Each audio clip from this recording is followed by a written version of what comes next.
Yo, yo, yo, yo, yo, it's your boy Rockstar, the host of the popular new podcast At My Momas House and Rock's House. And as usual, I come to you humbly out of respect for life and life itself.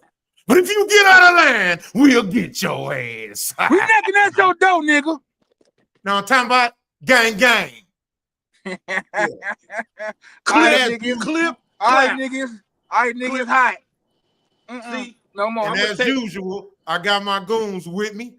You know what I'm talking about? And we gonna get this show started. We gonna start off with my boy Quality. Let him know who you is. You know what I'm talking about? I can't breathe.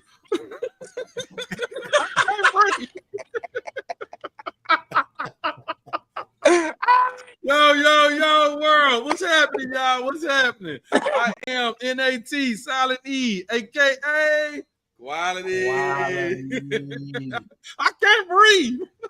It was hot, nigga. Y'all see how quick I came out that motherfucker? It was hot, boy. My face was burning. It was itching. Yeah, and we gonna go up to my boy King. Man, y'all know what it is. Y'all know what it is. My man, Hugh Wood. I'm King. I can't talk in this thing. No case, no face. Oh my God. You see, I would have to commit crimes in the wintertime. Absolutely. And then I would just tell you to turn around. Just turn around. Don't look at me. Just give me your wallet. Look at me. Don't look at me. I don't want to hurt you. I'm just trying to get a lotto ticket. That's it. Man. I not do your punch, nigga. You done fucked up your whole punch. It was hot, nigga. Shit. It was hot. It's too hot to be a gangster. Finish your punch, nigga. You still got work to do. Yo, hey, I'm out of there. King, Hugh Wood, make sure you check it out. This is At My Momas House. We doing it for real right now. You feel me? Please make sure y'all go to YouTube, Tubi, and all the other platforms. Yes. That the show is on, the series. He has seasons coming up, filming now. Hugh Wood, HOUWOOD. You know what I'm talking about? I'm gonna get better on my drop. Check it out. I'm gonna get better on my drop. I'm gonna get better. You gonna get better at it? Nah, the ski mask fucked you up. You good? You don't normally fuck up. I was running out of air. I couldn't breathe in that damn thing. And as usual, we always gotta let Yoga in it because he got the coldest punchline in the podcast game. With that being said, let him know who he is, Big Yoga. Hey man, he is I and I am him. Goddamn Big Yogi at you and yeah, always, baby. Hey man, keep calm. Fuck with a fat boy. You goddamn thief. You goddamn thief, you. What you talking about? You gonna let him just steal your shit like that? What he do? What? Oh, he got by. I ain't gonna say shit. I ain't gonna snitch. Yeah, that motherfucker got by. I ain't gonna even lie. He caught me slipping. I ain't even him. I'm playing this shit back. You know what it is. I swear to God, I'm playing this episode back tonight. He's gonna play it back. Yeah. Next week is on. Hey, I don't even know what the fuck he talking about. Damn, you a cold thief if you don't remember what you stole. That nigga stole it. He don't even know he stole it. That's real shit. Hey man. When I came out the womb, my mama looked at me and say, "That nigga, that gonna be slicker than our shit." He wasn't lying. He gonna steal your shit talking about eyes we is I. What the fuck? I said he is I and I am him. Goddamn. Oh, goddamn. All right. You dibbling in my pot. I see. He in my pot. See, I'm Go ahead, he out here trying to get tasted. I got First of all, nigga, what's yours is mine. I'm your little brother, nigga, so I can take anything I want to from you. No, you can't. You ain't supposed to steal everything. You fucking business, nigga. What you gonna do, Quality? I'm just saying, okay, because the nigga didn't already stole it, King. I can't do shit about it. He already stole it. Go trademark his shit. Yeah, I'm about to trademark my shit. This man out here getting real sneaky, man. It's already trademarked. It's mine now, Quality. Sorry. Oh, that's fucked up, man. That's all right. Hey, man, keep calm. Fuck with Quality. Keep calm. Fuck with Quality. That's already trademarked too. You can't take that one. Shit. Go ahead, man. Do your drop, man. We got a show to do. I already did me, baby. I'm clear. I'm talking about Quality. You thief. I think I got mine in too, but just in case you were, hey, like, subscribe. We need y'all, man. We need y'all. We almost there, y'all. We want to make this thing go big time when we ready for y'all. So we need y'all to come get ready for us. We coming full-fledged. We ain't playing with y'all. Like, subscribe. NAT, Silent E, a.k.a. Quality. I'm going to steal that one, too. Fucker. Man, it's hot in this church. Shit, it was hot in that mask, y'all. I ain't lying. I had to turn on 3 fans. Yeah. Hey, y'all don't hear the music playing? Is that me? Nah, that's good. If we don't hear, that's good. I don't hear. I don't hear nothing. I don't hear anything. I'm gonna You tell over you there this, jamming? Yogi. I'm gonna tell you this one time only. Stay out that shit. Stay off of that shit, man. What you talking about, man? Stay off of that shit, Yogi. What you talking about? You hear stuff we don't right hear. there. That's called denial, King. Right there. What you talking about? That's denial. Hey, nigga, you supposed to be on my side, nigga. Well, hold on. Let me tell you something, nigga. Look, let me say, nigga, we all family. Ain't no still side. I don't know what the fuck he talking about. Hey, on this panel is family. What show is this? What number is this show? 61? 61? Hey, we nigga, I ain't trying to hear none of that shit, nigga. We bonded by blood now. Hey, nigga, nah, fuck that, nigga. Hey, nigga, we was swimming in the same sack, nigga. It's just rap, nigga. Nigga, me and that nigga was swimming in the same sack, nigga. I bond a little different, nigga. We gotta do something for the 100th show. The 100. Nah, I was swimming in the same sack, man. I came out before you. You was with the rest of them little bad fuckers. Nigga, we was in the same. You was with the rest of them bad little fuckers, man. Hey, boy, niggas. Hey, man, you sounding like Rock, man. You bringing up shit when it's convenient to your argument, man. Damn. Got him. That's what Rich do. When did I do it? Y'all can't show shots at Richie ain't on yet. Y'all can't shots at Richie ain't on yet. Hey, YouTube, Rich is coming. Don't worry, he's gonna be a little late, but he's gonna be late. The world's greatest. The world's greatest. No, be here, man. So never should have gave you niggas nothing. As y'all know, Ben gonna be on a little later, so yeah, Ben comes in a little late, right about 9. This motherfucker hot just sitting on my head. I promise you, dog, I had to come out that shit. Yeah, I had to take that all the way off. Nigga, my waves itch. Let's see my waves. Yeah. I'm about to read the policy manual on the gangster. Like, can I keep mine off until we do the crime, or do I gotta wear it hanging out with y'all? When can I not wear it? Because it's hot. I don't know. Look, King, I gave up my gangsterhood. I just can't do it. Hell, fuck it, take me to jail. Y'all gonna see me. I can't do it. Even with the mask on, you knew it was me. You knew it was me, yeah. You stupid. You knew it was me. I can't see shit and everything. It's so crazy. It's so crazy how they be sagging sometimes. And it's like these niggas be stealing and sagging. Nah, man. It's crazy. It's crazy how these girls out here portraying boys dressing like boys, looking like boys, but then getting offended when you call them ma'am. Oh my God. I swear to God. When you call them sir, they be like, I'm a girl. But you out here just like a whole boy. What the fuck wrong with you? Make up your mind, nigga. You confused? I'm a ma'am. Or when the parent get mad because you called the child a boy, but then the parent looking at you like, well, that's a girl. Well, how the fuck I'm supposed to know? Yeah. How do I know? I'm just going by. Look at this motherfucker. I'm just going by what my naked eye see, and I see a boy. Yeah. I had to get quality glasses and look. Yeah, that's like a boy. You better see it. And that's still not clear. You see, I struggle. You just a blind hole. Yeah, man. So we getting close, man. Man, I had to. I finally got my device to be able to connect to the Ethernet. The reason why is because I'm finna start I'm about to start streaming on multiple platforms to get a larger audience. So, but I couldn't do it yet because I realized I had to. Well, I already knew it, but I had to wait till I get the certain equipment. So it's not nothing major. It's not expensive. Yeah, I just have to get a good one. It only ran me about $40. I will be getting another camera soon. That way I won't have to use my phone per se. It's either I'm gonna get the new 17, or I'm gonna just get a new camera. But yeah, but everything's moving forward, man. The progression is slow, but it's at a good pace. You know what I mean? It's not a turtle pace, but it's more it's not a turtle pace, but it's not a rabbit pace. Yeah. So basically, with that Ethernet is direct connection, and I can stream on multiple platforms without lagging or and stuff like that. Yeah, that hard. That's the hard line connection. That's the hard line connection we be using on the fire quality. Yeah.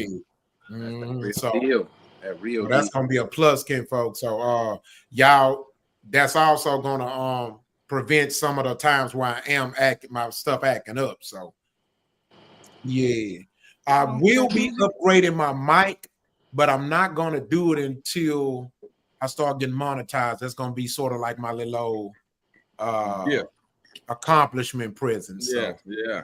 This is the second best podcast mic, is the Rode. So this is a $400 mic, but I'm gonna get the Shure mic. That's the best. You know what I'm saying? That's definitely the best podcasting mic. So yeah. So yeah, we just working, man. We're gonna keep it moving, bro. Yeah, I'm trying to get to the point where I can podcast at my goddamn house, man. Yeah, oh yeah. See what I'm doing. That's how I'm working. Yeah, man. I be jealous. I be jealous on here with y'all boys. Y'all be at home comfortable, feet kicked up, barefooted. I'm in goddamn work boots in a hot ass truck. Boy, that crazy. Yeah, but you know what though? Dedication, no. I was just gonna say, you make a lot of people look bad, because there's a lot of people who dedication ain't there like that. You know what I'm saying? Right. That really says a lot. You know what I mean? So I fuck with y'all boys, man. You know what I'm talking about? Yeah. Man, I was gonna say something else too, man. What was it, man? Hey, remember, when you look at Yogi, this is good fat. All right, remember that.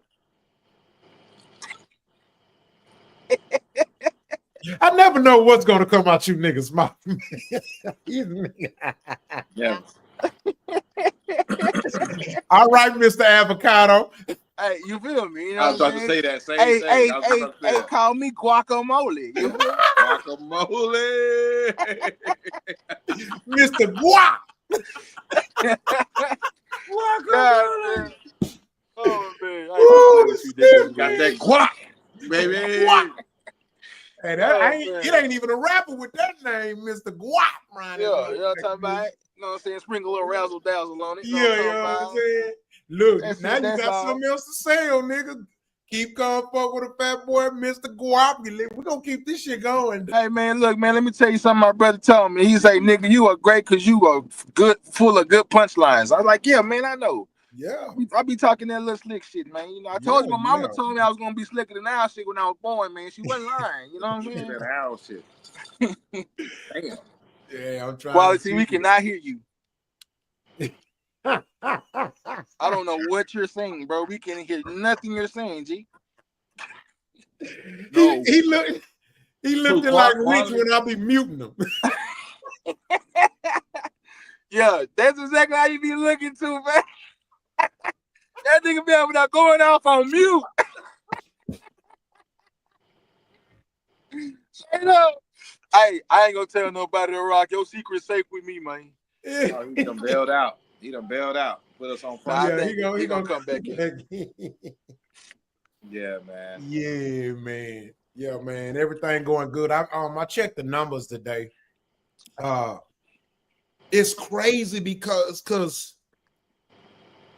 the analytics is going crazy, y'all. I said, we still can't hear you. Well, what you done to that mic, man? What you done? Yeah, I know, right? What he done unplugged? He done unplugged something. Mm-hmm.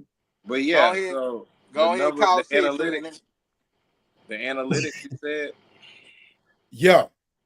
It's just the numbers, of course, for us is crazy, bro. Like it's steady growing. Yeah, the numbers just, they it's like stock. They go up and down, but it's just slowly. It go up and down and up and down, but it go up here, then go up and down and up and down, then it get higher, go up and down, up and down. Then it get higher, go up and down. It just it's gonna go up and down, but it's steady going up. And guess what? That's what they want to see. 1, 2. Exactly. They There want to see you a go. Testing. There 1, you 2. go. There you go. Got Yeah, him. That's what they want to see. They want to see that gradual climb. exactly. And what I've been noticing is that I'm getting more non-follower engagement.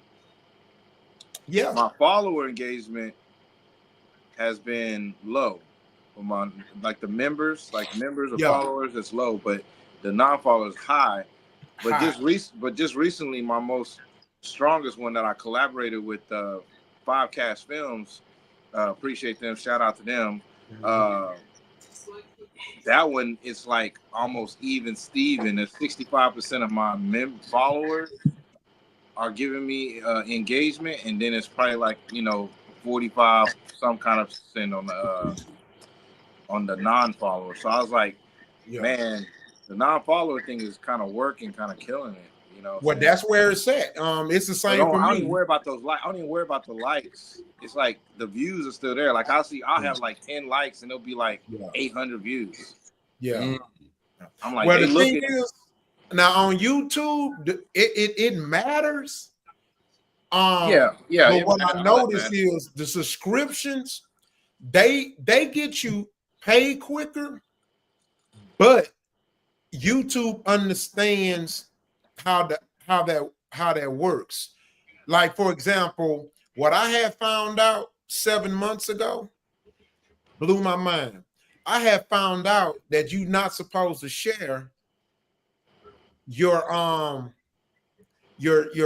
footage, like Instagram footage, or post to your friends. Guess why? Because they say how Instagram looks at it is like this. This is how they choose how they push up in the algorithm. And it's real simple. I respect the fuck out of this shit. I'm like, that makes fucking sense. So since then, I stopped sharing my shit with people that I know ain't gonna fuck with it. Mm-hmm. They say Instagram looks at it like this, and Facebook look at it like this, and TikTok. Nigga, your friends don't even look at your shit. So Wow. I'm not gonna put you in front of strangers. Your own people don't support you. Right. Fuck That's me. crazy. It's crazy, but ain't that some real shit? Yes. It's like, nigga, your fucking followers don't fuck with you. Right. I say, damn, ever since then, I stopped doing it. And guess what? I get more, like you said, I get more non-followers than I do the people who follow me attention or whatever, because I stopped sharing that shit with them. I just post that shit. Yeah. I just post. Fuck them motherfuckers. Yeah. Well, look here, man. We're gonna go and get into it, man. We're gonna start off with the icebreaker. This is a different kind of icebreaker, y'all. I know. I'll explain afterwards. This shit is bro. I swear to God. Mute your mics, bro. I swear to God.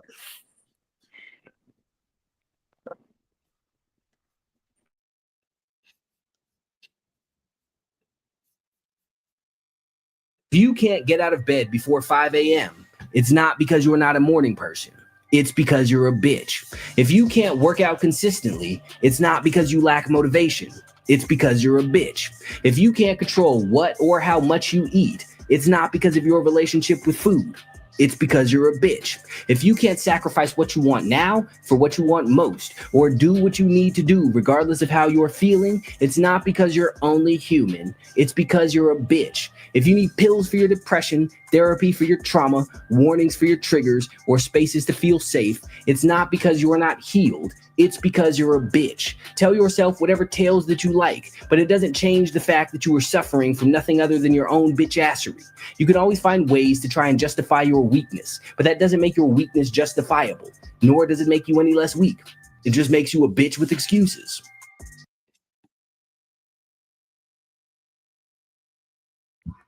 God damn it. God damn it. Hey, go on and hit him with the punchline, Rock. God damn. Hey, look here, Tom. I mean, the shit ain't funny. It really ain't. but the shit funny. Hey, That one had a little bit of truth to it too. that one had a boy little He bit had of a truth whole to lot it. of truth. That boy Well, say fuck that yeah. boy say you are a victim of your bitch assery. Answer. Boy, Exactly. boy. Hey Rock, Hey, hey Rock, that Trying to say that. wasn't comedy, that was church, nigga. That was church. say- Yeah. That was church, nigga. hey, bro. Kinfolk. Say, man. Hey Rock. Hey Rock. I'm I listening. think you should play that again. One more time. One more time. One more time. Yeah. Because that nigga is not telling no motherfucking lies. Not a one. Not a one. Not a motherfucking Hey Rock, one. come on, man. Let me get that spin one more time, DJ. Go ahead, man. Bring that back, DJ Screw. Let's go. Oh, bring the video back? Yeah, man. Run that back one more time. Let's do it. Let's do it. Mute your mics, man.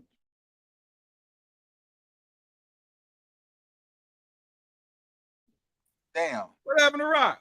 I think we No, lost. that nigga I think disappeared. we lost him when he Well, tried to fuck put it that back shit. on. That nigga was right. You a bitch. You a bitch if you can't get it done. God, You a bro, bitch. I don't want to hear no No more lies. excuses.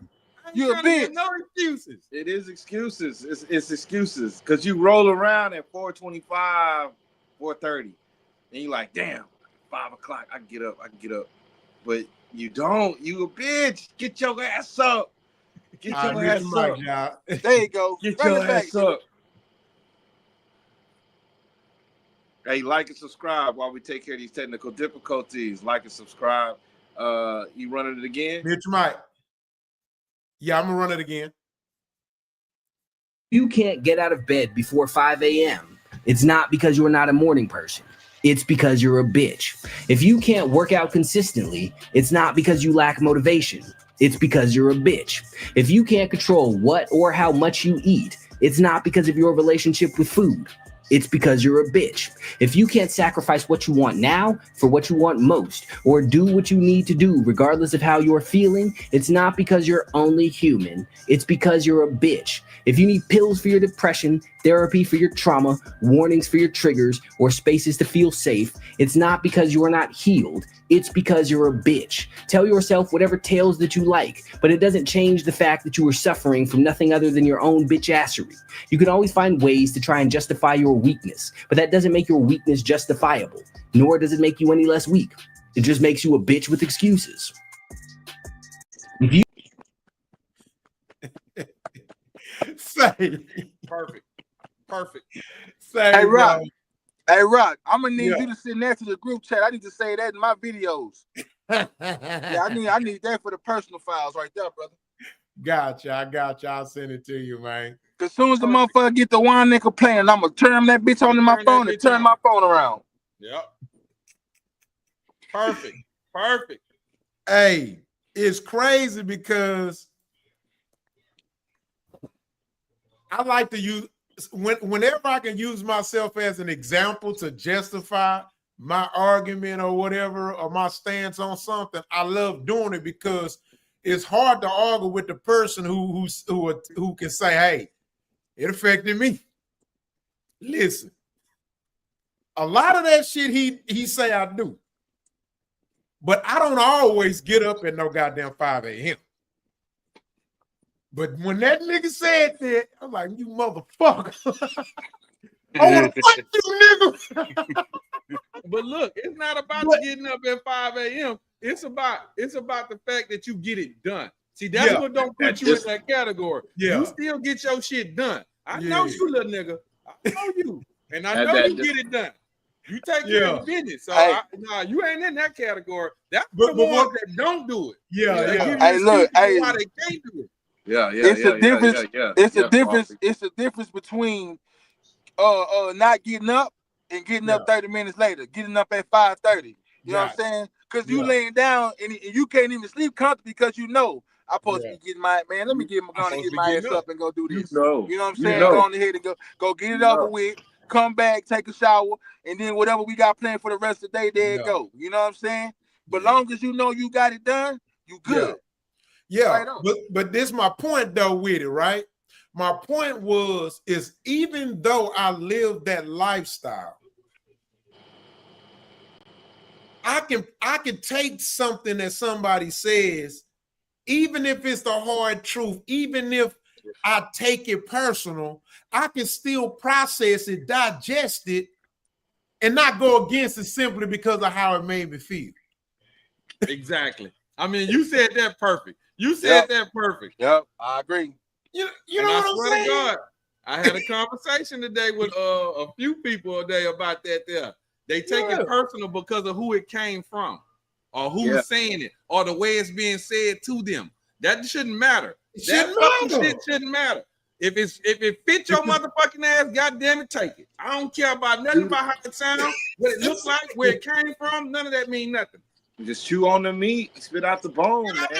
If it's the truth, take it. But chew on the meat, spit out the bone. You know what I'm saying? Like, take what you can take. I just had this conversation with my son, you know, about learning about certain things. Like, as you get older, you're gonna learn to chew on certain things, right? You know, you was a baby when you had to eat baby food, but you know, hey. I always say this all the time. I told an ex this one time. I said, what I don't like about you is your selective ignorance. I say, I can tell you the raw truth, but you won't process that truth and accept that truth because of how I'm giving it to you. I say, but if your manager at your job get on your ass, you take it. If your preacher tell you you need to get right because you're going to hell, you take it. In fact, motherfuckers will come home and brag about the preacher. It was like he was talking to me, girl. He was talking. Oh, so the preacher can check your ass, but your man can't. Your manager can check your ass. It don't matter how they say it. Everybody had at least one mean teacher. So what? Did you learn something? Bingo. The fuck? You got to play these vocabulary, intellectual flapjacks. Like, I don't know I gotta come at you the right way, and I come at the right way. I do. You do have to have a good tone, right conversation, but sometimes it's like I'm saying it straightforward. It's hot. Put your hand on the bottom. It's hot. Put your hand up. It's hot. You know, but they don't hear. They just hear you're yelling at me. And look, and then King, but it be selective. That's it. Look. Lorraine just said it on the comments. Selective ignorance. That's what blows my mind. Yep. It be selective. It depends on Hey, Lorraine. Hey, how you doing?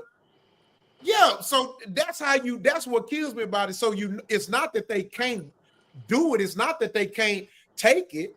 It's that it's selective. It's about who it is giving it to.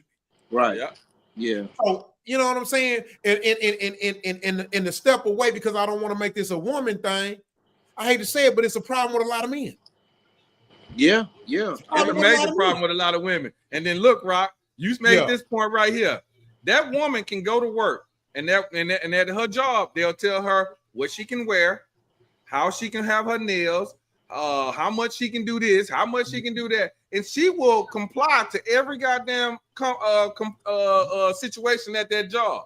But you let that man at the house tell her something, and she'll swear to God, he ain't the boss of me. He don't tell me what to do. That man love you more than that goddamn job. Sure you married him, didn't you? But you're right. That is a woman's issue that they tend to have with that. And I hate to say that because I don't like to compile on women like that. Yeah. But that is the issue that women have. That women have. Yeah. And that's why I said I didn't want to make it about a woman thing, which we all are right. We're not taking nothing back.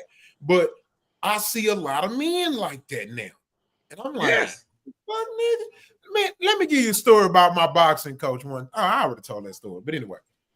But yeah, I told y'all the story when how I ended up boxing ambidextrous, right? Okay, yeah. So like, come on, man, this man, and he said this shit in front of the whole motherfucking gym. He say, Coach, which way you want him to train? Because he switches up, but he say he don't know which one. He say he's comfortable in this. He comfortable doing this that way, but then he's more comfortable doing that way. So he told him, he said, shit, let me see him throw a punch. I threw a punch, man. That goddamn coach, Termite, say, nah, let him learn how to box right-handed first. He say, because that left jab is pussy. I'm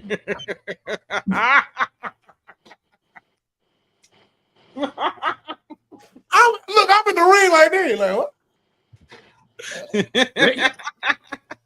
He say pussy.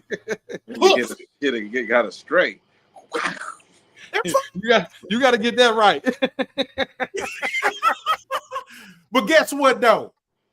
It made me a damn good boxer. I went places with it. I was in tournaments. I went to state. I went to nationals. I learned how to box both ways. Like, so was I gonna let how I felt because how he said it? Because of how he said it? Exactly. Spot on. I took that shit like a G. Yeah, man. Am I gonna become a better person? Am I gonna be a better person, better boxer overall? What am I doing? Yes. You know, and that's what I love about sports. Even though I don't watch sports, I do think, and in my mind, I know it is important for growth development. Very much. Very important for growth development. Yeah. It brings about it.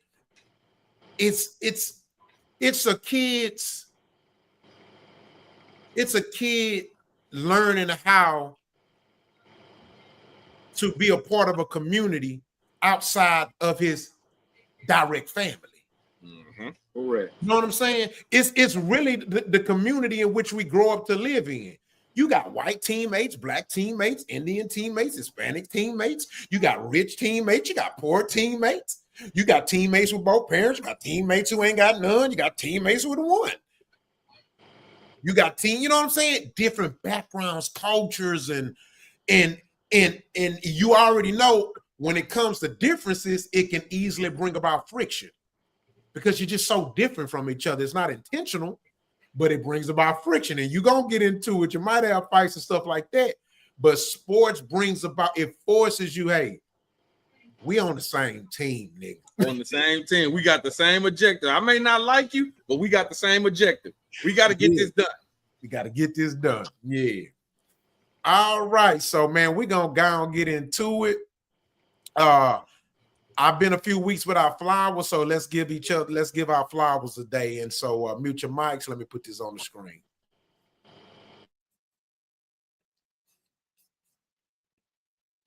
All right. So I'm going to keep that up. So the person we giving our flowers today is a kid. He's 19 years old. He's a student from Namibia, and he creates the first SIM-free phone call, or the first SIM-free phone that calls without any network using radio frequency. His name is Simon Petrus. He's a high school student in Namibia, and he invented a cell phone that doesn't use airtime. Let's make him famous because the media won't. So with that being said, man, I want to give a shout out to my brother. Even though he's on another part of the world, we appreciate and we respect the things that he's doing to help society. And again, this is the type of kids that I want to invest my energy and time in. This kid in America would not be considered cool. This kid in America will get ignored because the not so good kid tends to get more attention. And just like one of my mentors, John Hope Bryant, says, let's make smart cool again. Everybody down with that, man? Absolutely. Let's make smart cool again, y'all. Absolutely. Yeah. Let's make smart cool again. I'm looking for my hold on, media assets. Look at the picture of that young man. That's a black man. Yeah. That's a young black man. Yes, sir. A young black man doing big things. Big things. Now, This young man has created something that is going to change the world. Yeah. It is going to change the world. We got to start choosing better heroes, y'all out there in YouTube land. We got to start choosing better heroes. We letting the wrong people lead us. And that's scary. Hey, I'm old enough to be this kid's fault. I want to follow this nigga. Bingo. I would say it'd be a good idea to do that. It'd be a good idea to do that, to follow this story. This is the perfect time to follow this kind of story because, like you said, he has a technology that's going to change the world, that already has changed the world. He already has changed the world. He already made it. He made it work. So he's changed the world because that's huge. And so, of course, for conspiracy theorist type of things, I want to follow this because I want to, and that's why it's not mainstream. Maybe he has a good PR team. Maybe they understand the parameters of having a car that could run off of water, having a phone that don't need no cell phone service or nothing like whatever. He definitely has to be protected. He's bypassing a lot of codes there. So bravo, young king. It's always, hey, I'm just when I say stuff, I'm just stating history. That's it. And for my great teachers, it's a lot of times throughout history, the golden periods or technology changing or culture changing or something, it's usually been behind a melanated person. So, bravo, young man. That's what's up, man. Congratulations. Bravo. All right. So now we got that done. Oh, man. That was a good flowers there, man. Yeah, it was a great one. I ain't gonna lie. That was a great one, Rock. Good job. With the youth, especially with the youth, man, because the youth, they need to feel that. I know I had to learn that the hard way, just giving a little bit of personal, but I had to learn that the hard way a little bit, just like from my son. You know, my son had to teach me that, my oldest boy. And, you know, that recognition, that understanding that I am trying to be better than you, Dad. I am trying to make you proud of me. And I do need you to say it. I need it to come out of your voice. And I was like, he like had me right here. Like, I need it to come out of here. And I'm like, yeah, you're right, young man, you're right. I'm proud of you. And I am proud of you, son. If you're watching this, I am proud. And here go another one too. I love you, son. A lot of them gonna hear that a lot. You know, they think that's soft. No, it's not, nigga. I love you. I love you a lot. Yeah, and if you're a young man out there, whatever they consider YN or whatever, and you ain't never heard nobody tell you that, man, hey, this is 4 black men on the screen right now telling we love you. We love you. About you. You know what I'm saying? Hit us in the comments, hit us in our DMs. You got questions, you need to talk. Let us know what's up. You know what here, man. That's why we on here. That's why we on here. It helps me mentally to talk with these men. Absolutely. Same here. You could easily become an island so fast. And I love what Andre 3000 said. I'm no island but a peninsula, maybe. You know, you still attached, but you gotta be distanced if you need that. But hey, talk to people, young man. Talk to people. Talk. Mental health. That's where I was going with it. Appreciate that, man. I approve that message 100%. Yeah, 100%. All right, so guess what, y'all? Uh-oh. What's up? I don't think Yoga ready for this. Uh-oh. Guess what I'm finna bring up next? It's not gonna be a long conversation, but hey, here's the thing, bro. I only take what I'm given, and I give it back. I give it out. So with that being said, the WNBA got a win today, as of late. I got good news for the WNBA. Oh shit! What's going on? Wait. I am so happy that I can finally brag about something good about the WNBA. Quality, what's going on? Is there a freeze? You know I'm nervous. I don't know where the hell this nigga going, man. I'm nervous.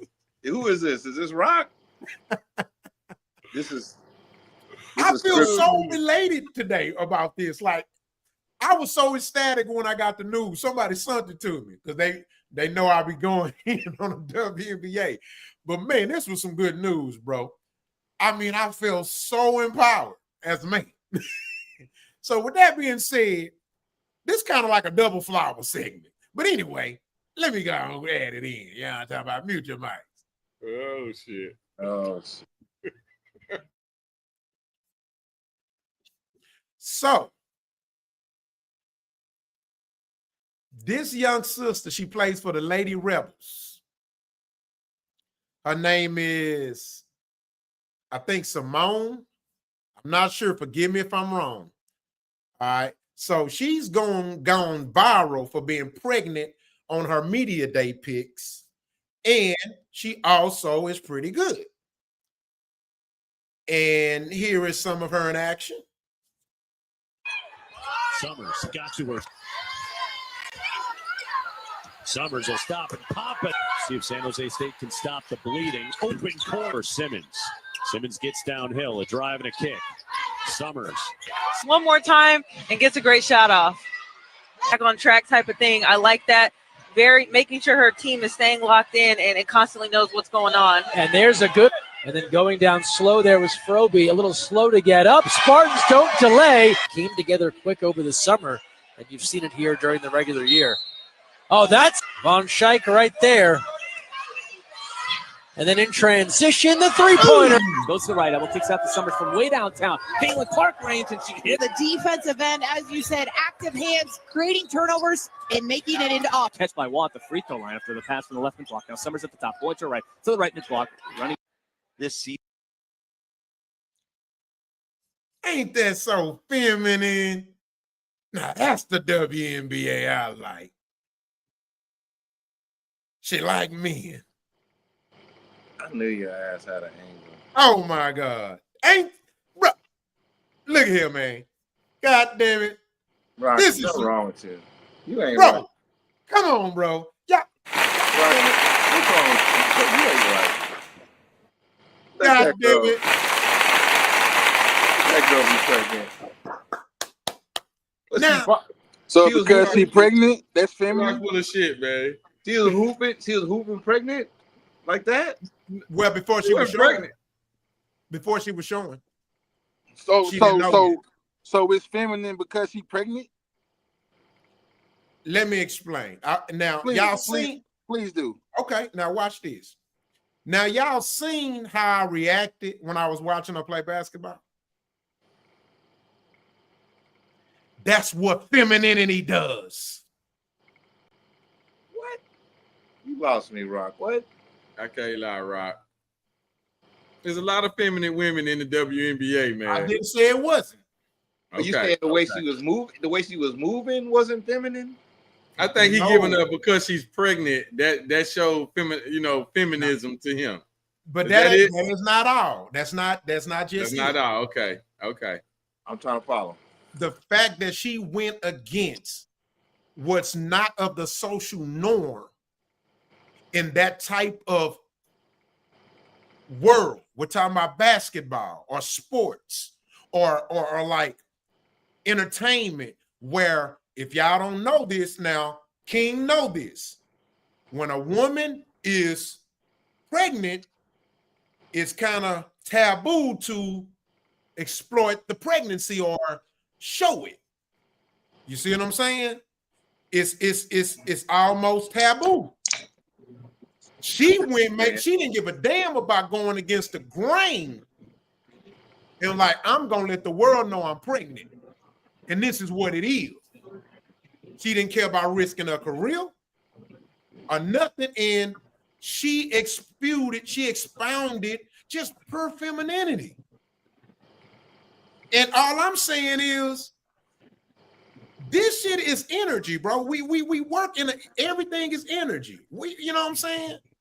And my whole point is that I was more into the basketball game I was watching her on here, knowing that she gave out feminine energy, and I responded to that feminine energy, because what does feminine energy do for a man? It attracts you to him. You gonna pay attention to whatever she doing. Nigga, I seen a bitch so fine, and all I did was seen her open the car door, and I was like, damn, that's a nice car. I don't even know what kind of car it was. I don't know. If the woman made him see the car. I don't know if I want to. Hey, Quality, the woman made me like the car. I'm like, ooh, boy. So, I don't know. Hey, so hold on. You're gonna get a lot of pushback, Rock. I ain't gonna lie. Hey, listen. Hey, here you go, nigga, because you know it's coming, Quality. So I got a question, right? So, if it wasn't for the fact that you seen her pregnant, would you still think she's feminine playing basketball? Right? So, but because the fact that you see, but because the fact you see she takes some dick because she's pregnant, that makes her feminine? That you're thinking on that level. I'm going bigger than that. I'm talking about the fact that she, again, I explain myself. She went against the social norms. Wait. Just before you go any further, because I like where you're going. They normally wait. Just for clarity, because I like where you're going, Rock. Just for clarity, for me, I think I talk for everybody else. I was at the yogi level. Now go. Okay, so again, she's going against the social. Because how will we know? Yeah, if she wasn't pregnant, you're not, how would we know if she expresses her femininity, bro? Here's where we're separating from. I'm listening. Go. You're staying stuck on her being pregnant. I'm not on that. Okay.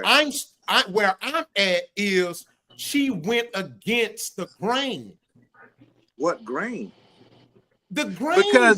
Because she's showing she's pregnant, and like he said, yes, in the public, she's expounding. But if she didn't do that, Rock, if she didn't do that, would you still think she's feminine? That is my question. I don't know her. I didn't even know she existed until I saw this. Didn't Cheryl Swoops? That goes against what I'm saying. I was just about to say Cheryl Swoops did the same thing. So that was Cheryl Swoops was a woman. And here's my point. My only point is this: my point is to the bigger picture. My point is that I don't see the WNBA ever getting bigger to the point to where the profit, if the woman in the sport don't start expounding more feminine energy from every angle. I see what you're saying. Well, that's a marketing you don't have to agree with me. I was just saying that's my perspective. But hey, Rod. I agree. Hey, Rod. Now hold on. Fuck that's that. A marketing. Hold on. Angel Wilson. Which one want to talk? I got everybody coming at me. I need one at a time. Go ahead, Yogi. Go, Yogi. Asia Wilson is a whole girlfriend to an NBA player. Nigga, that ain't showing femininity. She ain't got no girlfriend. She got a whole boyfriend out here. Right? I'm pretty sure she ain't the only one, man. We just see, like, on this show, we depict the butch kind of WNBA player, man. But me and Quality, I know I can go all day showing you some bad motherfuckers that play in the WNBA, brother. And the ones that's coming. Like the fact that they're on the court and they're playing the sport, this is just my personal opinion, right? They have to wear a costume when they're playing the game. That's their work uniform, right? Right. But I got a bunch of fucking pictures I can go days and show you them off the court. If you look at the pre-games when they walking into the stadium, come on, brother. Like these motherfuckers is holy. Yogi, I'm not even arguing that point. I see what I'm not arguing that point. I know I got eyes. I see ass when I see ass. Hello. But my point is, you cannot tell me that the WNBA is not leaning on femininity to market it. They're not. See, that's where I want to push back at. I agree because I agree with you, and I'll say I don't. The way I'm agreeing with you is because I'm thinking, okay, if they're not really showing the femininity like you saying they are, then why aren't they at the higher levels, executives? Is there an idea that they want it to be LGBTQ? Thank you. That's all I'm saying. Okay. So let me take a dive here. All right. I'm just saying I don't know because I don't want to get like I get you. anything. I know they not because they're not showing it. I'm not labeling the WNBA as LGBTQ situation. Yeah, I'm me just neither. saying it feels like the sex appeal marketing does need to get in there, and it's not there because it's not there, bro. Because reason why I agree, because weight quality, because I see your face is loaded. Your face is loaded. Because go ahead, Quality. I lost it. Look, King. It'll come back in a minute. King, they are not. You can't. They are not marketing feminism in the sport. Oh yeah. Okay. Wait. Thank you for saying kids came back. Thank you for saying that, because they need to market it. When you're talking about marketing, who they marketing to? They gotta know who they market. So we know women ain't watching it. Men watching sports. Women ain't watching sports. Men.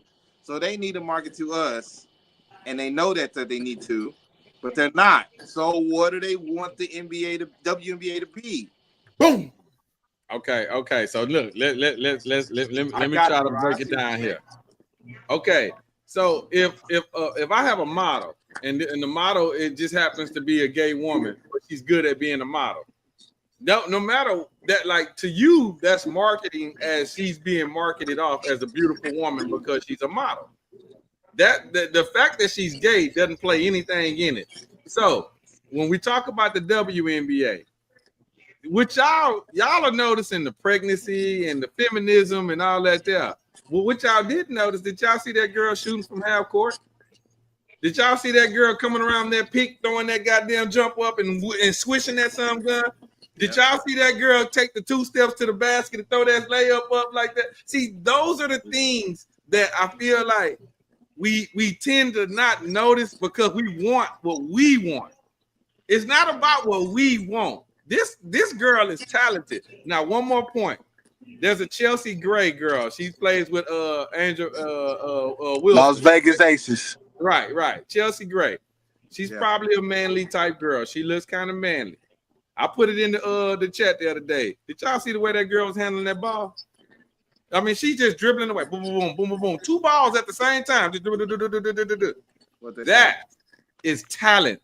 Regardless of what she is, regardless of what she do, who she having sex with, all that there. Quality. Can I push back a little? Let me go. Push back a little. Look. Okay. There we go. We don't care about You don't care about dribbling. That's not it. They don't. They get that in the NBA. Yeah, because they going crazy. They finna lose the whole goddamn thing. Go help me. Hey, the celebrity world. The celebrity world is about the outside life, like what they doing outside of why we know you famous. They want to know what's going on there, and that's when you see the relationships. Either they with a girl and a girl, or a boy and a girl, or a brown and a brown, or a white and a brown. It's one of those, and whatever they are, that's going to trigger the TMZ stuff kind of crap. And that's still part of the marketing of that company. And WNBA knows that because they do it with the NBA. They do it with the NFL. These people's lives on the outside is just important as on that field.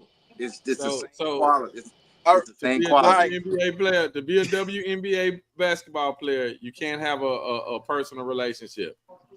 Huh? You can't have a personal relationship to be a WNBA ball player because you don't want nobody to judge you. See, it's unfair. No, you can't do that. No, that's not what we're saying. It is unfair because their personal life shouldn't matter. Your personal life don't matter. Hold on. So quality. It does. Quality. Hold on. I'm gonna match quality with what he's talking about, right? So I see quality is saying, why isn't the focus more on the talent? Okay, so I've sat here and I remember times when I was watching sports, right? There are certain games. Now we know the NBA is skillful. The worst play is cold. But guess what? I remember when I was watching sports, and I still hear my coworkers and people who talk about it, and they be like, nah, man, I ain't watching that game. Man, that's a bullshit game. They ain't about shit, man. If we can sit here and say the same thing about a sport where every man is actually good and still say, man, I ain't watching that game. That ain't gonna be shit, bro. Them 2 sorry motherfuckers. And the WNBA ain't nowhere near close to that talent, then I still stand by me not watching that shit because I think they just not skillful enough for me to want to watch. Okay, so Can I say something to that though? You're not watching the Browns and the Colts. You're not watching the Browns and the Colts in the 90s on a Sunday. You're not. I'm not. Thank you. Why am I shaking? You're fucking not watching the Browns and the Colts. We won't even watch two sorry pro men sport teams. You gotta call me when the Cowboys or Steelers or somebody playing somebody real. Goddamn. That's all I'm saying. Go ahead. I know Yoga ready to unload. Hey, now I ain't gonna unload, man. I'm feeling broke. This is the point where I actually agree with Rocky King, right? Because like Quality's saying that like the talent of them should make us want to watch. But no, like King said, man, men are probably the most viewers of the WNBA, right? We not like, let's be real, bro. It's easier to see a bad bitch dribbling that ball like that than to see a female just that look like that can dribble. And I don't mean to call no bitch no disrespect. That's just how I talk. Anyway, but they're talking about as far as the overall marketing of the league. Like if y'all market these fine women, more men will watch, right? But that's the thing about the WNBA. Nigga, Nafisa Collar, I think her name is, said something about this shit a couple of days, like today, yesterday, one of these days, about how they suck at what the fuck they doing as far as the bigger people. So they suck at marketing these women, right? That's why you got a nigga like me that's gonna go on Instagram, Facebook, and I'm gonna go check him out for that's how I know who is who. Like, nigga, I would sit up here and watch a Los Angeles sports game because of Rakia Jackson. I sit up here and watch a Las Vegas Aces game because of Asia Wilson, because I see what they look like outside of their work uniform. Yeah, that's how you know. The WNBA as a whole don't promote that shit. That's why you got people that like and anything you see. That's why anything you see. That's why anything you see when it comes to that is you see the butch kind of woman. Like it's the one I think she played for the Lynx. The one that was at that club, that incident. The red hair. I know you're talking about the red hair girl. I forget her name right now. It's at the tip of my tongue. They promote that kind of goofy shit, bro, and that's what make a man like. Don't no man want to sit up here and watch another man that's supposed to be in a woman's sport. Like, nigga, we watching Joanna, man. You know what I'm saying? Nigga, I wanna see some when she run down that court, she can be calling all that shit, but when she score that basket, I want to see some chicks jumping in them shorts when she running. You feel me? Yep. You know what I'm saying? Look how big, man. We have an argument about Caitlin Clark and Angel Reese, right? Caitlin Clark is good for the WNBA, but Angel Reese is good for the image of it because how sexy she is. We see how sexy she is off that court. She sell tickets. You feel me? So it's about, man. Skills is supposed to be there true enough, but the overall image needs to be presented as them being women outside of the court to make us even want to sit up here and take the time to watch it. Yeah, and let me say this too before, because I know Ben wants to speak. So let me flip this, right? Most of us are or have been with a woman that don't know shit about the sport you watching, but they still watch that shit, right? Yeah. Wonder why? Football, them men wearing tights. Okay. Yeah, but she ain't gonna tell us that boy. They don't know none of the rules. They don't give a fuck. They will. Hey, you tell them if some dude take them to the game, they're gonna be out. Yeah, I'm at the football game. They don't know shit. They don't watch that shit. Yeah, they there for the pictures and the videos. Goddamn. You see what I'm saying? But guess what? They market it to a woman. They make sure when they show film, when they show footage, they show niggas barking and growling. The NFL know what women like. You know what I'm saying? They know women like that shit. They do better marketing to the woman. They do better marketing to the men than the WNBA do to the men. Now, what kind of shit is that? But that's my thoughts on it. So it doesn't matter even if the person don't really care about the sport itself from the business standpoint, man. I just think the WNBA got to do way better marketing, man. They gotta put butts in seats. Yeah. Even men's sports, they change their uniforms every so often. Why? To evolve with the new generations. You know what I'm saying? So because they want to stay attracted to the new generation, because shit, everybody, the other motherfuckers dying off. Football, Yeah, you gotta be trending. You I ain't gonna lie. I ain't gonna lie. The Miami Dolphins came out of some shits on Monday night. Them hoes was fly in a bitch. Man, them uniforms is crazy. Yup. Ben, you want to end this? Yeah, man. Peace to the panel. What's up, fellas? Yes, sir. What's What's up, good, Ben? John? Sure. Man, yeah, y'all pretty much on point. I think for we talking about this basketball, the basketball purists, right? They watching it for the skill. They want to see, shooting that ball from half court, the dribbling, the pick and roll plays, how they can run the offense, the defense. They're looking at it that way. But for the casual fans, all you gotta do this across all sports that's dealing with, especially women. If you look at comment sections of what people saying, like especially like with fighting sports, when it's like a women's match, the casual is like, man, you see, they always about the appearance. When they doing the press conference, they talk about the appearance. When they on the match wrestling with each other, like, Cameron, you had one job. Like, they do that kind of stuff. Like the one that the casual watcher. So the casual watcher, they have to capture that audience. And if you like a lot of, I don't know which one it was. I don't know if it was Cheryl Swoops. I'm not sure, but one I was talking about how the culture in the WNBA is very, very anti-straight women. So it's like this. It's this environment of like very, very, LBGT leaning, whereas it's not really concerned with. It's not going to capture the casual straight male's attention because it's already comes off as very feminist. So I think for the casual person, they need to see that type of sex appeal. Whereas a purist, they're gonna watch it for the skill. But I think it's more casual than it is the purist.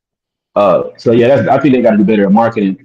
But they don't have to always be like so raunchy. But they can market it a better way to capture the average Joe that want to watch the sports. Yeah, because you're probably scaring younger girls too in this culture. There is a topic that's floating around of like, just the culture of what women's basketball looks like.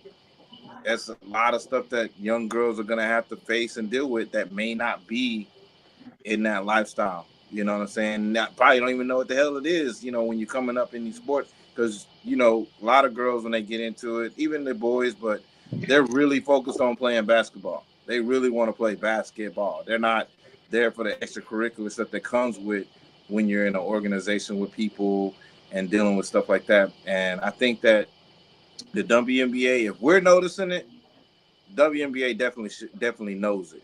And they definitely need to address it and do something because you're getting basketball players from the youth, and like when y'all talking about the talent, I like to watch the talent and see the skill set because I'm a purist too at basketball, but I like to see it I see it in the college level. For me, when it gets to the pros, it's more so like I do want to see a little bit of sex appeal on both sides. You know what I'm saying? I want to see the glamour. I want to see, LeBron walking there, just jumped out of a big ass Escalade truck and shit, and he about to balls niggas up, whatever. I want to see that shit. Yeah, because I want to feel like that. You know what I mean? Same thing I should see with women's basketball. I should be able to see like, what you about to do this. You know what I'm saying? Make it fun. Fantasy. Like a storyline. Storyline, something like that. So that's gonna. But have to come.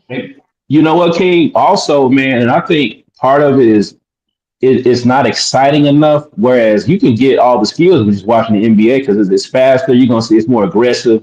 They're gonna be dunking the ball with some authority. They doing all the special dunks, and you know what I'm saying. It's gonna be some fighting involved. That's why they should lower the goal. That's what I was just gonna say. They talking about lowering the goals and maybe shortening the court. I don't know, but and I know they don't need to shorten the court. Just lower the goal to like 9.5, 9.8. Like lowering the goal, and I know like a lot they didn't want that, and it's like people that's watching basketball, you thinking about people dunking and shooting the threes. Of course, that's part of the game too, but man, they don't want that aggression. You know what I'm saying? They want that speed and that aggression. Okay, but now look, you asking for you like. When you say you want them to lower the goal, you don't recognize, guys, that y'all are asking for what you're going to get because you lower that goal. Okay, now you got the dunking, and now what comes with the dunking? Oh, and the yelling, and the I'm this, and I'm the man, and but why? Now you got all of that. See, because that's the dog. But they already do that though. They already do that. That's the man in them. No, nigga. That's the single mama in their ass coming out. No, I ain't even gonna say that. I'm just saying that's part of the game as it is. They already do that now. They just don't dunk. I'm saying that it's not. I'm saying people say it's not exciting enough. You know, it's just not exciting. If they want to watch a game, they'd rather watch the NBA because it's just a faster game. You know, and I don't know, man. Like personally, I don't. Go ahead. Now go ahead, Yogi. Now go ahead. You got it. Man, personally, I don't even. I stopped watching a lot of basketball after Kobe died, so I really ain't really been into it like that, to be honest with you. But R.I.P. Mama, man. yeah, after he died, I was kind of like not even really interested in the game that much no more. But yeah, man. But I did watch some of the back and forth between Caitlin Clark and Reese because of that storyline, so it made it interesting.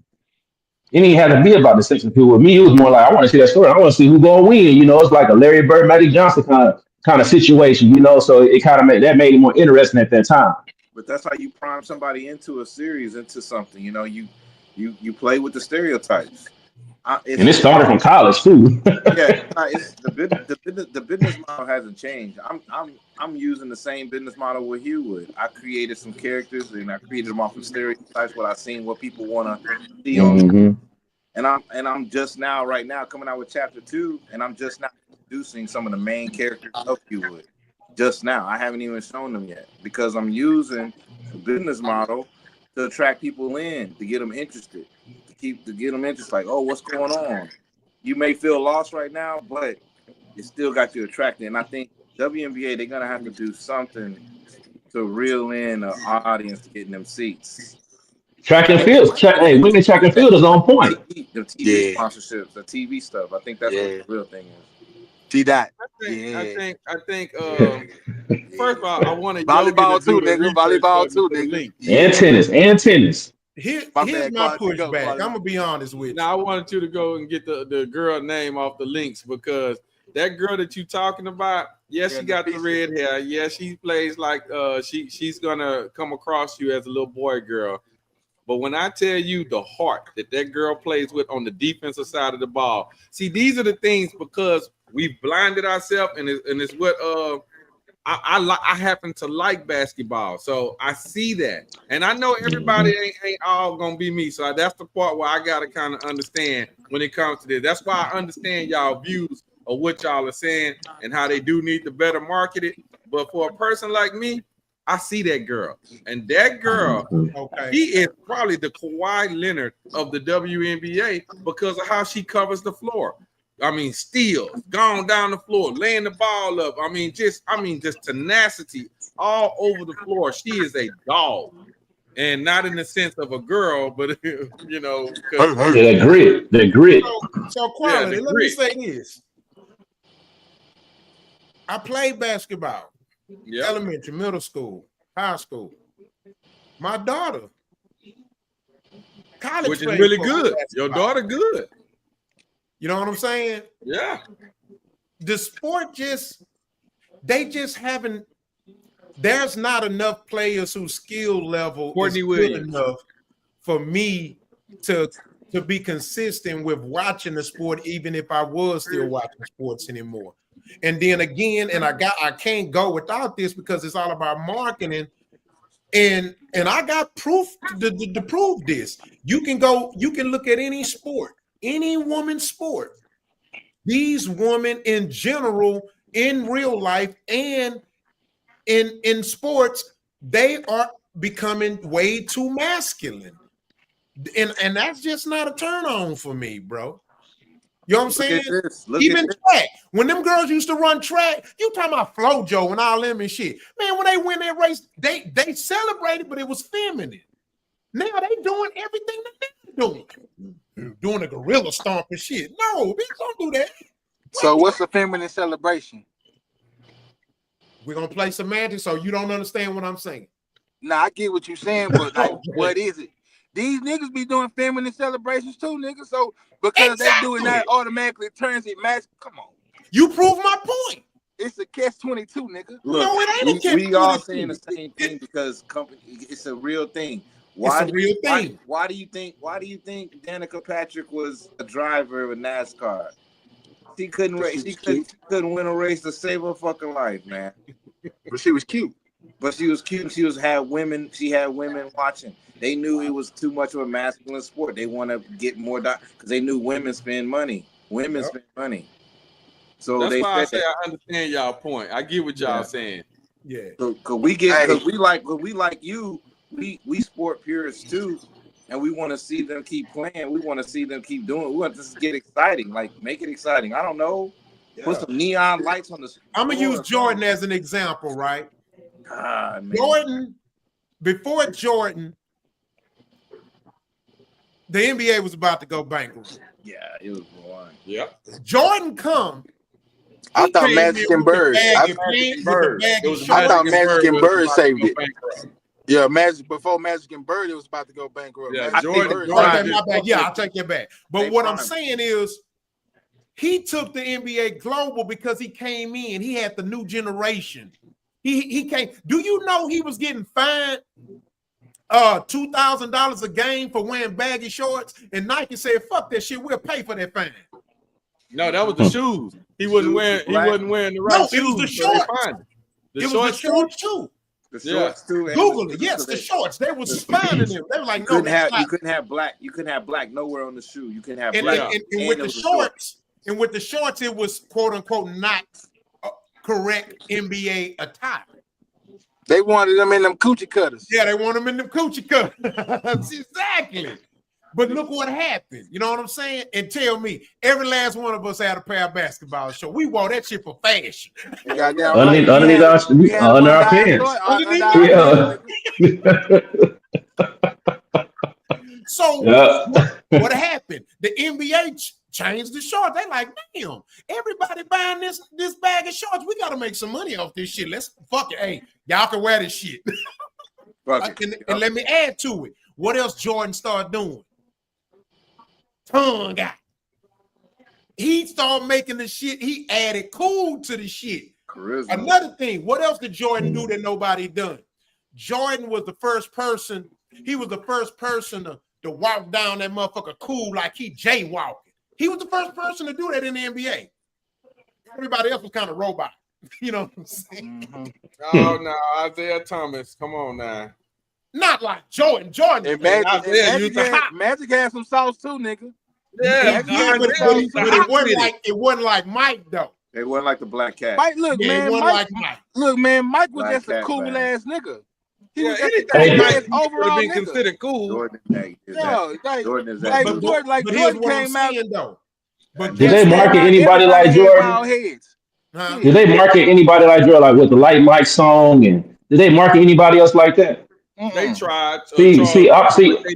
But they never got to the Jordan level. Don't do it because Jordan had already conquered it. Don't do it. Your marketing power is only as good as who you're marketing what he gives you. Because guess what? Magic was great marketing. Magic Johnson. Hey, he helped, but he wasn't Jordan though. He wasn't. Hey, only thing I'm saying is that look, Jordan is the GOAT to me, but I understand marketing too. You know, they can make anything what they want to make it. Is my point. That's all I'm saying. But it's limitations to it. That's though, what you meant by the comment. I got with Jordan though. Jordan, that man. Exactly. Hey, Jordan the GOAT. Ain't no question. Jordan definitely the GOAT. I remember recording the game for my uncle. So who would y'all say? Anything like so that? Who would y'all say evolved it after Mike? Huh? Who would y'all say evolved it after Mike? Who made it that much more? Kobe, maybe Kobe. Allen Iverson. Allen, yeah. That's one. I'm talking about AI. AI. He brought the street. He brought the street culture with it. He brought the hood to it. AI, he brought the hood. Yeah, he definitely brought it. But here's my really the Fab Five. The Fab Five is the one that brought in the baggy ass shorts. And hold on. And what did the NCAA do? Shit, market. Yep. They market that shit quick. They boys had the all black socks shoes with the ball head. I still want to wear Wolverine shorts. I still want to wear. So we can all agree to say the WNBA need to stop. They fucking themselves. Market the shit, whatever. Pause. Damn. Yeah, that's a little non-feminine. What? What? Fucking themselves. They fucking themselves. Damn. Man, I'm heterosexual. I ain't gotta say pause the shit, nigga. Shit. Fuck these YNs, nigga. Pause, nigga. I ain't thinking about gay shit when I talk. Fuck these YN. On that note, we gonna move to the next subject. That's diabolical, Rock. Hey, like and subscribe right now. Hit that like button. Smash that like button. Smash it. So on that note, we finna do a segue. All right, mute your mics.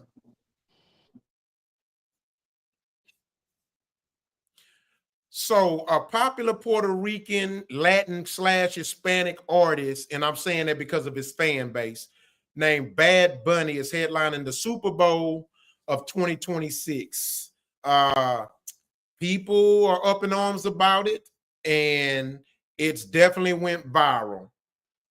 I don't really want to read what Vlad said, but what's going on is, and what's causing the stir is people are asking, is the NFL bowing down now and subjecting themselves to feminism and LGBT? Because we're talking about the good old boy league where they did what the fuck they wanted to do for so long.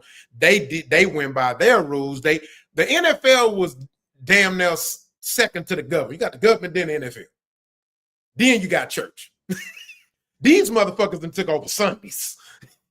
So what everybody is saying to themselves is like, what the fuck is going on with the NFL? We talking about this is a league of men who, like, we don't give a fuck about nobody. We do what we want, what we say. We goddamn never got say so in the government. And it seems they're saying it seems like shit. The feminists and LGBT kind of knocking their head down and pushing them and making them break because the dude is LGBTQ or ST.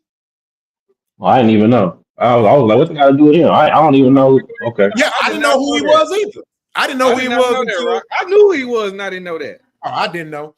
I knew the name, but I didn't know that was. I didn't know that. Yeah. And yeah, he done kiss men on stage. He wear purses and videos. He walk like it. He dressed like he real out. And boy, yeah. Mm-hmm. I don't think I even heard the song before. So people is like, so basically they do Spanish music. Yeah. So basically, not only is he a part of that and he supports it, he also has made himself a part of the, I guess, American political wars. He refuses to do any shows in America because he's protesting ICE arresting illegal immigrants.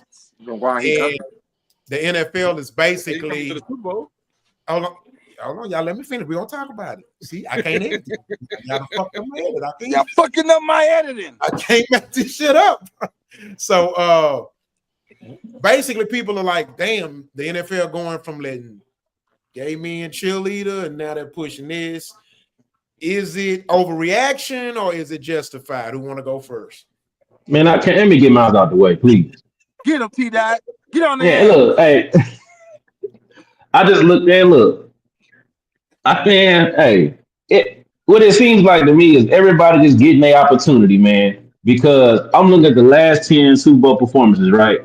Yeah, since 2016, yeah, Katy Perry, Coldplay, Lady Gaga, Justin Timberlake, Maroon 5, Jennifer Lopez and Shakira, The Weeknd, Kendrick Lamar, Mary J. Blige, Eminem, Snoop Dogg, Dre, Rihanna, Usher. I mean, what? Everybody getting the opportunity. What's the problem? They had the Black Power out there with Kendrick Lamar. You had the gangsters with Snoop and Dr. Dre. You got the pop scene with Rihanna. I mean, you had Katy Perry. I don't know if that's alternative. I mean, she made Room 5, Jennifer Lopez, Lady Gaga. I mean, come on, man. Everybody getting their chance. Somebody gonna be mad no matter who up there. Yeah, and you're totally right. I guess the conversation, and that still makes sense with what you're saying, because I really don't care. What a lot of people are up in arms about is the fact that his political stances and how he's, which still doesn't, I still think whoever, business is business. Bro, did you hear To Pimp a Butterfly? He doesn't, he has no English record, so he's gonna speak in Spanish. He's gonna sing. Hey, man. Hey, man. Hey, I say let him do it. But to segue between you and your T-Man and Rock, it's no grace.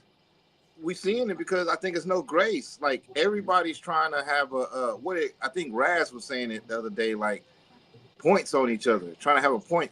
So we already know, like he said all these crazy things, or he kisses guys, or he's against ICE, or he's gonna purposely sing in all Spanish or whatever, or that's just what he does. It's like the people who don't like that shit are trying to come out and just be on that right away. It's like and it's on both sides where this pattern to where there's no grace. There's no grace. So I'm with T being like, hey, so let him do it then. I mean, because he's supposed to be this super big world star. I'm with T being. And they brought in they brought in their audience. Like think about from business, they trying to capture everybody's audience. Look at the NFL right now. You got the players out there with gold in their mouth. They come and they sit on the sideline with their chains on. They doing all kind of dance they want to do.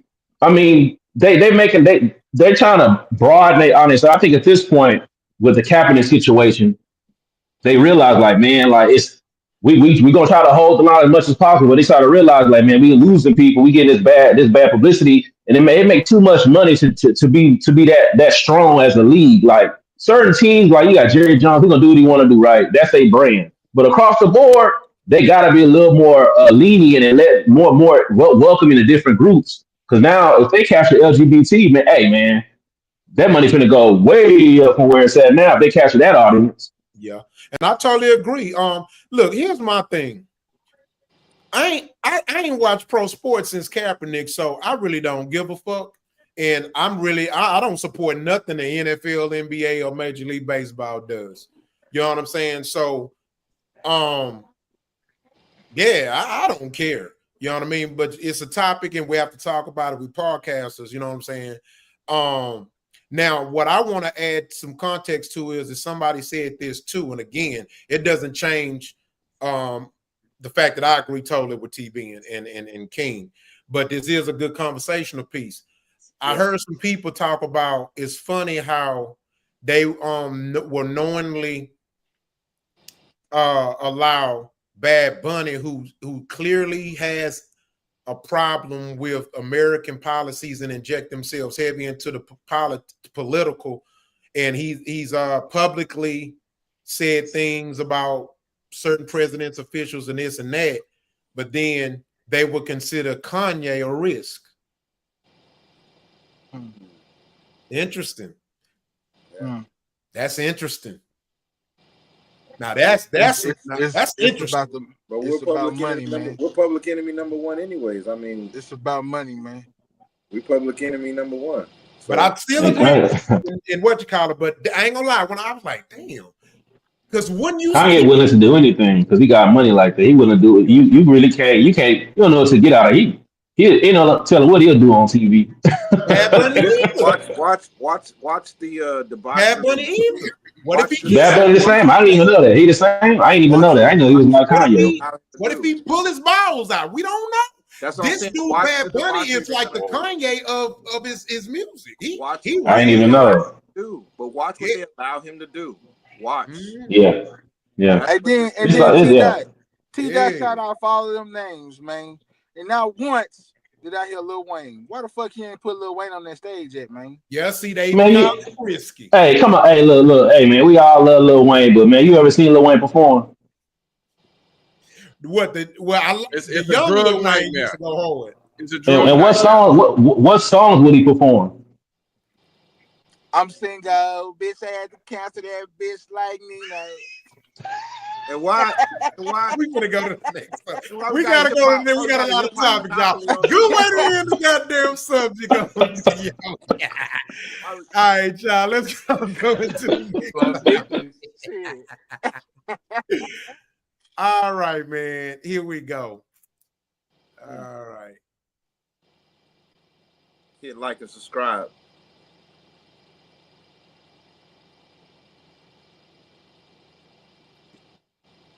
All right, so Cenat recently talked about how Nike offered him $500 million to stop talking about religion, and he told them no.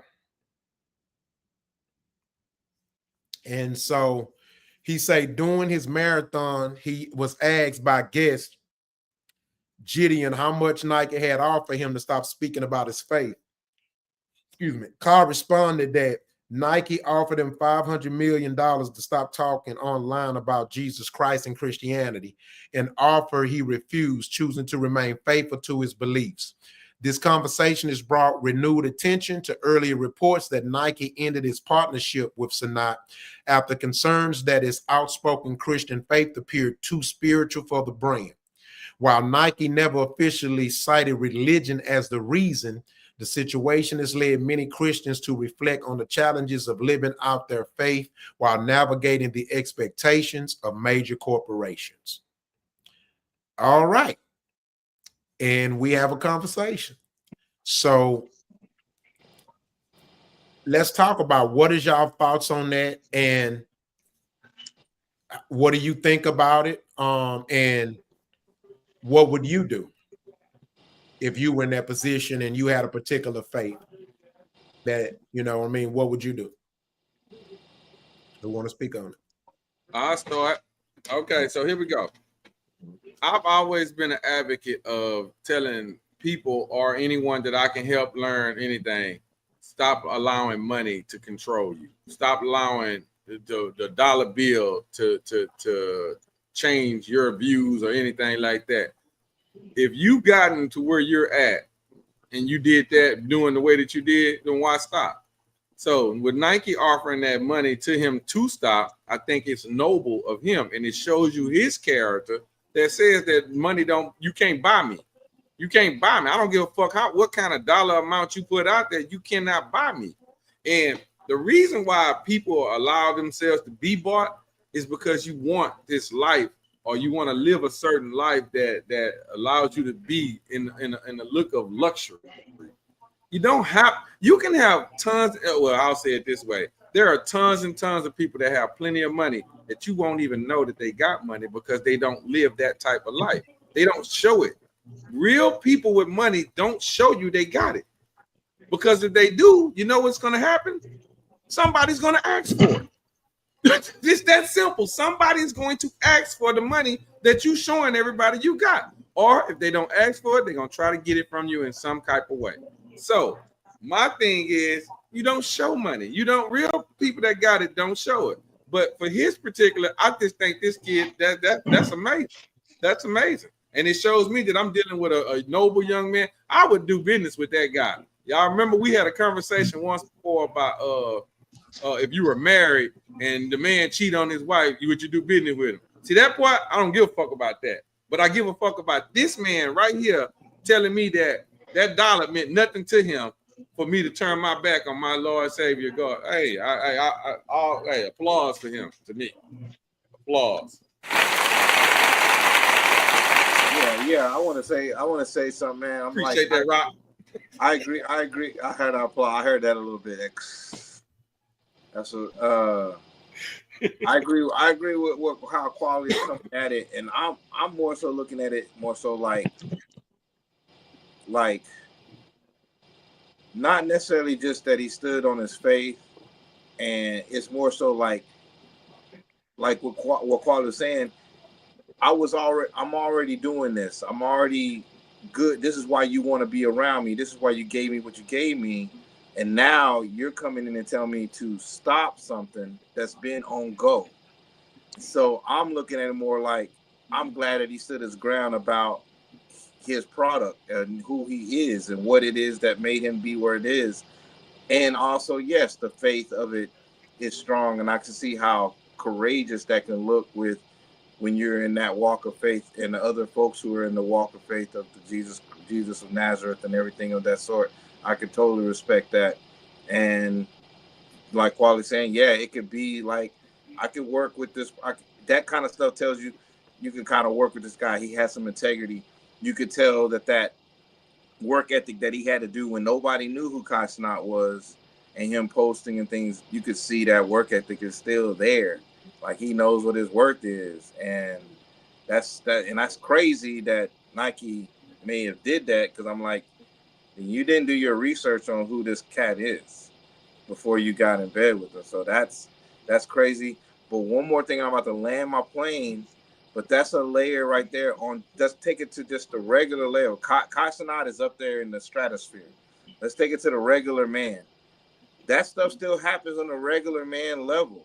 On the regular man level, to where we don't acknowledge everything that it took to somebody, like everything that took Rock to make this podcast. All the phone calls, all the emails, all the whatever, the figuring out what guys he would even call around the country. You know what I'm saying? Him living in Atlanta, all that work, all that took a genius energy. That took a genius energy. So when you come in and say, oh, how your little old business doing? Or oh, how your little old thing doing? You just took a whole universe out for no reason, without listening. And I wanted to bring that up because I feel like this right here kind of touches on that when you get to the regular level of like really knowing who your circle is and what your worth and value is. You know what I mean? I land my plane right there. You're muted. Quick point, y'all. I got 2 quick points.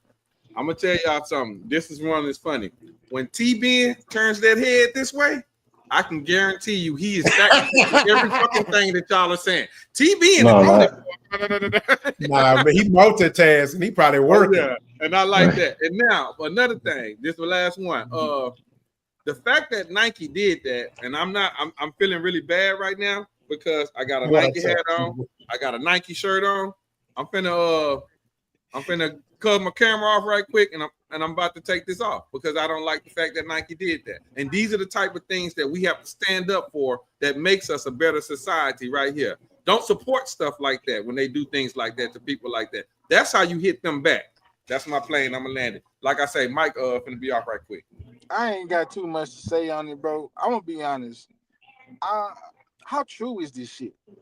It's true. They both acknowledged it. Nike even acknowledged it. It's true. But it was known when they offered them the deal, though.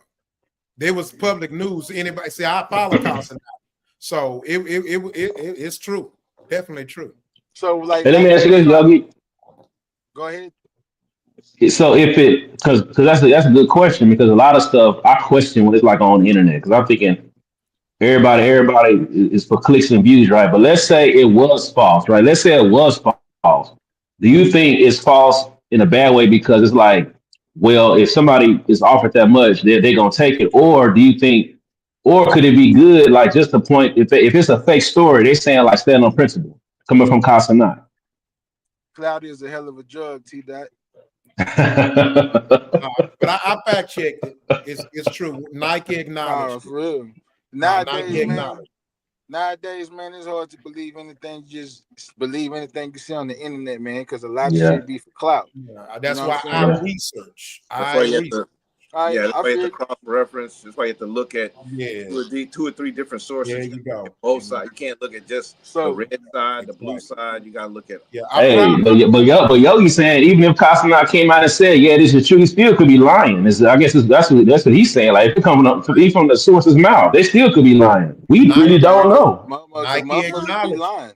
Yeah. Well, okay. Well, look, if Nike and him lying, then they lying. I mean, but I'm just gonna go. I'm not saying they lying. You know what I'm saying? But my thing about it is this: it's like I'm gonna be saying right? If this shit is true, for him to turn that down, bro, that speaks volumes on him as a man, bro. Yeah, you know what I'm saying? Because that's a lot of money to turn down for you just to stop talking about religion. You know what I'm saying? That shows you how important religion is to him. You know what I'm saying? To him, his morals, his principles, his upbringing, that tells you a lot about that shit. And like, let's be real, bro. I don't know where I seen this shit or we talked about it on here, man, but it's a certain amount of money this man makes per minute when he streams. That's what I was about to say. This nigga is not hurting. Yeah. This nigga this man literally started from the bottom and is filthy fucking rich right now, just off what he's doing. So, one, like Quality said, that the dollar amount don't move him. 2, that tells you about his upbringing, how important religion and God is to him, because he probably recognizes that without God, he wouldn't be where he's at, the position he's in. And he's standing on that. You know what I'm saying? And 3, I'm not gonna lie, man. Y'all know me. I love some Nike, boy. That's a hard pill to swallow for me, man, because I really can't get down with shit like that, man. Because that's like, how you gonna use money to silence someone? You know what I'm saying? And a man, like, I see this man like Casanara, really that dude. This nigga got strings with anybody, like celebrity wise, he can get anybody in that motherfucking room with him. This motherfucker just did a motherfucking nigga went to Kevin Hart house and did a stream, just did that. You know what I'm saying? Marlon So, like, Wayans too. yeah, so his Rolodex is crazy. You know what I'm saying? He didn't need that money, bro. That's it. That's all, man. I ain't got too much to say about it. That's facts. All right. Well, I guess it's my turn. Come on with it, Rock. Tell her why he was stupid. No. He wasn't stupid. He wasn't stupid at all. Nah, hear me out when I say this, brothers. I love y'all answers. And y'all responses to it tells me a lot about who I associate myself with. And I am honored and glad that I associate myself with people like y'all. Because even if I disagree with you on something, if you sternly believe what you're saying holds weight, I know you're going to stand on business. And that's what I only want to associate myself with men like that, because real men are going to understand that if they do find themselves wrong or find themselves like, you know what, you make more sense, y'all, it'll come back around. And vice versa with me. You know what I'm saying? Y'all saw me apologize live on podcasts. You know what I mean? And so we still commend you for that. Appreciate you, brother. And I don't listen to me. I literally, when I tell y'all, I 1000% agree with y'all. But I don't agree with Cenat. Here's why. You know, it ain't what you do, it's how you do it. Right? Okay.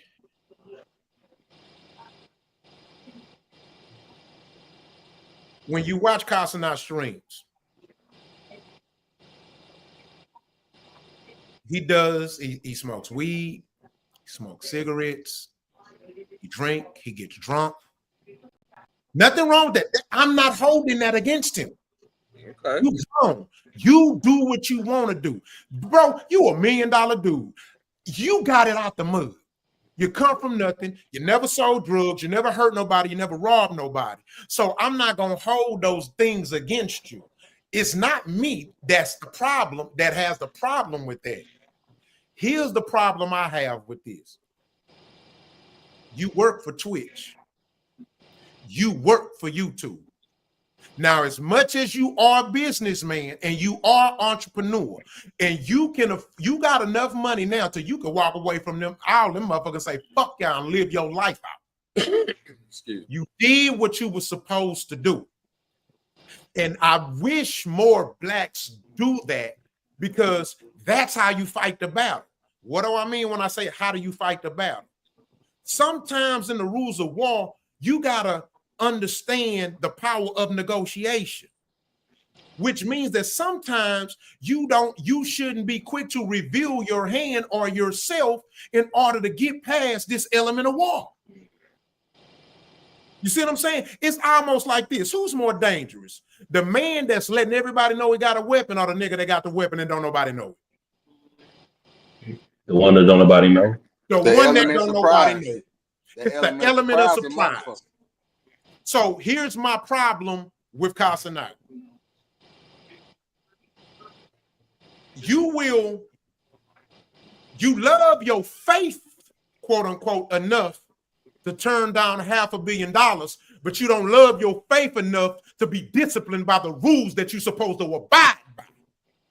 You drink, you're a Christian, right? You're not supposed to drink. You smoke, you're a Christian, right? You're not supposed to smoke. I know you're fucking.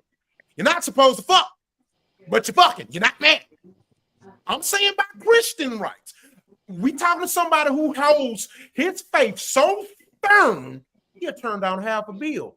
But he don't hold his faith stern enough to not drink, not smoke, not fuck. So I got a question about that, Rock. Let me ask you this then. Yeah, okay. Let me ask. That's hypocritical. So my point is this. Every last one of y'all is right, bro. But my point is, it ain't what you do, it's how you do it. Let me tell you something. On that job, guess what? I don't give a damn what your religion is. You better be careful how you talk at your job. Yeah. You'll get your ass fired. Hell yeah, real quick. You'll get your ass fired if you put too much pressure. You keep screaming that shit out in a certain way. Because I be wanting to cuss motherfuckers out all the time up here. All the time. Also, he on Twitch and he on YouTube. I bet you won't say shit about them goddamn Jews. Now you stand by your shit. Stand by your shit. Don't have to do it. But he not. Wow. Let me ask you, Rock, two questions now. The first, okay. So my point is, I have a problem with the person that did it. And I just don't like hypocrisy, bro. I just don't like it, bro. If your faith ain't, if you can't stand behind your faith and not drink and other things that your faith requires you not to do, then how the fuck you gonna turn down $500 million? You gonna stand on your faith like that? Nigga, I'd rather you take the $500 million. Got this shit. You can do God's work with that, nigga. Because guess what? You can't go on no job, walking no job, screaming Allah Akbar and Jesus all day. You cannot do it. And another thing, it's other ways to represent your shit. The loudest nigga in the room is the weakest in the room. Nigga, wear a cross or something. Wear Jesus is anything. All they ask you was don't talk about it so much. Where does that stop, though? When does that stop? You're right. No, them my questions. Them some of my questions because the first I forgot my first point was okay. So if he's saying now, remember he walking his walk, right? His walking his faith. Him as an individual person. That if they telling him, hey, if they say you need to tone down your religious talk, we don't want to talk about religion no more. He like, hey, I want to still talk about religion. I'm walking my walk. I still got flaws. But I still want to be able to, whatever. I don't listen to constant. I don't know what he talks about as his religion's concerned. But they telling him, hey, don't talk about it. If his limit is saying, hey, my limit is, look, I know I still sin like the next man sins. But that don't tell me I can't talk about my religion and take the money so you don't do it. So what I'm saying is just because he may sin don't mean that he can't still say, I don't want to take the money to stop talking about my religion. That's like saying a pastor can't. Hold on. Well, that's like saying, so are all pastors hypocrites too then? Most of them. Because they human. They sin. Most of them. So you ever seen? Okay. I can't stand an overweight ass preacher. I'm trying to figure. Yeah, but I'm trying to understand though. Okay. At what limit can somebody still give a message even if they don't do 100% of what that message is saying? And where do you draw the line? That means nobody can say nothing. But what I'm saying is that work is work, regardless of how you working or who you working with. That's what I'm saying. It's no different than working for. Okay, let me ask you this. Let me ask y'all all this. Well, hold on, pause, because you comparing it to somebody going to their job. I'm saying if I go to my job, if I ain't been talking about my religion, then I'm not going to start doing it tomorrow unless I know I'm going to get fired. If they tell him, hey, if you keep talking about this, we'll take $500 million off the table. That's what he chose to do. Okay. So if I can choose to go get fired if I wanted to tomorrow if I chose to do that. Exactly, and that's my point. So the last time I checked, most people don't read the fine prints of the contract when they get a job, but it's in there. You can't be running around here screaming certain shit all day because I understand that, but I can still make that choice. Like Cenat made his choice. He said, I'm choosing not to take the $500 million. Why is he wrong? Because he still don't live by every tenet of his religion. I said he was wrong. I agree with that, Ben. Hold on. This is what I'm understanding. I sit and let y'all know I agree with y'all. I get that. I hear that. I never said he was wrong. All I'm saying is he's a hypocrite. What is But wrong why with you? acknowledging What? he's a hypocrite? That's What is? That's not being a hypocrite. That's not being a hypocrite. Hypocrite. That's Let not me being a ask y'all a hypocrite, question. Rob. Let me ask A y'all. hypocrite? No, hold on, Rob. Hold on, Rob. That's not being a hypocrite, though. Wait, you can't A smoke. hypocrite is if he say We could a drink. hypocrite. You can't smoke weed as a Christian. He turned down money to tell him to stop talking about his religion. Just because he smokes drinks don't mean he's being a hypocrite. That's not a hypocrite right there, Rob. That's just the wrong definition. I don't see how you That's cannot not see that as hypocrisy. a So hypocrite you is gonna saying turn down, no. you gonna put down the That's bottle, but you that's turn not a down hip. 500 million. But you That's not go being a against hypocrite. your religious laws. You can No, I'm saying you get. I'm saying. Religion holds I'm these saying. rules sacred. Rob, I'm saying the word that you use is not describing his actions. That's the wrong word for his actions. That's not being a hypocrite, is what I'm saying. A hypocrite is be saying, okay, well maybe I'm but using it's the not. wrong word. You are using it wrong. A hypocrite is saying if he says like, "Hey," that's like saying, "Hey, don't drink because you're not supposed to drink." Then he drinks. That's being a hypocrite. Or if he's saying, "Hey, don't turn down," like if he says, "Hey, y'all, if your company tell you that you can't say certain things, you should do it," and then he turns around and don't do it. That's being a hypocrite. I'm too deep. You know what's funny? My dad's It's just the wrong. I was raised up in the church. You know what's funny? There's no rule in the Bible that said it's a sin to turn down 500 million and not say my name. But there is a rule in the Bible that says it's a sin to drink. So He didn't say, because his moral saying. So all I'm saying is this: if your faith, if you hold your faith so dearly, then why will you go against your faith by drinking when it says it's a sin, but turn down 500 mil because that to you that's going against my faith? That makes no sense. Hold on. Is that why he turned it down? Is that why he turned it down? Because it goes against his faith? I thought he turned it down because he wanted to be able to say what he want to say. That's two different things, Rob. He said because of his faith. He said, I want to let people know I love, this is my faith, and I'm going to scream it. What's wrong with that? Oh my God, y'all not hearing me. I'm not. King, didn't I say I agree with y'all? Before I started talking, I said I agree with y'all. And then I told you, I said you're not wrong. I said I don't agree with him doing it because to me, he being hypocritical. It does, I'm saying it, but you just I can't keep repeating myself. If you hold your faith that dear to where you would turn down $500 million to not scream Jesus all the time on your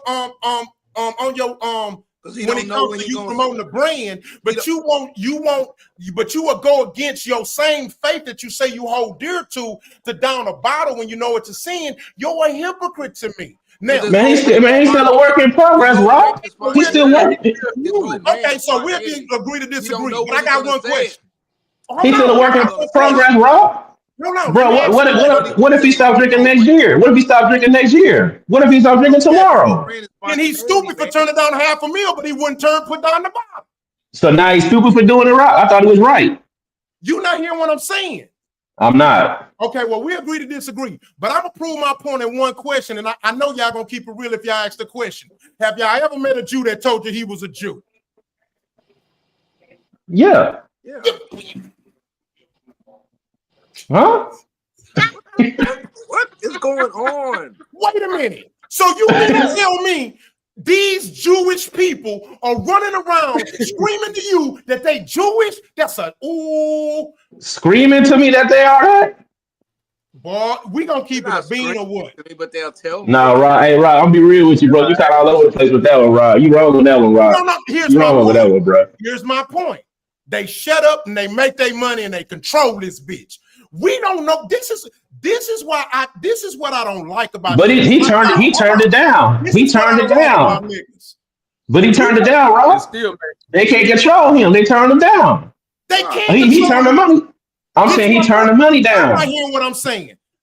Didn't I just say they can control? They still can control him because if he say something about the Jews on Twitch or YouTube, it's a wrap. But why would he though? Why would he? He don't go political like that. Why would he talk about him? But he knows that. I hear your point. I hear your point that he can. You saying if he, you like that's like saying if he does it, like why wouldn't he though? Omit the Jewish thing, but he can't omit the Christianity thing when he need to. I get what you're saying. Listen, look how but you put a circumstance that don't match his situation. What I'm saying, we just disagree. Right. We don't have to pick Rock. What you said, Rock. So we just chop it up. Look, if you saying, hold on, Rock. Hold on, Rock. Say the RAPE word. What do? I correct y'all. If you what? I correct you because you can't say that word in full on YouTube. If you say it too much, they will flag you and you will get demonetized. We haven't said so here's what I'm saying. All I'm saying is that every rule ain't gotta be some fucking moral battle. I'm so sick of it. Wasn't him though. Let me finish. We always fighting for these moral victories and they get us nowhere, nigga. Get the bag and win group economics and already has the bag. He already has the bag. He already got money. He said you cannot tell me not to say what I want to say. But it's not. That's what he want to say. Something about the Jews on Twitch or YouTube. Listen, that man knows. But does he talk about the Jews though? You don't know what he can and what he can't say on Twitch or YouTube. Y'all crazy if y'all don't think he don't know that. But does he talk? Does he talk about Jews though? I'm gonna say it again. That man is worth $200 million. Because I can't talk. Yeah. You saying if he talks about it, why would he? He don't talk about Jews. He want to talk about his faith. They said he's saying, look, I want to talk about my faith. They saying, hey, we pay $500 million because we don't like you talking about your faith because it's bad for our brand. We don't want to be a religious brand. He's saying, well, I don't want the money. You saying, well, what if he chooses to talk about the Jews? They're gonna shut him up. Who says he's talking about Jews? He don't talk about Jews. You're dissipating the situation because of my argument. Let me say it again. He is worth $200 million. Can I finish? He's worth $200 million. When you get up to that type of money, you got to have lawyers. Guess what? You got to understand who you working with and what your platform is. Y'all crazy as hell if y'all don't think this man know what he can and cannot say on these platforms because he making money. So don't think he don't know. So he knows what he can and can't say, and he's going to make sure that he don't say shit about the Jews on those platforms or he will get demonetized. Right. That's how, listen, I don't understand. That has nothing to do with what we're talking about, though. You creating that. I say it does. But I'm trying how, though? I'm trying to understand how. I'm trying to understand how is it that it became a debate when I agreed with y'all, but all I'm saying is no, that's not when it was a debate. It became a debate when you said he being a hypocrite. That made it a debate. No, it wasn't and the conversation could have been over. I said we'll just agree to disagree, but y'all gonna try to convert me. I'ma still stand on this. We could be 3 hours. All right, so look, ain't nothing we can say that can change your mind. No. Okay, all right, next topic. I mean, hey, man. I ain't trying to change your mind. Yeah, go Jay. You gonna keep doing it right. Hey, look, I'll say that for me. If y'all telling me, hey, you wrong because of this. If I'm wrong, be like, hey, you right, I'm wrong. But if I say you can't prove me wrong, no matter what you say, we gonna go to the next topic. I'm gonna prove him wrong. He ain't gonna be willing to hear it. It's not that I'm not willing to hear it. That's not fair. Sometimes we are not gonna agree on something at the end. We just both standing on business. It's crazy how I explained myself before I started talking, and y'all still gave me hell. I literally explained. I'm just telling you the word hypocrite is not. That's not the right word to use. I agree with just because he does those things, don't make him a non-Christian or make him a bad Christian or anything. Oh my God, I never said it. You did, Rock. I didn't say you said that. I'm not saying that. I'm just saying the hypocritical comment where you say because he does this and because he does that. We all human. Every last one of us does something that's not right. So why he can be human and take the $500 million? Tell you what? You kind of go back to the same argument, Rob. So you gonna tell a nigga that you can go? It's okay. You will be a work in progress. Go on, sin and drink. But hey, no, you don't. You stand on it. You don't take that $500 million sin, nigga. I would take that's his choice. That's his choice. Man, y'all smoke. He does his stance on what he thinks is best. That's not fair to tell him how to make that stance. If that's how he wants to make his stance, I gotta allow him to do that. Y'all don't think I don't know that Cenat would disagree with me? I know that. It's a business. They don't have to agree or disagree. I'm just saying hypocrite is not the right word to use. All I'm saying. And I just can't. I just don't agree with it. That's all. It's cool. And maybe I'll find another word tomorrow. But all I'm saying is, to me, I'm gonna be real. To me, that's like saying I don't agree that. To me, that's like saying I don't agree that a car you put gas in the car. Like you put gas in the car. Like it ain't nothing to agree with. That's what I'm saying. Like it's a fact. What I'm not gonna change my mind. Y'all not gonna change my mind. I'm sorry. I'm sorry. I'll take a $500 million sin. I'll take a $500 million sin over a fucking $50 paint a fucking. But hey, pause right there, Rock. You said $500 million sin. It's not a sin to take the money to shut up. That's not the same comparison. His morals say I want to keep talking about religion. That's not a sin to take the money, Rob. And one of the reasons, it's not a sin to take the money, Rob. That's what I'm saying. Is because we fighting for moral victories instead of getting a real victory. What? Nigga, you know how much land I would have bought with $500,000? Nigga, all I needed was 10 million. Why I could have bought a third of the country with 100 of that million? Let it go, T-Ben. Yeah, he already said it. He can't be converted. You're right. Okay. He worth $200 million. They offering $500 million. Yep. I mean, I can say nothing to that. That's cool. And you know what? And me personally, if I'm like a Christian man and I want to keep spreading the word, however I want to do it, and I might still drink liquor, and I'm like, well, if they tell me, hey man, you can't spread the word no more, I'm be like, well, dang, I don't want to do that, man. I got 200 million already. I don't need that right there. I want to keep spreading my word and getting better as a person. I'll fix on, last year I used to smoke. I stopped smoking. This year I drink. Maybe it take me another year to stop, quit drinking. But I'm gonna still let people know to love each other. I'm gonna still tell people to do the right thing. And like, I mess up every now and then. But they told me $500 million. You can't say that no more. I'm like, I feel you. Hey man, you keep that money. I want to keep talking and getting better and letting people know to get better. That's how I look at it. I ain't looking at, well, I still smoke and drink. So you know what? $500 million. Hey, I'm gonna take that and I'll just shut up. Come on, man. Like that's not how I would do it. But I feel you're right, Either decision, Rock. There's nothing wrong with either decision, like you say. Yeah, exactly. Yeah, right, Rock. I'm sorry. Fuck that. If I'm sinning and I'm drinking, doing shit against my religion, but then all of a sudden I'm gonna start having the moral capacity to turn down $500,000, man. Fuck that shit. I'm hey, well, and when I take where the money, do? And when I what's the starting point? And when I take the money, I'm gonna say I'm getting better, y'all. I'm a work in progress. But Rob, just don't talk about your religion no more. Or we're gonna take that money from you, boy. You goddamn right. And look, and guess what? Here's my point, though. Here's my point. I don't gotta vocalize what my beliefs. See, this is the difference. Right. I ain't no preacher. So not a preacher. I don't have to vocalize my shit. I don't get paid to go around talking about my Jesus if I'm a religion. So for me, it would be easy because guess what? I ain't got to run around and throw my religion on people. In fact, I don't even like people like that. Right. I don't like people who are always throwing their religion. Hey, how you doing? Oh, man, I'm doing good like Jesus. Hey, Rock, you know what? What I see people do? Hey, this is what I see people do, Rock. What you got to do today? Shit, I got to go to work. This is what I see people do. It's his brother I know. I don't know him, but I watch his content from time to time.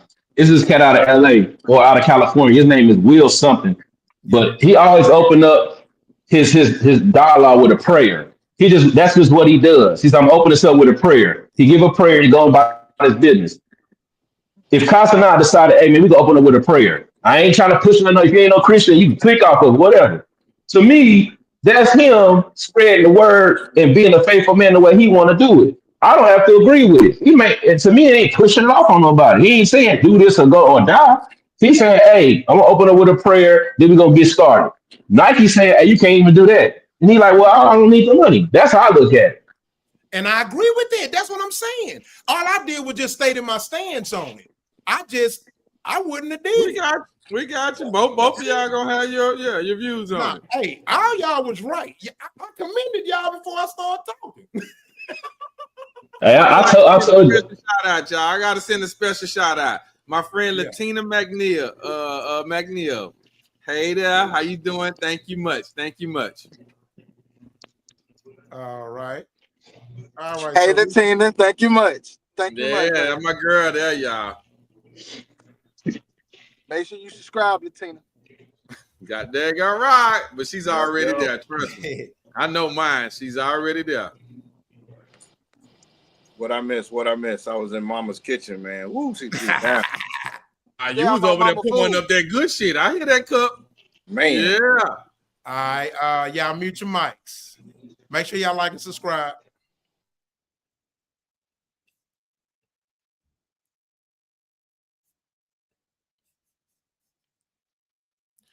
All right. Tennessee State removes questionable group from campus after unauthorized visit. So let me play it.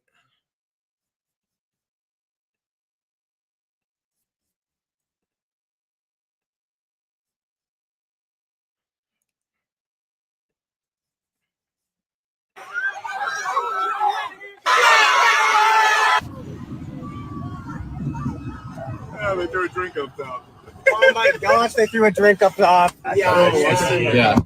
Oh, whoa. Did somebody just throw something in our car? Arrest. They just tried to hit the car. They're still hitting the car. Whoa! That was loud.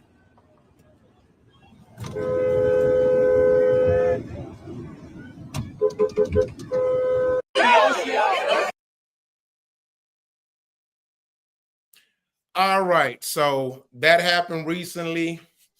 Well, black people are in a hell of a civil moral war right now. I've never seen anything like this in my entire life.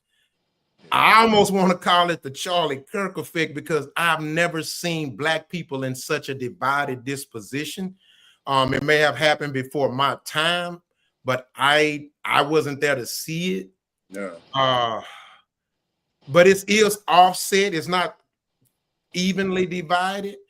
When I say it's multi-divided, but not evenly divided, I mean, you can break this shit down by religion, corporate association, political association, politics, upbringing, everything. The haves and have-nots of the black folks. Man, this is deep, man, and who want to talk about it? So I have another video at some point in it, but in the conversation. But let's talk about it. Who want to talk about it? Man, we can't say nothing. Man, we can't say nothing about them black people and what they did. Man, them white boys went on their campus with that bullshit. That's an all blacks, an HBCU.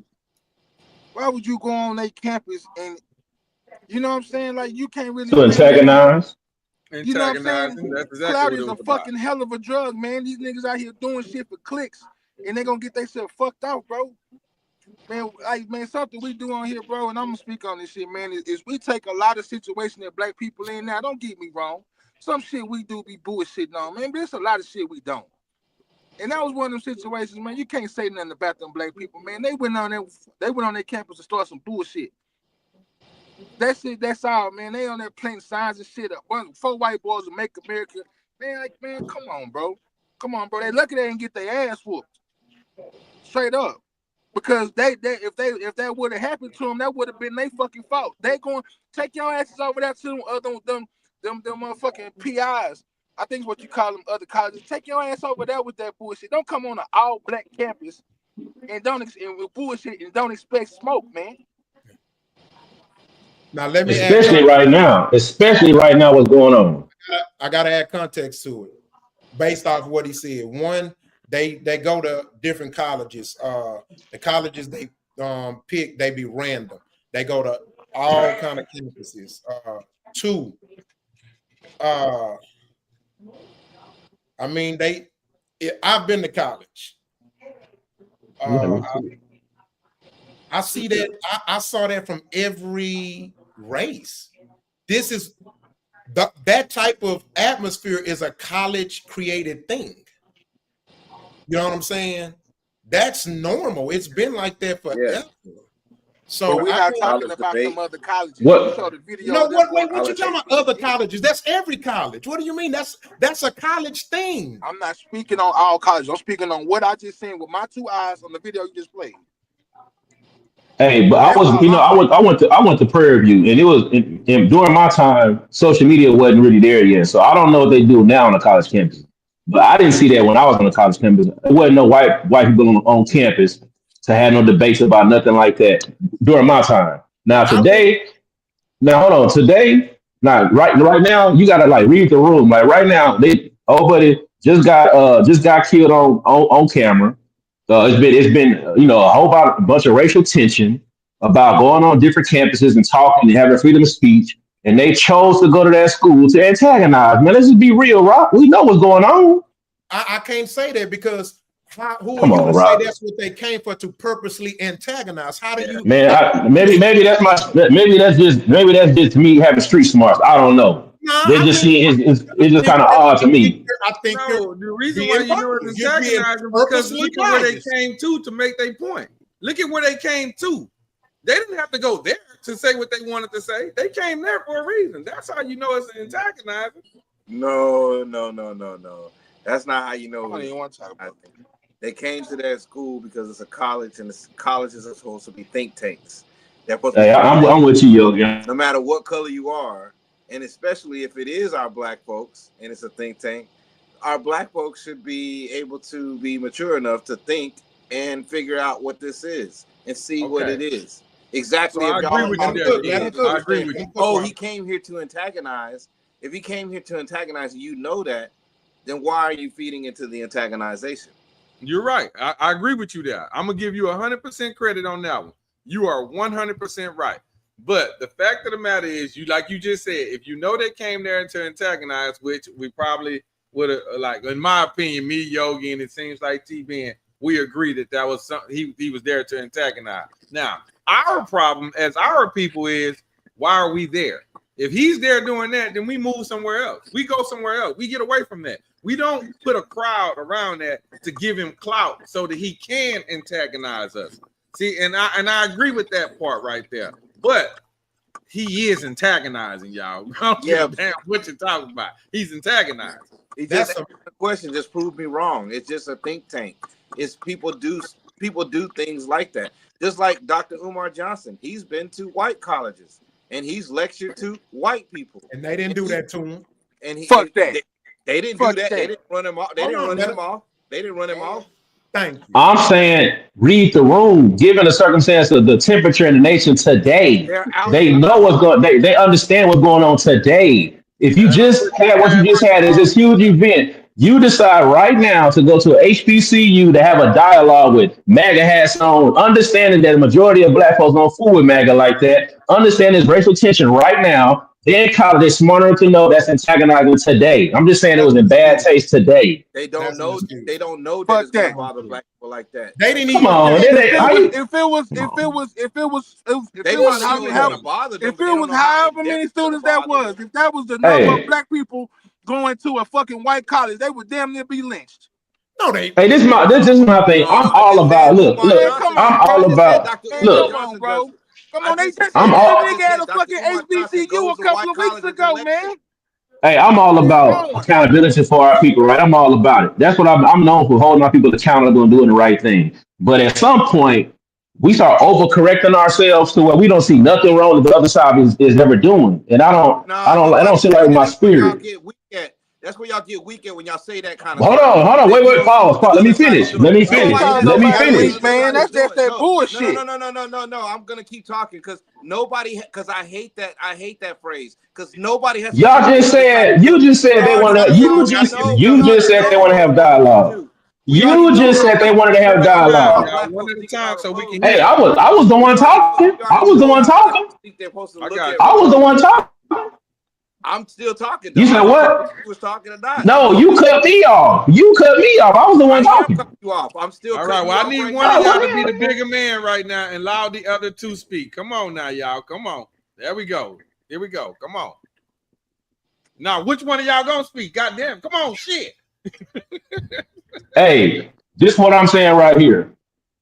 What I've been noticing is all the stuff that we talk about. It's kind of like when you out and you talking to somebody, you kind of sense with somebody, oh man, he got a problem with me. You don't really say, you be like, man, I think it's man because I'm black. You don't really just say you kind of feel like that's what it is. We all kind of understand how stuff like that works. We understand microaggressions. What they was doing is microaggression. We're gonna have a dialogue, y'all. Let's just go talk about it real quick in the middle of what's going on. You got to be able to read the How can room. you make that assumption and make it fact? You're guessing. This is my opinion, Rock. Of course. What you mean? Okay, cool. Long as we understand it, because he stated his opinion. Come on, man. No, what did he have an opinion? Keep going, T-Ben. Keep going, T-Ben. No, then you mentioned Umar does it too. I'm saying it'd have been in poor taste as well if something happened to on the other side and it's the same circumstance but flipped on the other race. Umar said, "Let me go to the PWI and have a dialogue." It'd have been in poor taste as well. He'd been antagonizing. I'm saying antagonizing. He does go do that. And in his, I'm saying, okay, did he? Can I finish? I'll let you finish. Did he? Can I finish? Did he? Let him talk, man. Come on. Come on, King. Come on. You got it. I'm just saying when Dr. Umar Johnson goes do his lectures and the things that he talks about can be considered very antagonizing to a white person listening to what he's saying. That's not what I'm saying, man. That's not what I'm saying. But I'm saying he can't. But that's what let him cook. Let him cook. What we're saying is, I said due to the time. You got to address what I said. I said due to the times we in. The times we in. I didn't say period. The times we in. That's the key part.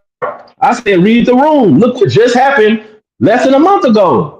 That's why I said that because they're not worried about what happened a month ago. Because if it happens again, well, that's your opinion right there. It proves their point. If it happens again, that leftists can't take it and they got to shoot somebody that's talking with free speech. If it happens again, so they're out there proving a point that, hey, I'm still gonna come out here and talk. I'm still gonna come and talk to you. You think I'm the enemy, and I'm gonna keep telling you that I'm not. I'm gonna keep telling you that I'm American. I'm trying to talk to you. Look here, black person. Let's talk. And yeah, this is coming out of a black person saying that. It's for real. It's real. This is a real conversation. Like you represent 1 million people, and I represent 1 million people.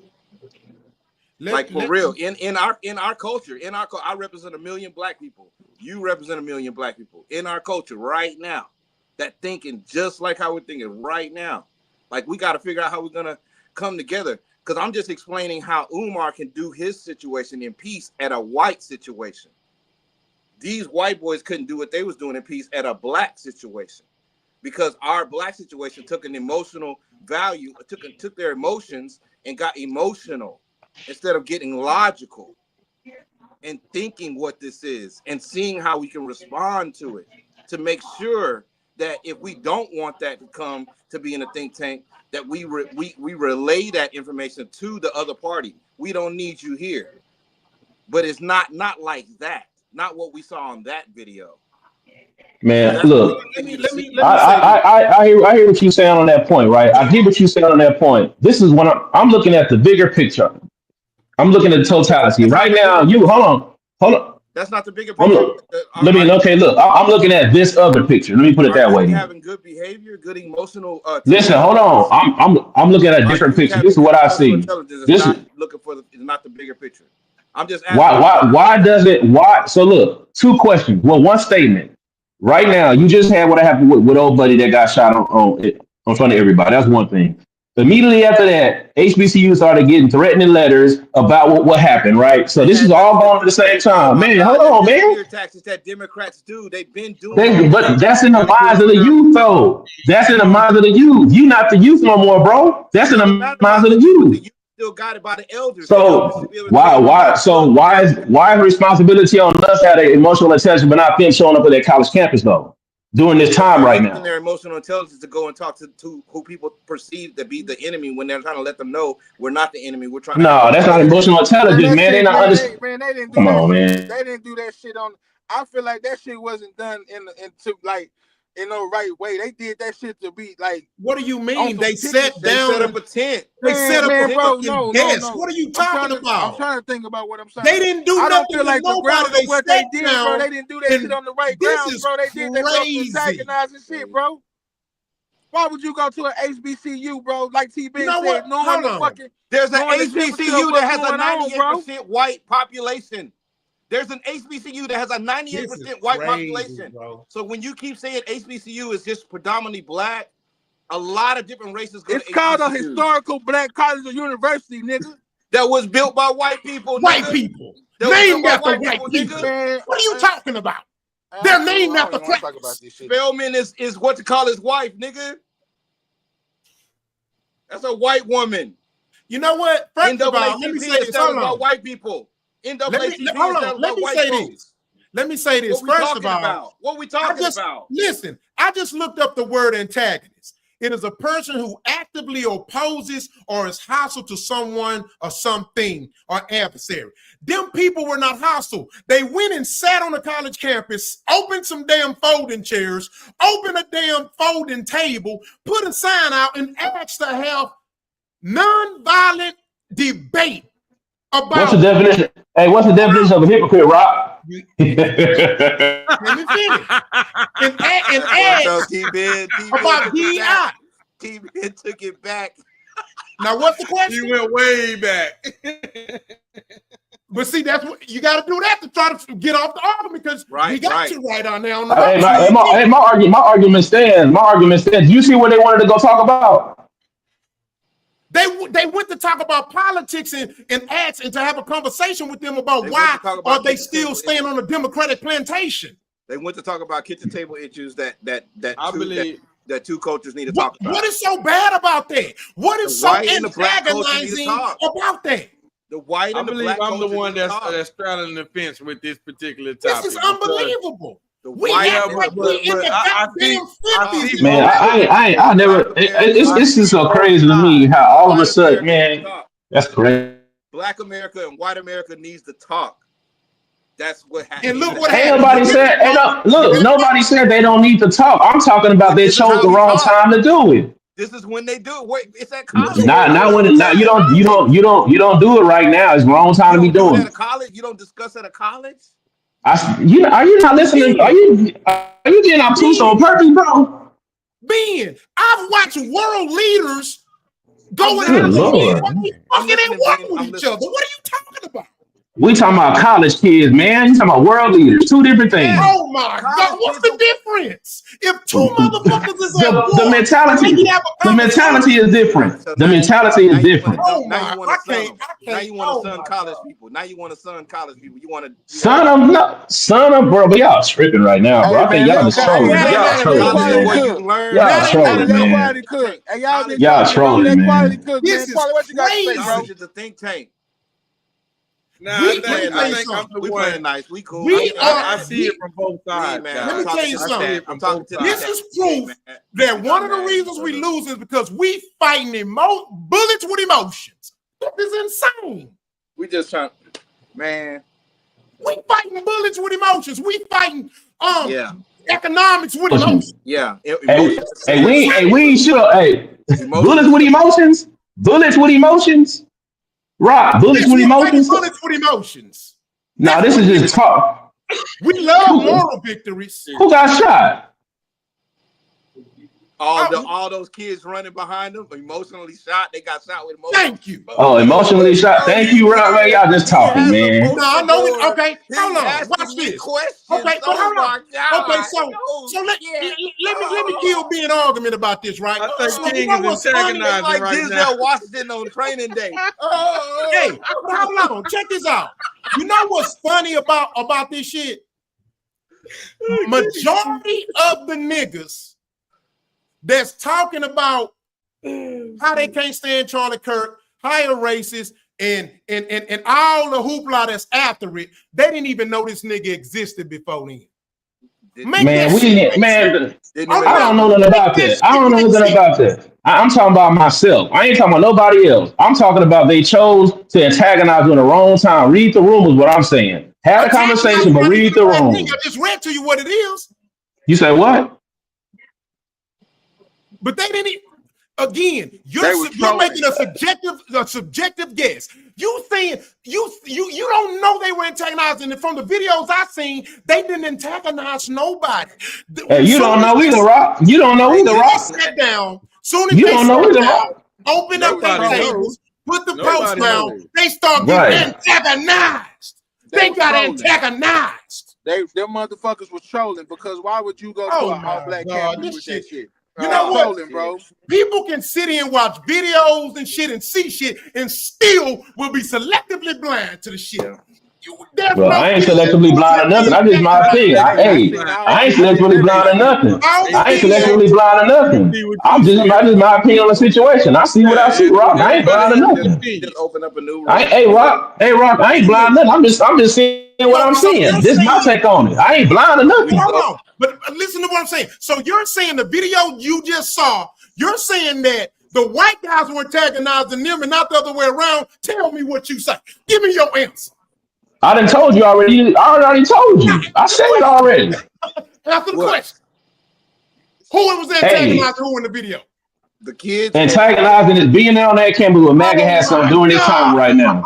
That's my answer. That's my answer. From the definition he just read about antagonists, they wasn't antagonizing. They was trolling, bro.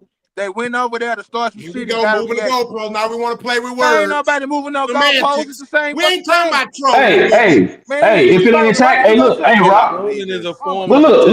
Look. Hey, look, check this out though. Hey, check this out. Look at me though, Rock. Look, Rock. Look what I'm gonna do. Hey, I'm wrong about the word antagonizing. They wasn't antagonizing, but I agree they was trolling. I agree with that. It still don't make it right. They showed they lack of class by how to handle the situation, bro. That's fine. That's fine. Okay. That's okay. I don't listen. That's okay. But I'm saying this. Just like, hold on, Rock. No, hold on, Rock. If somebody, you got the right to say what you want to say, but you got consequences. If I would have saw my child on video, if I would have saw my child on video doing that shit, I would have beat their motherfucking ass. Okay, good for you, Rock. Okay, good for you, Rock. Because I didn't teach you to act like that. I didn't raise you to antagonize or troll people. They looked like they was trolling. Hey, so what's the discussion centered around? What we talking about? We think we have selective rage. Selective rage. Okay. Yes. Okay, selective rage. So what? So selective rage. So in other words, what should we rage? What should we not be raged about? What should we be raged out about? That's not what I'm saying. What should we have raged about? You saying it's selective. I'm saying what should we be raged about? No, it's selective because you're selecting it. You're selecting it. Selecting when you want to be enraged. That okay, look, let me walk through this path. And that will mean that let me walk this path in. Let me walk you down this path. You saying we have selective outrage. I'm not saying we don't. What I'm saying is what should we be outraged about? We shouldn't be. That's the whole point. We still busy. It's 2025 and we still fighting for moral victories. Man, group economics. That's it. Group economics. What moral victory? What moral victory? What moral victory? We need to flood the game with group economics, infiltrate all the entities that we say are oppressing us. Yeah, infiltrate all that shit. What that got to do with what happened on that college campus, though? They showed that they're not emotionally intelligent and they wasting taxpayers' fucking money. Why do you think they're not emotionally intelligent yet, Rock? Because they showed it. Why do you think they're that way, Rock? Because that's what was displayed on the camera. No, that's what you saw. I'm saying, why are they that way? Why are they that way? Because we're black and we are taught as a race to embrace being a victim. Listen, do you know most HBCUs, they indoctrinate those kids to be Democratic, to be leftist, instead of letting them choose their own right. Yep. That's a fact. That's a fact, man. That is a fact. I ain't trying to mirror what you're saying, but that's a fact. Nigga! These facts. Who said nigga? Damn, that came out of nowhere. Boy. We didn't even need that. So, okay. This nigga Rock will have to change, bro. I'm going to play this other video. This is a segue. Check this out.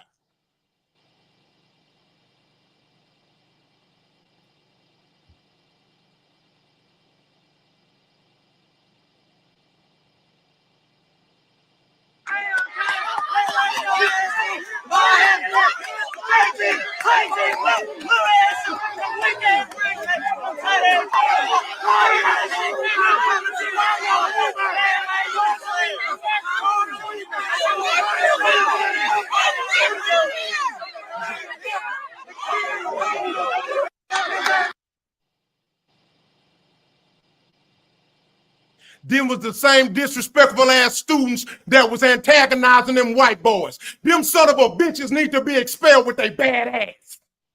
I disagree. It wasn't the same. That was a different group of kids. Man, they was some of the same damn college. God damn it. Who was that person? Who's that guy? That was the campus security guard. Oh, man. See what I'm saying? They Them was little running the bastards dozens need on to his- practice respect. They was running the dozens on his ass. They was capping. Got the camera on the man.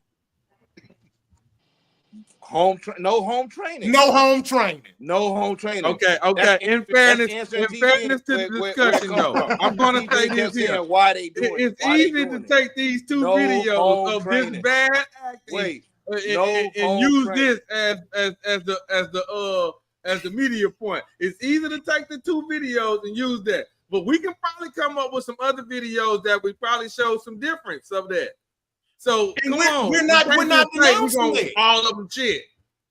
But we're not denouncing that. But my whole point is, it goes back to the thing that I've been preaching lately. We are becoming the very people we complain about. Do you really think that's going to help us? Right. Look, let me say this. Here's my problem with moral victories, right? And the way we're going about it, right? There are over 22 African countries that are telling us communicate. We're giving dual citizenship, free citizenship. There are several countries in Africa that are offering land. Some are even paying you to live there for 5 years to get yourself together and connect, and let's bridge the gap. They apologize for what they did or didn't do to get you back or fight for you, right? Also, do you know the government, there are billions of dollars worth of grants that are strictly or literally specific to Black people? We don't take advantage of. Every year, this money just sits in a damn pot in the government, right? I'm gonna be honest, Rock. I didn't know that these things exist. Yeah, exactly. Also, you get tax exemptions in certain states to buy land. And I know Ben know that because he in that. We talking, he fuck with that. You know what I'm saying? And then I talk to guys that own land, brothers and sisters that own land. You see what I'm saying? Here's my point, bro. We're fighting the 1965 battle in 2025. Yeah. We gotta update the playbook. We're behind. You see what I'm saying? Listen, where I work, outside the building, there's this part of Atlanta where it's like a business club, corporate housing district, right? Everything goes on. A lot of foreigners come out there, right? You want to know what happens? There's this bar connected to this Kroger's, and it's a big old patio, big TVs, sports, everything. They serve drinks, cook food, and everything, right? People, it's a stroll, it's for the public. And it's where all the cultures diverse it.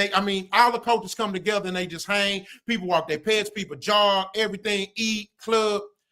You want to know who's there 3-4 times a week? The Israelites. They come and they pull up and they park right across the grass from where people listening to music, watching sports, drinking, having a good time. People of different races are getting along. It's peace. It's unity. You want to know what the Israelites is doing with a big ass microphone and a mic right in the middle of it? These goddamn crackers, they devil. Look at them. These people black and da-da-da-da, and da-da-da-da. And I be sitting there, they be annoying me more than the goddamn white folks. You know what they do? Don't nobody fuck with them people. They just ignore them. They literally will get drunk and overlook and close their ears to these Israelites telling these people they the devil. So my whole thing is, if they can do it, why can't these kids, or I'm gonna say adults because they're ass over 18, why can't they just see that all they had to do was, it's called ignorance. You're supposed to ignore the ignorance. If it's ignorant to you, ignore it. I'm not understanding how hard was it for them to just walk past that shit and take your ass to class. Hey man, let me say this, man. This is what don't sit right with my spirit. Like I was saying before. if anybody knows me, Rock, you know me. Yeah. And other people, y'all other brothers, y'all haven't really known me outside of this podcast. Anybody that knows me knows I've been for years. My whole message has been, hey, y'all, hold ourselves accountable, do better as a people. And my message has always been do better as a people so our children can look up to our own people. What I'm starting to hear is, and this is what doesn't sit right with my spirit. When it gets to a point where I said we correct ourselves, we start overcorrecting to the point where it starts to sound like, hey, y'all, be more like those other people instead of pointing out the people in your community that's already doing right. So our children, all these examples of people that look like us, that know how to debate, the ones that look like us, that hold ourselves in a positive light, that's doing the right things. Hey, y'all, be like this person. Not like, you don't see them other people doing this. It's like the message tends to go towards the rhetoric of those we've always had issues with, to be more like them. They're the ones that can have moral high ground. They're the ones that can conduct themselves. We don't do it. But I'm like, I know plenty of people that look just like us, excel in all areas of life. I'm saying be like the ones that look like us, doing the right things. I don't see enough of that. I don't see enough of us saying, hey, be like Neil deGrasse Tyson. Maybe they was talking about science. Hey, be able to hold a dialogue like Dr. Cornel West. I don't see that. Hey, be a brother that holds his family in high regard like this brother, or a sister that's doing well in this area. I don't see enough of that. It's always, you don't see other folks doing this. Be more like them. Be more like them. What about us that's doing right? When we gonna start holding our own people in a high regard? When are we gonna start doing that more often? Because I don't see it enough. Wait, whoa, nobody. Hold on, Rob. You just said a minute ago, them Israelites is in the crowd messing with people. You know what mess with them? The white boy, they wouldn't mess with nobody. That's what you just said. No, you just said that. That doesn't mean you did. Be like them. That doesn't mean be like them. Well, he didn't say what I'm saying.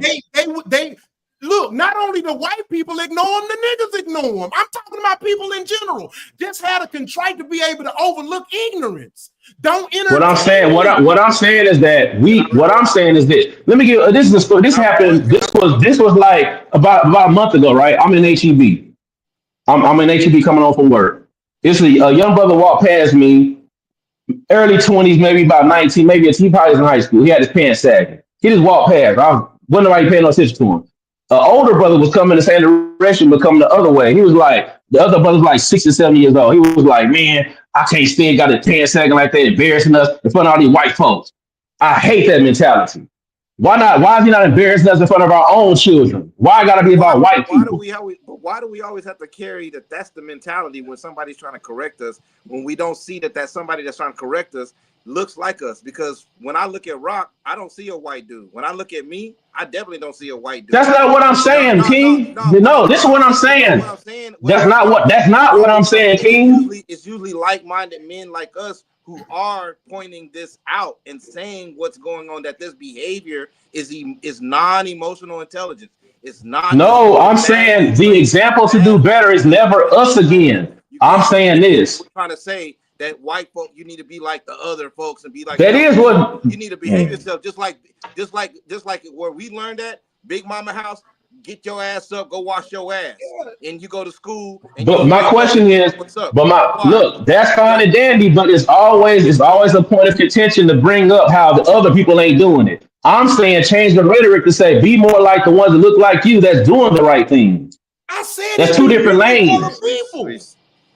What? Different color people. We all ignore them niggas. You're not hearing me, Rob. Do you not hear what I'm saying? I get what you're saying, T-Dot. Can you repeat what I'm saying? Make sure I'm saying can you repeat what I'm saying? So what he's saying is, if we we out somewhere and somebody pulling their pants down, right? And you tell that person that put their pants down, pull your pants up. You see that white lady right there? Why Who's doing that? Who's talking like that? Wait. Let him finish. Y'all let him finish so we can get an understanding. Rocky King, give me a second because I want to hear it. Come on, Rock. Yogi. What T-Ben is saying is this: why do we have to tell him to pull his pants up so we won't look nowhere in front of that white woman? Why we not pulling our pants up in front of that elder black lady standing right next to her? Thank you. That's what I'm saying. Why we not presenting ourselves for the older people that's ahead of us that own their shit? Or that's exactly. And look, this also what I'm saying. A minute ago, hold on. A minute ago, we talked about the brother on. A minute ago, we talked about being on the college campus, not knowing how to debate. Instead of saying, "Hey, you can debate like Dr. Cornel West and sit down and have a discussion," you don't even mention a black person that know how to debate. All you talking about is the white boy. They weren't doing nothing wrong. Man, forget all that. Tell them how to debate. In that regard. So in that regard of the white dudes on the college campus, why don't white dudes that went on their college campus to debate, why there couldn't be a group of black people that know how to debate going on their campus instead of them white boys? I don't know. I get what you're saying, T-Dot.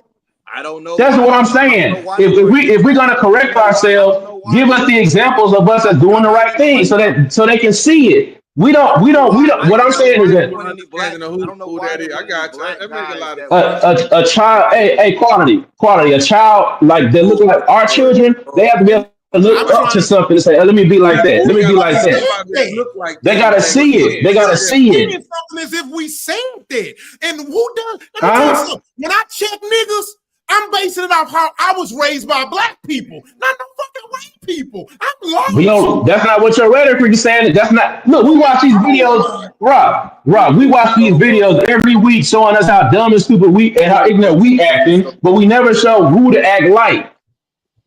Are you fucking? You watching? You mention videos, nigga? I don't know about. Oh my God! Did you just say that? Everybody on there know you. That is so incorrect.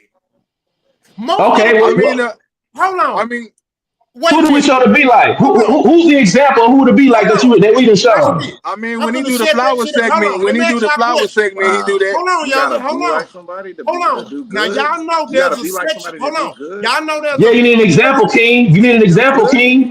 You need an example, King. Hold on. You need an example, King. Let me give you an example. Hold on, King. Watch this. Like who? Segment of my show. There's a segment of my show. Your mama, Let me your speak. mama in your first grade teacher didn't teach you nothing. Don't you see the crisis our black population got? I respond to what he said about my show. Hey, King, don't you see the crisis we in with our families? Let me respond. Don't you see the crisis we in, King? Listen. Don't you see the crisis we in? Hold on. What you mean? Hold on. Let me ask y'all a question. There's a segment in my show. What goalpost? You can't answer. You can't answer. I've been fighting 5 minutes to respond to Ben. I've been fighting 5 minutes to respond to Ben. You're antagonizing right now, King. I've been fighting for 5 minutes to respond to Ben. There's a segment of my show where I give flowers to. How many flowers I done gave to a white man? 0. You wait on the answer? 0. Listen, I just proved you wrong. Rob, listen to what I'm saying, Rob. I done gave was to who, y'all? Rob, listen to what I'm saying, Rob. Rob, listen to what I'm saying, Rob. What are you saying, Dot? What are you listening? Saying, you got let me know you're ready to listen. Statement.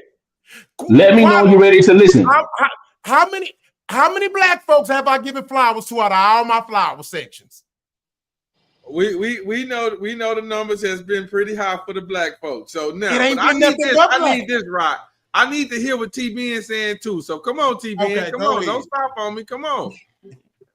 The point that I'm making is that every single time we bring up showing these videos and clips of how dumb and stupid and ignorant that we are and how we effed up as a race of people, what I'm saying is that if we're going to do that, say, hey, instead of doing it this way, there's a black person doing it the right way. That's who we should be modeling after. Okay. All right. Well, I'll take it back then. I'm gonna pay attention now. So look, I'll take it back and I'm gonna pay attention, Rob. If I don't see it, I'm calling it out. And you got to do the same, Rob. Wait. Give me a second now. Okay, TBN. A lot of times at the beginning of the show, which I'm quite sure you go back and watch them. I'm not trying to question that at all. But there is a moment in the show where Rock will really dedicate a really nice message, especially to the youth and for our people, if you will. So that typically. Okay, so at the beginning of today's show, who was highlighted about debating on college campuses? Okay, that's the part where you're getting specific.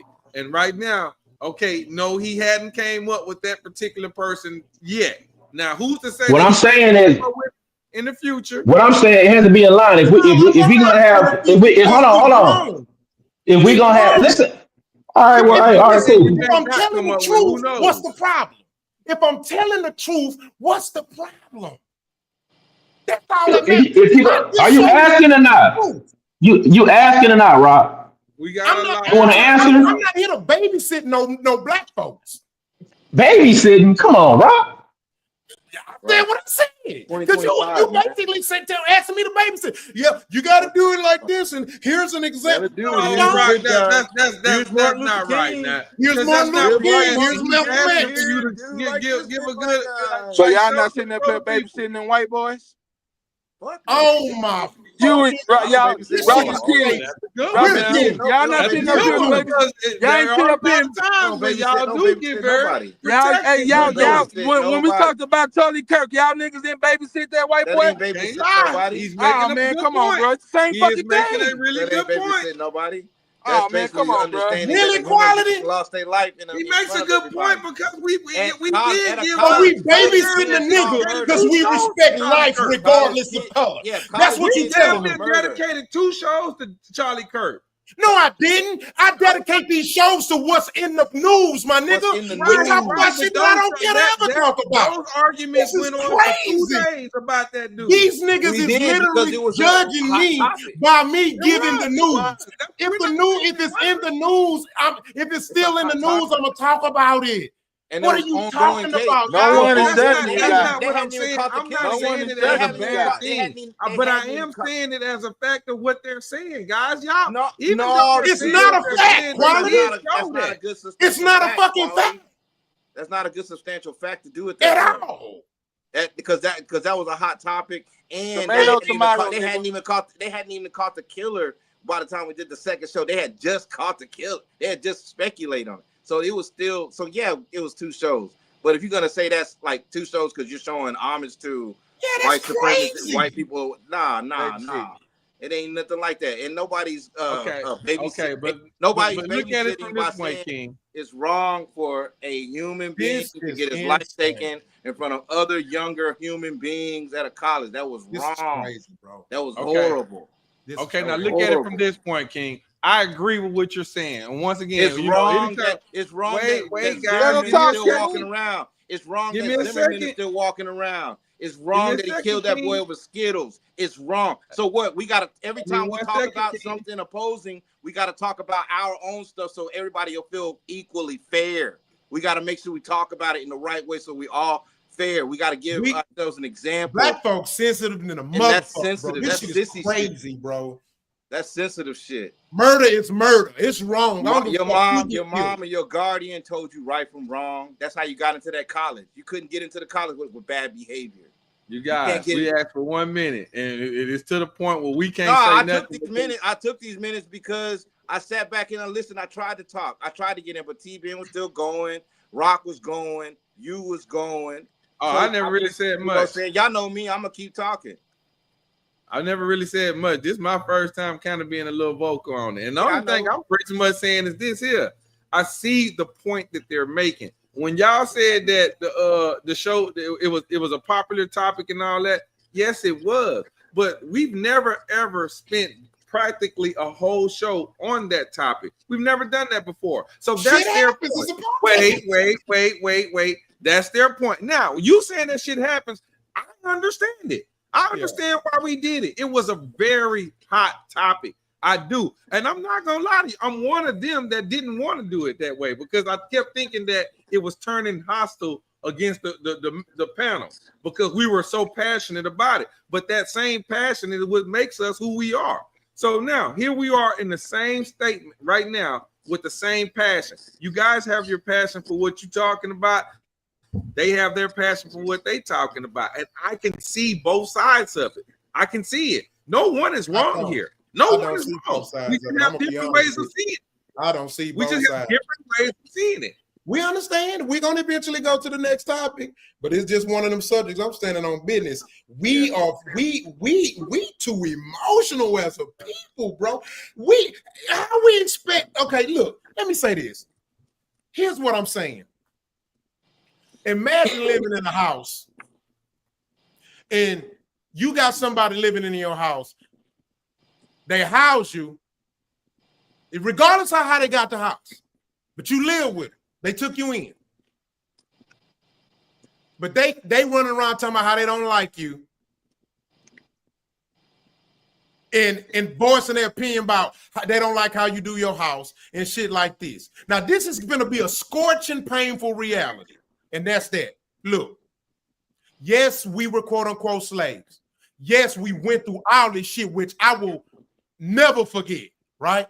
But here's my point. We got to be mindful of how we're fighting, right? We can't keep walking around here with these same attitudes that they had or have, quote unquote. Again, we got to stop becoming the very people we complain about. We cannot fight that way. We don't have a country. We don't have a country to go to, quote unquote, right? We don't have a community because a community is two words, calm and unity. We so fucking divided. That's why they call it the hood. But that means the our suppressors did their job very well. So what I'm saying is this. We cannot get nowhere fighting with this old, to me, I consider it a feminist attitude. It's like the woman, she knows she can't beat you up, she's just gonna keep saying smart shit to hurt you here. It's like that's what we're trying to do with white people. We're trying to hurt their feelings, but when really and truly, we're just exuberating our hurt feelings on them. But if a man, it ain't gonna hurt him. Oh man, that's what I think we're acting like as a race. And to watch a race of men that has adopted that mentality, that's scary to me. My uncles didn't run around with that mentality. My grandpa and them older men didn't run around with that mentality. Them niggas that shut up and they fought back with action. They worked hard. They grinded hard. They did what they did in the community, those that participated in the community. And whoever did their best to lead their family some, even if it just was an insurance policy, that's what they did. But they didn't go run around fighting racism with their mouth, letting them, I don't like you and this how I feel. Hey, Rod. That's the problem I have. Hey, Rod, so that last point you just said, I'm going to rebut you on that. My nigga, if we were sitting up here just chilling on some shit, this wouldn't even be a motherfucking topic. We're talking about it because we're on a podcast, nigga. But you're not Malcolm X. You're not Martin Luther King. We have our people for that. Everybody don't have to do it. What we have to do is be the part of the action plan and do it. Just like when we were talking about the other day of the show about black tax. We out here waiting. See, we waiting for heroes. We complain about the rich nigga and why they not giving enough money. But when we can do it ourselves with less money. Yep. I don't talk about none of that shit because I don't give a fuck about it. I'm gonna put my head down and go do what the fuck I gotta do. I don't give a fuck about it. Like, we talk about this shit because we're on the podcast and that's the topic you bring up, nigga. I'm not sitting around here talking about everybody, cause everybody, hey man, them white people did this. I don't give a fuck about what they did. I'm gonna put my head down and go to work and get mine. And guess what? This way you prove my point yet. Yeah, this is why they say we are not slaves physically, we're slaves mentally. And you just exuberated that, my nigga. I don't give a fuck. And that's not. Okay. See, there you go. There you have. Yeah. See that's what that right there, T-Ben. That's where he gets it right there. That's what makes his argument strong.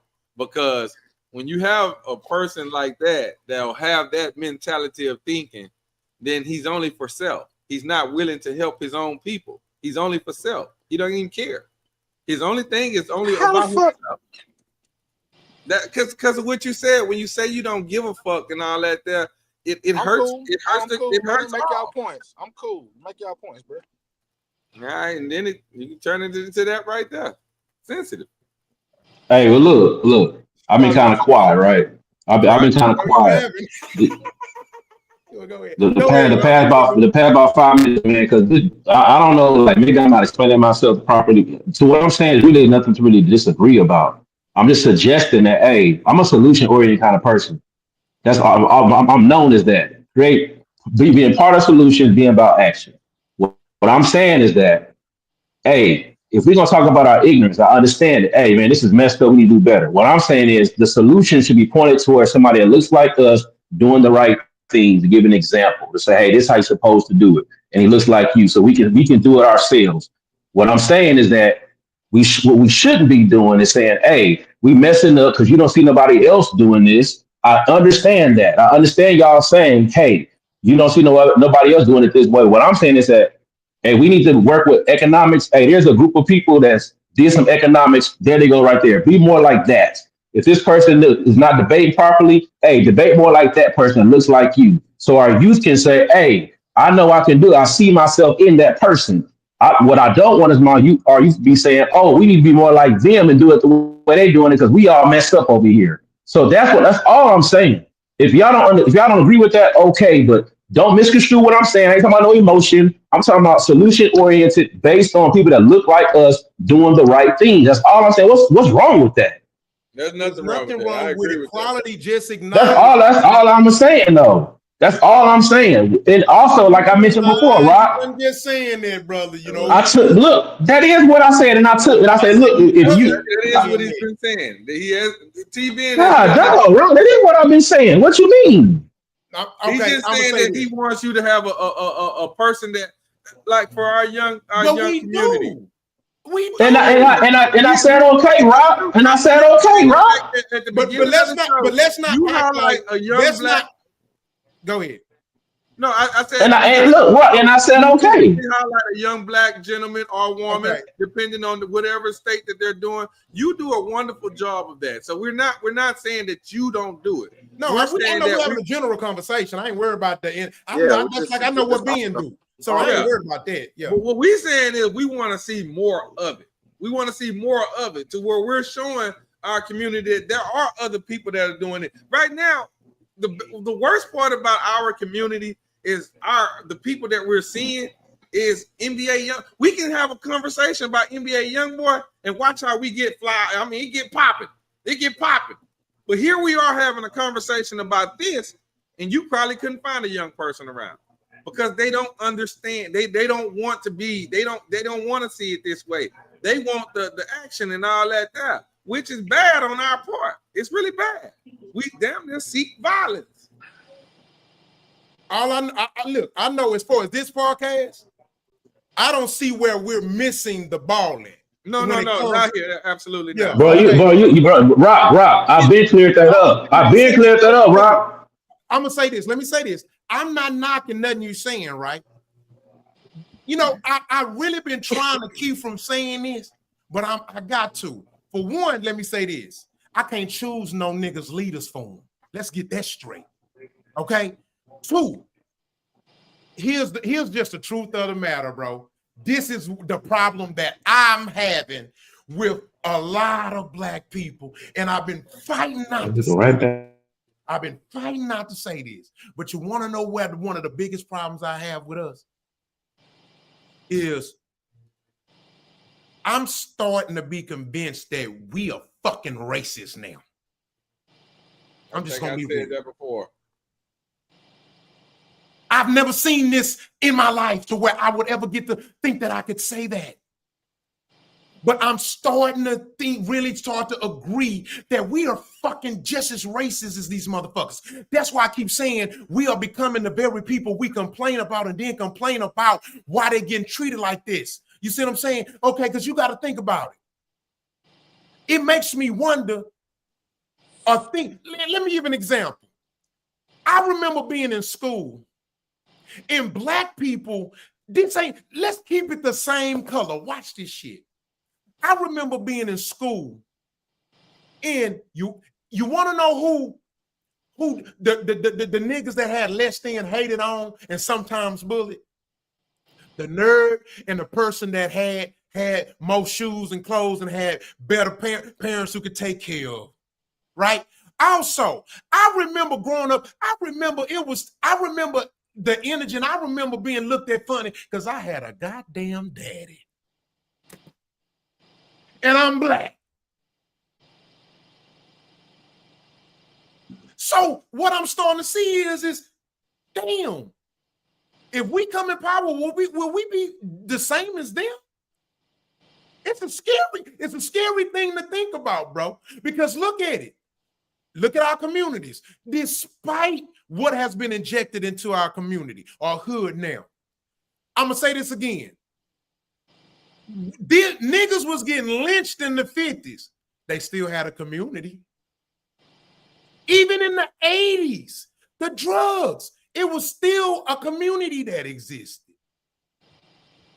Now, we don't even have as much of that. We're not experienced nowhere near close to what we experience as far as racism, gentrification, and redlining and stuff like that, right? We've become worse. How is it that we've become how is it that the freest generation is the worst generation? We cannot ignore that, y'all. At this point, the problem is we got to look at ourselves and say, nah, this ain't white people. It's us. It's us, bro. Can't hear you, T-Ben.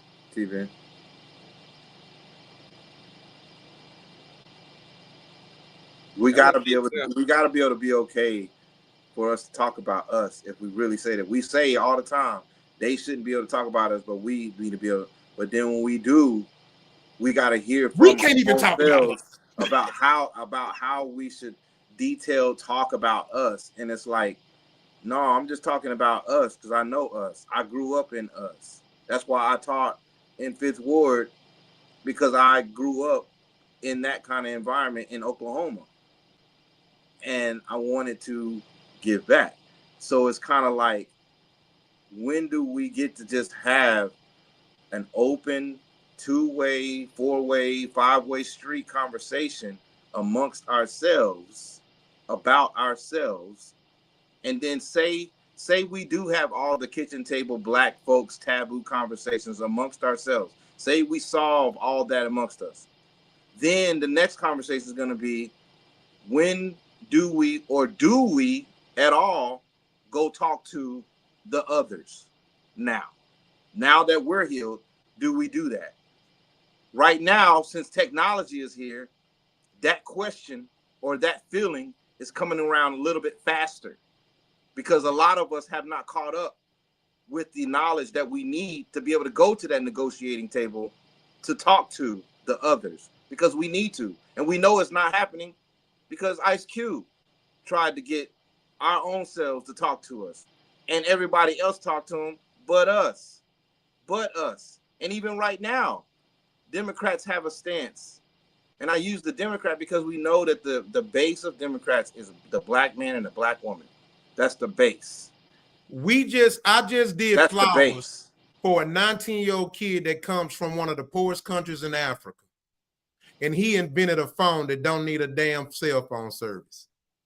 But then when it comes to how our 19-year-olds acting, they children. We find these reasons to give them grace for their indiscrepancies. And we built the base that could help make change in our communities, down the streets. But right now we're witnessing that they was willing to let the government shut down because they wanted to fight for other folks that ain't even in America.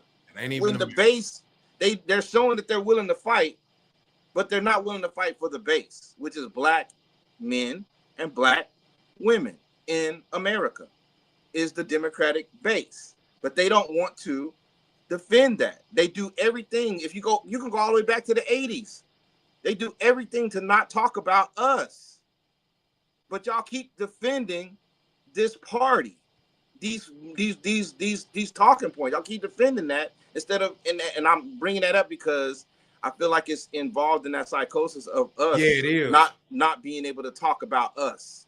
And then I'm bringing it back where I was starting at. It's not being able to talk about us, because we just can't look at the goddamn mirror long enough without punching it and breaking it and shattering it.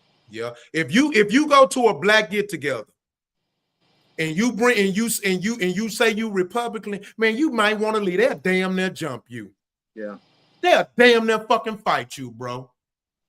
You can't wear a "Make America Great Again" hat around black people. They'll damn near fight you, dog. Make America great again. My slogan on my 832 video was, "We make it happen." We make it happen. That's what I came up when I was in 2013 going out of film school. My company was called We Make It Happen, 832 Video. Because we saw black folks, our people, weren't making good videos, weren't making good signs. They were painting them with paint instead of making them out of signs, how you make a sign or whatever, with logos. So we came up with a company called 832 Video. That's the reason why I remember, yeah. That's why we did that.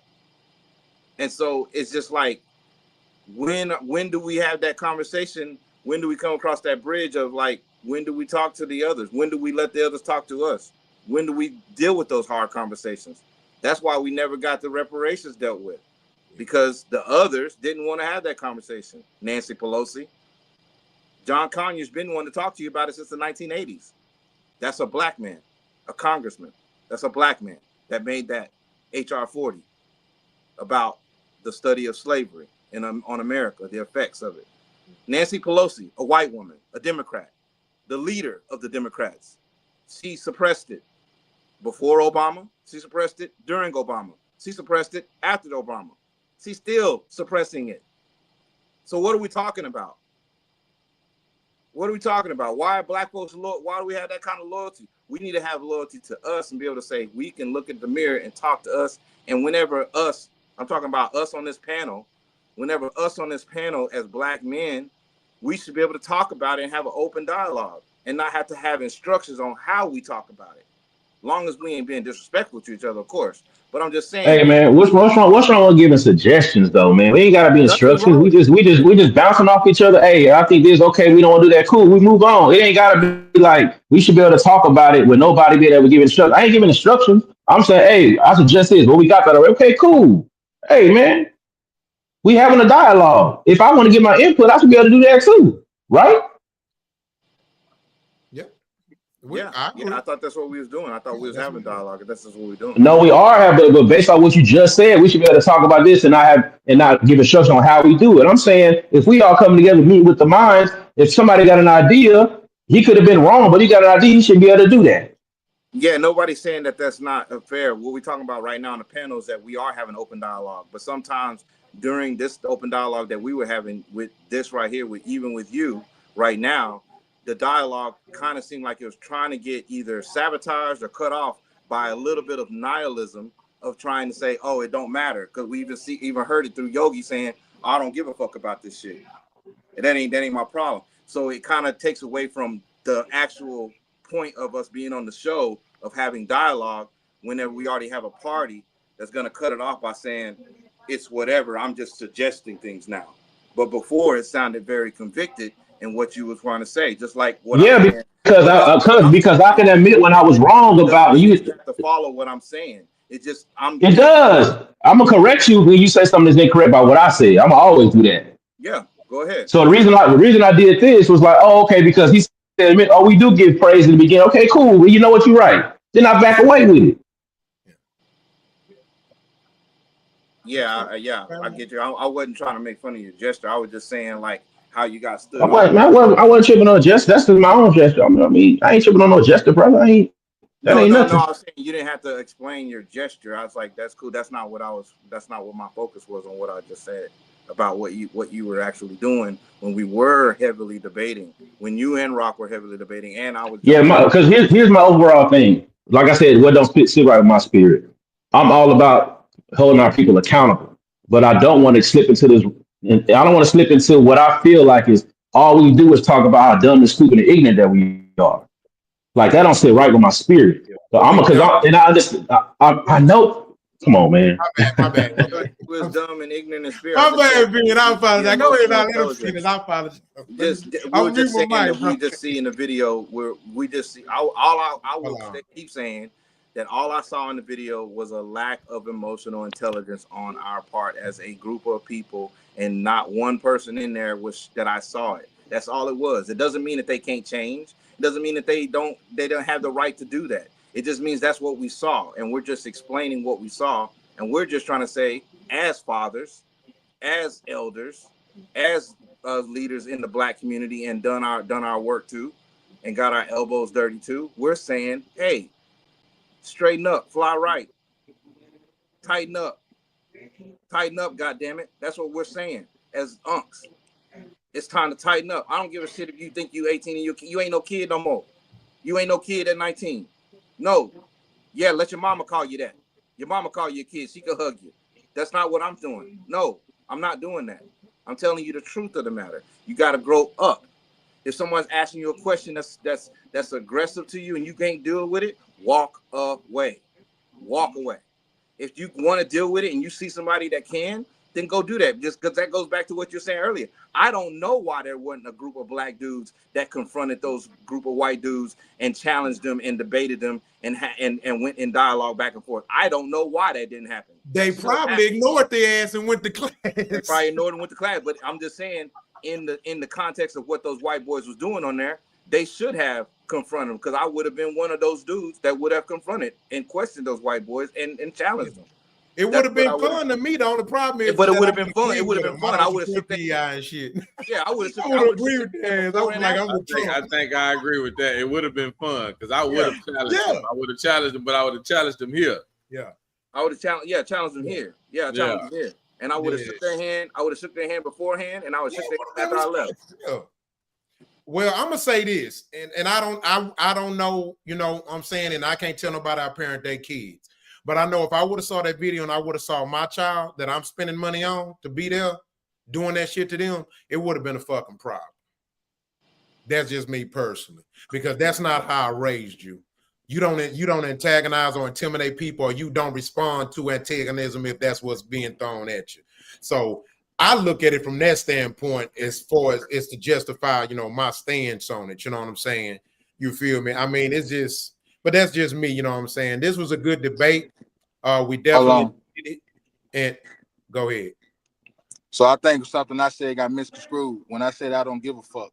When I say I don't give a fuck, that don't necessarily mean I don't give a fuck about my people. Anything that I can do to progress my people, I'm down with that. I was called selfish because I said I don't give a fuck, and I'm not even tripping on that. It made it got misconstrued. I don't mean that. I don't want to be the cause or reason or help the detriment of our people. I want to see our people rise up. But when I say I don't give a fuck, I don't give a fuck about that shit, because that shit ain't my concern. I'm concerned about my people. That's it. That's all. Hey, Rock, I'm curious.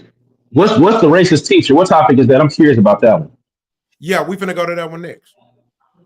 You ready? Damn, nigga. What? You ready? We finna do it next, Ben. Hey, like and subscribe, y'all. Like and subscribe. Yes, sir. Good shit, y'all. Good shit. Boy, I got some wild men on this goddamn panel. Boy.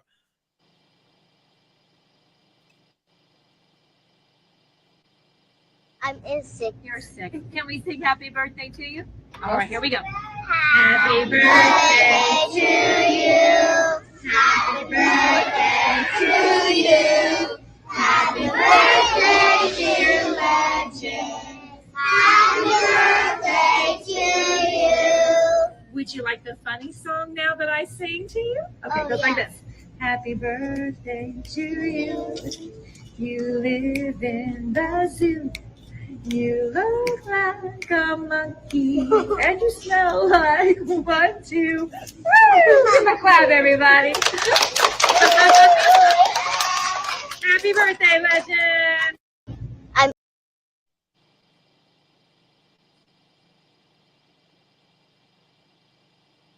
Now, I'm about to show you motherfuckers how I'm non-biased with my heat.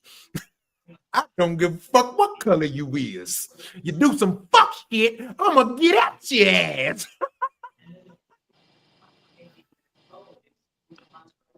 I don't care what color you is. You do some fuck shit, I'm gonna call it out. See what I'm saying? It don't matter what color to me. I don't give a fuck. That whole situation right there, she needed to be integrated with black folks sooner in her life, because she does not know what the fuck she just did. Now look, I want to make a point. I'm glad you got this video on here, Rock, because this is what I've been seeing, okay? And I want to know how you will argue with this person that has this point. I hear people saying, oh, that came from the movie Madagascar. Why they tripping? What you gonna say to them, Rock? What? I'm confused. I don't know what you mean. I don't know. Yeah. That song you just heard, they said it came from the movie Madagascar. They said, I heard that when I was little. That's just a song. Why they tripping? What would you say to that person? Oh, they said that in the movie, but it was probably a real monkey, huh? I'm assuming. The movie is called It's a Happy Birthday song in a movie called Madagascar. That's a movie. Cartoon, like animal. They, yes. So they're saying it's not racist. It's just a song from the movie. What's your response to that person?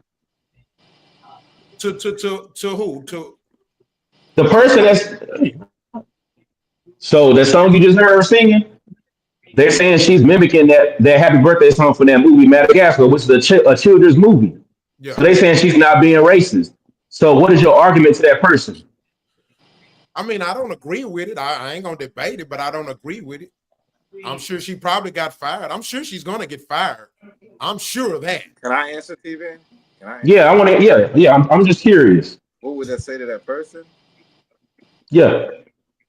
I think the only thing you can say to that person is that's great that that's a song, but this person and anyone else that can't see with the eyes don't know how to do some discernment of you might not need to sing that song at that particular time. I think we already said happy birthday. I think we already sang it. So I would just reiterate what I would end up saying to old girl in the office, like, we need to have a conversation. When's the last time you've been to a fucking zoo?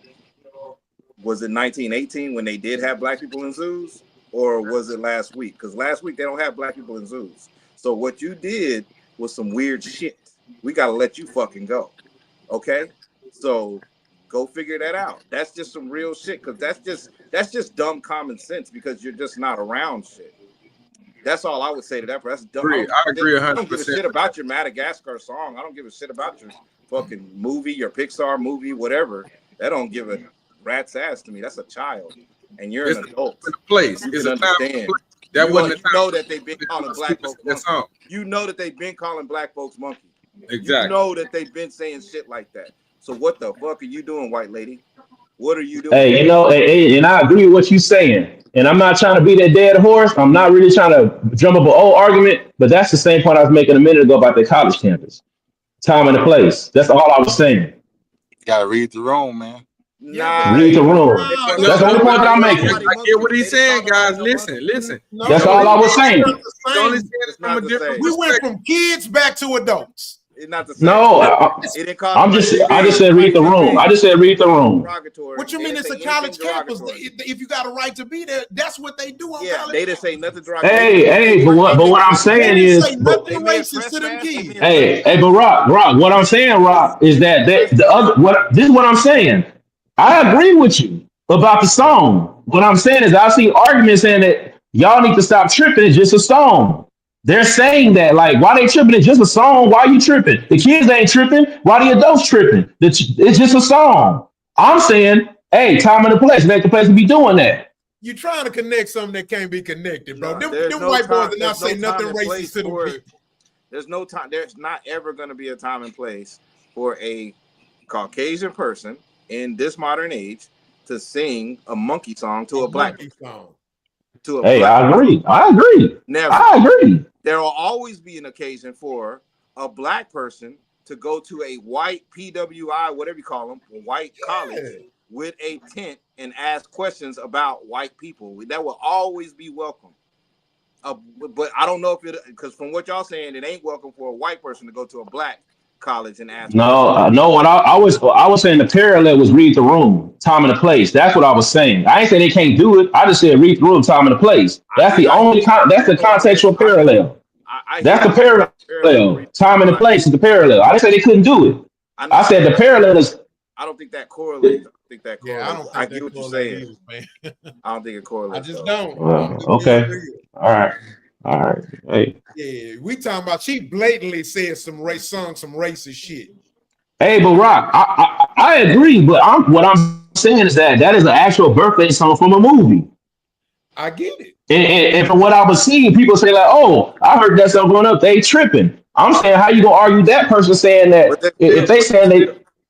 But there's still historical value, and them even in nursery rhyme songs that still have racist. Hey, but people, that's how people feel about the the MAGA hat. That's how people feel about that. They're saying that represents something. Make America great again. No, they're and see, this is where I have a problem with that. Because black folks say, when was America great for us? That's what black people say. So they say, what you mean make America great again? When? So, but America you, but here's what I'm saying. But who you don't have America a right just about black to try people. to tell me. No, I'm saying that they're saying they use that to represent. Yeah, I know. I'm talking about what they say. No, but do y'all understand what I'm saying? Hold on, King. Do you understand when black folks, when they say make it great again, do you understand what black folks have a problem with that, or are you saying they shouldn't have a problem with that at all? They should not have a problem with that. I didn't say that. I didn't say that at all. I say they should. No, I'm asking you, King. I'm asking you. You asked me, should they have a problem with that? Yes. No, they shouldn't have a problem. Okay. All right. Okay. Now, I mean, they got a right to. Okay. They shouldn't have a problem. Right, okay, just like for example, okay, I can't change what somebody want to make something mean to me. Yeah. Just because I wear red, a motherfucker supposed to just assume that I'm a blood and he a Crip and he mad. That's the same as a man. How you gonna make me wearing my MAGA hat mean what you want it to mean and then be offended by it? Yeah, a swastika to some people means death, and a swastika to some people means both know what me, you, and B know what that swastika actually means. Right. We know what it originally means. But I'm not gonna wear no swastika. Yeah, I'm not gonna wear it. Yeah, I'm not gonna do that. Why not? I'm not gonna. Even though I know that Confederate flag is from the Iroquois Confederation and is considered part of the Moorish nationality, the Confederate flag. I'm still not gonna wear the Confederate flag, even though I know. Why wouldn't you wear it? I'm just curious. Why wouldn't you wear it? I'm not trying to be funny. Why wouldn't you wear it? First of all, I'm not from the Dixie Mason line. I'm not from Alabama. I'm not from Florida. I'm not from any other. So that's why. So that's why you wouldn't wear it for those reasons. I have no. Because you're not from there. Okay. Because that's not my country. Confederacy. Because it's not your country. Okay. Confederacy is not my country. America is my country. This is my country. I've been here 25,000 years. And now, if you ask me, see, this is where I'm different. I wear that shit just because I dare motherfucker to fuck with me and say something to me about the motherfucking shit. What? I wear the fuck I want. I care about my rights being exercised. This is my point. The greatest reward, the greatest form of rewarding my ancestors for living and or dying for me to be able to exercise rights that they didn't have is to do it what the fuck is to live out my rights. Yeah. Wear what you want to wear. Do what you want to do. Yeah. I see that. I get that. Yeah. Because I sure got a MAGA hat. You know what I'm saying? I don't want us to on this side either side to convolate it with like semantics of what we're trying to say, because I get what T-Ben is trying to say and what everybody says about the MAGA hat. I know what that connotation is. Nigga ain't just gonna wear a MAGA hat in the middle of anywhere that's black world. Of course, because we know what that connotation is. I wore that motherfucker and I wear that bitch anywhere. I'm just saying. Yeah.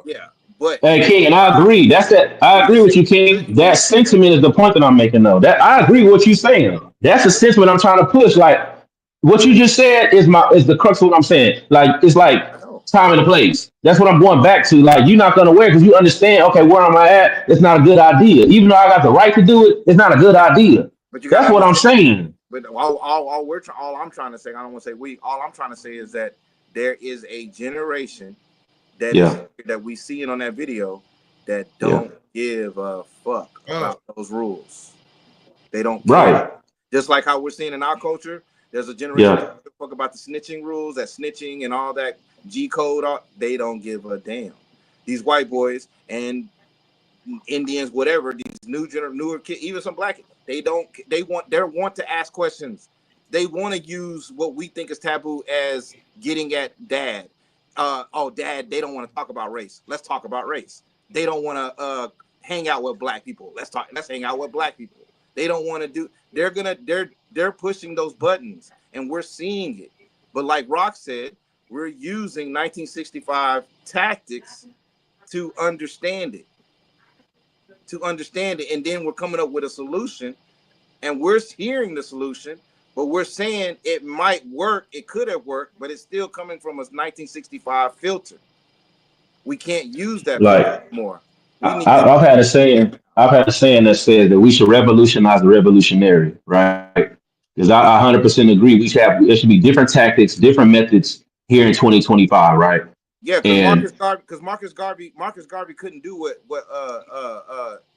what's his name? Nat Turner did. Marcus Garvey couldn't do that. That wasn't right, different times. Because that wasn't for his time. There was a different time. Like in today's time, just like Malcolm X now today, yeah. Malcolm X and Martin Luther King, they wouldn't be effective today. Yeah, that shit wouldn't work. No, not at all. Right, and I 100% agree with that. That's part of the premise on why. Before, what I'm saying is that as we make our moves through society and we try to better our people, I'm all about lead by example. So if there's something that we're doing that's correct, that individual, that group needs to be highlighted to counteract the ignorance that we see. And the only point that I'm saying is that person in that group needs to look like us. Like that's to me, that's the route to take. So they can. So it's like for example, like Rock, when I showed you my Houston Black Tax with the paperwork, right? Yeah. And so part of that was I said, hey, if like right now I know brothers that run full militias, right? Where they go out into our streets, they check the gang bangers, they get prostitution off the streets. You can hire them to protect you. And I'm saying, look, if our youth grow up seeing people that look like them in authority places, they'll start respecting authority, or what we call them as police. They'll respect them because they see people that look like them that have authority in their neighborhoods. So I'm saying we need to highlight those kind of people instead of just saying F the police. Say, hey, if you're going to say that, show them that we can be authority figures that look like you, instead of just saying that we victims of being beat by the police. So that's my mode that I'm in with it. So excuse my passion. Yeah. But when if I only hear us saying we effed up here, we need to do better here, do better, I'm just like, okay, I get that, but show the right way. Because to me, it comes off like it starts to sound like self-hate. The tough love starts to sound like self-hate. To me, that's my opinion. You be dropping bomb seeds every time. You be dropping. Look, it gets so strong to where it's like, damn, do we really love each other, or we just don't like each other? We don't like it. We done got so upset with our people that we hate our people. I don't like that feeling. I'm more like, look, my tough love is showing you the better way and shunning what's wrong, but showing you do it this way. Lead by example. Do it like that person's doing it. That's what we want right there. And taking those people and putting them up in the light. Hey, be like this. Be like that. That's my thing, because the rhetoric starts to sound like the other side, what they're saying about us. We don't listen to them. We listen to ourselves. We are on, take ownership of being us. But here we are back here again, and you keep what you're explaining. Well, I'm not trying to go back there. Now. My bad. I'm not trying to go back there. No, I'm not saying. I'm sorry. I'm not saying it's bad. I'm just saying that's where we are right now. We're back in, and all I'm saying is that you're explaining a black face in a high place, and we've already went through that. That doesn't work all the time. A black face. What do you mean? A black face in a high place, that it's supposed to be. They're supposed to do the right thing, and that's the example. And you do the right thing. Follow this person. They're gonna do it. But then you see that person in that high position, and they can't make things happen that they're supposed to happen, or they're not. No, I'm talking about it could be average Joe. They gotta be. I said lead by example. I'm just saying that's what we're getting. No, we no, bro. Well, look, this is what I mean. People in your own community doing it. It's people in your own community doing the right things. They ain't gotta be high and mighty. They doing the right stuff in your own community. I'm not saying that's what I'm saying. I'm talking about the sheriff. I'm talking about the mayor. I'm talking about the congressman. I'm talking about the alderman. I'm talking about the preacher. I'm talking about the big unk. I'm talking about them. Right. What about them? We always want to put a black face in a high place and put them in a high pedestal place. And most of them fail them. And we do have that. We do have good examples. We got Rock. We got you. We got me. We got Quality. We do have those kind of people that are out there. We aren't going to see it because we don't have a general media that's going to push us, because Roland Martin is still trying to work for CNN. So we don't have somebody to show what we are doing that is out there. No, we do. Yeah, we do. We do, brother. We do. Black dads are the most are involved with their kids. The most fathers is a black dad. We had that. Yeah. But we don't have the concentrated images like you're saying, because that's why you're not seeing it. Because we don't have. So well, we got to push it. I'm saying we got to push it. That's why I'm saying we got to push it. I'm trying to agree with you and come to common ground and saying why we don't see it. And I'm just telling you, no, we don't. They're not going to. Just like who's they? Dr. John Henrik said, we don't have no friends. I'm right. We're supposed to have friends. We don't have quit. No, we need to do it. We are our friends. We are the friends to ourselves. What I'm saying. No, we're not, because we're not on code. No, we are not. Oh man, I mean, okay. Well, look, I'm trying to find the common ground, but it's like we can't. Because you're saying these wish me thoughts. We're not. What's the wish me? No, it's not wish me, bro. It's not. It's not wish me to me. All of us are not on code. If we were, we'd be. I think y'all speaking from two different dimensions. I think we are. Hold on. I think he's speaking from an overall. I agree. Overall, as a whole, we not there, bro. Not as a whole. There's a lot of us that are here. That's why my favorite quote is, no one single raindrop thinks that we're responsible for the flood. Every one person plays a role. We all add to the pot. We know that. We know that. I agree with you. But the thing is it doesn't look like we're nowhere in the vicinity of getting to that point. But I'm saying, look, we don't even know we're in a puddle together. Who is the we? How do you come to that conclusion though? What do you mean we don't know that? What do you mean? I see a black movie maker right now. I see a black entrepreneur down here. 85% of our population and black population has been voting the same way for 60 years and got nothing. And got nothing. I get the politics. I get the politics. But that's breaking it down to kitchen. We're the same way outside of politics. But that's breaking it down to the kitchen table issues. The kitchen table issues of black folks. What is being talked about at the kitchen table in black families? What is being talked about? Next. How's it? I know it's talked about in my household. I don't know about nobody else's household. I don't know. You 1 in a million. NBA young boy. Yeah, man. We rare. I know. That's crazy. Hey, look. Like I say, build with like minds, man. I've been saying build with like minds. I've been saying that. Yeah, I agree. But here's the thing: we don't really have communities. We don't have common unity. We have hoods. It's a reason for it, bro. It's a reason why we call it that. Listen, we know our problems, though, man. Okay, how can we always go back to talking about what we're doing wrong all the time? That's what I'm saying. Okay, how can we ever come together? We doing it again. We doing it right now, Rob. We always go back to how effed up we are every single time. That's what I'm talking about right now. Okay. Let me finish. How can we ever come together to really make a powerful move to really make noise if we're so fractured? I got this saying. Here's what I'm saying, Ben. And I'm not disowning what you say. Yeah. I'm in the fight with you, right? Being in the fight, we in the fight with you. We doing our thing. But here's my point. One thing that I notice about black people, we claim our fraternities, we claim our jobs, we claim our careers, we claim our colleges, we claim our gangs, we claim our hoods, we claim our religion, we claim our political party. We will claim to be everything first before we are black. Don't know every other race do the opposite. And you know, one thing my wife says, man, that has always been so profound to me, and I agree with this wholeheartedly. I hear what you said, Rob. This is one thing that I realized that we do that we do as a people, right? We know all these problems, like, right? We know the solution to our problem. We find a problem in every solution. We find a problem in every solution. Every time it's like, hey, I know you don't, Rob. What do you mean? I want to hear what he's saying.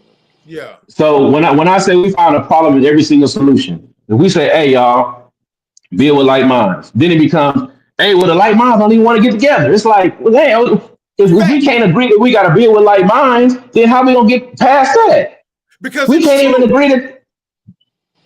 Right. We find we find a problem in every solution. Exactly. No, we gonna never get nowhere. I think that you're saying that right now, but I know that I clearly said I agree with that when you said build like minds. I clearly agree with that.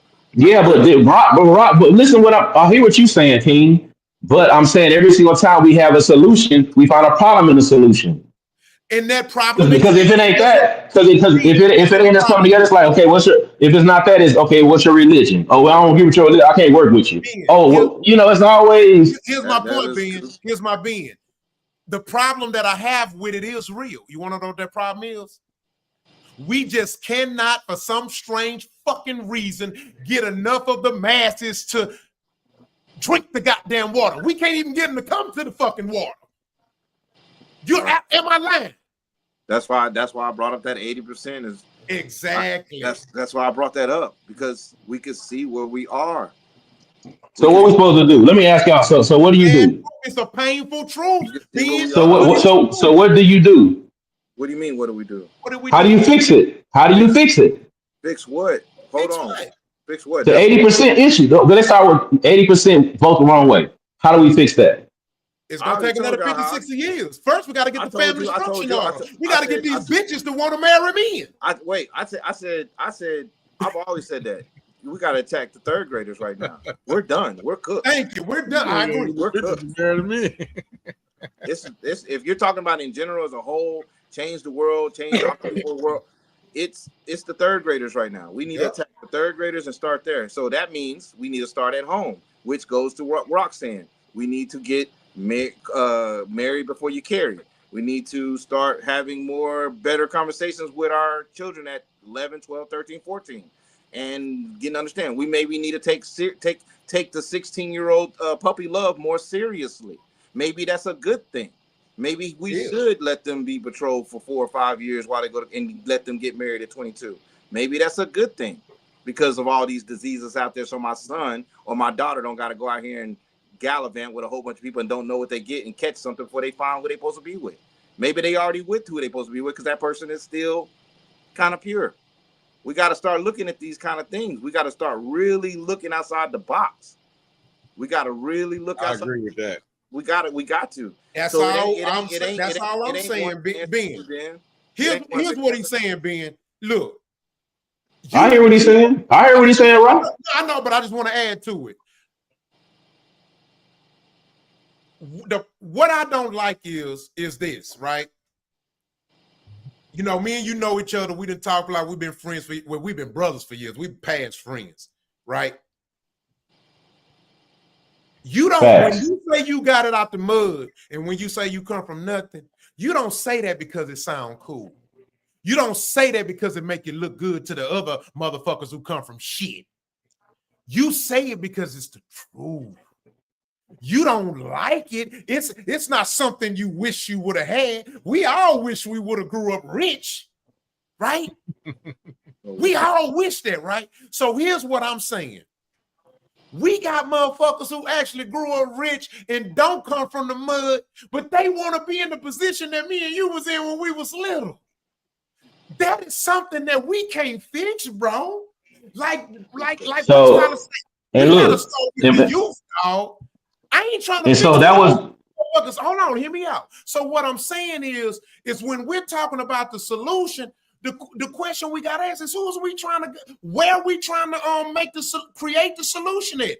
We ain't gonna get the solution with these overgrown motherfuckers who done already made the choice that they ain't gonna do this shit. They not gonna get down. They not gonna ride for this. Motherfuckers spending $4,000 to go to some goddamn NBA YoungBoy concert and they can barely pay their rent. Hey, Rob. Ain't changed that. And hey, Rob. So we got the kids.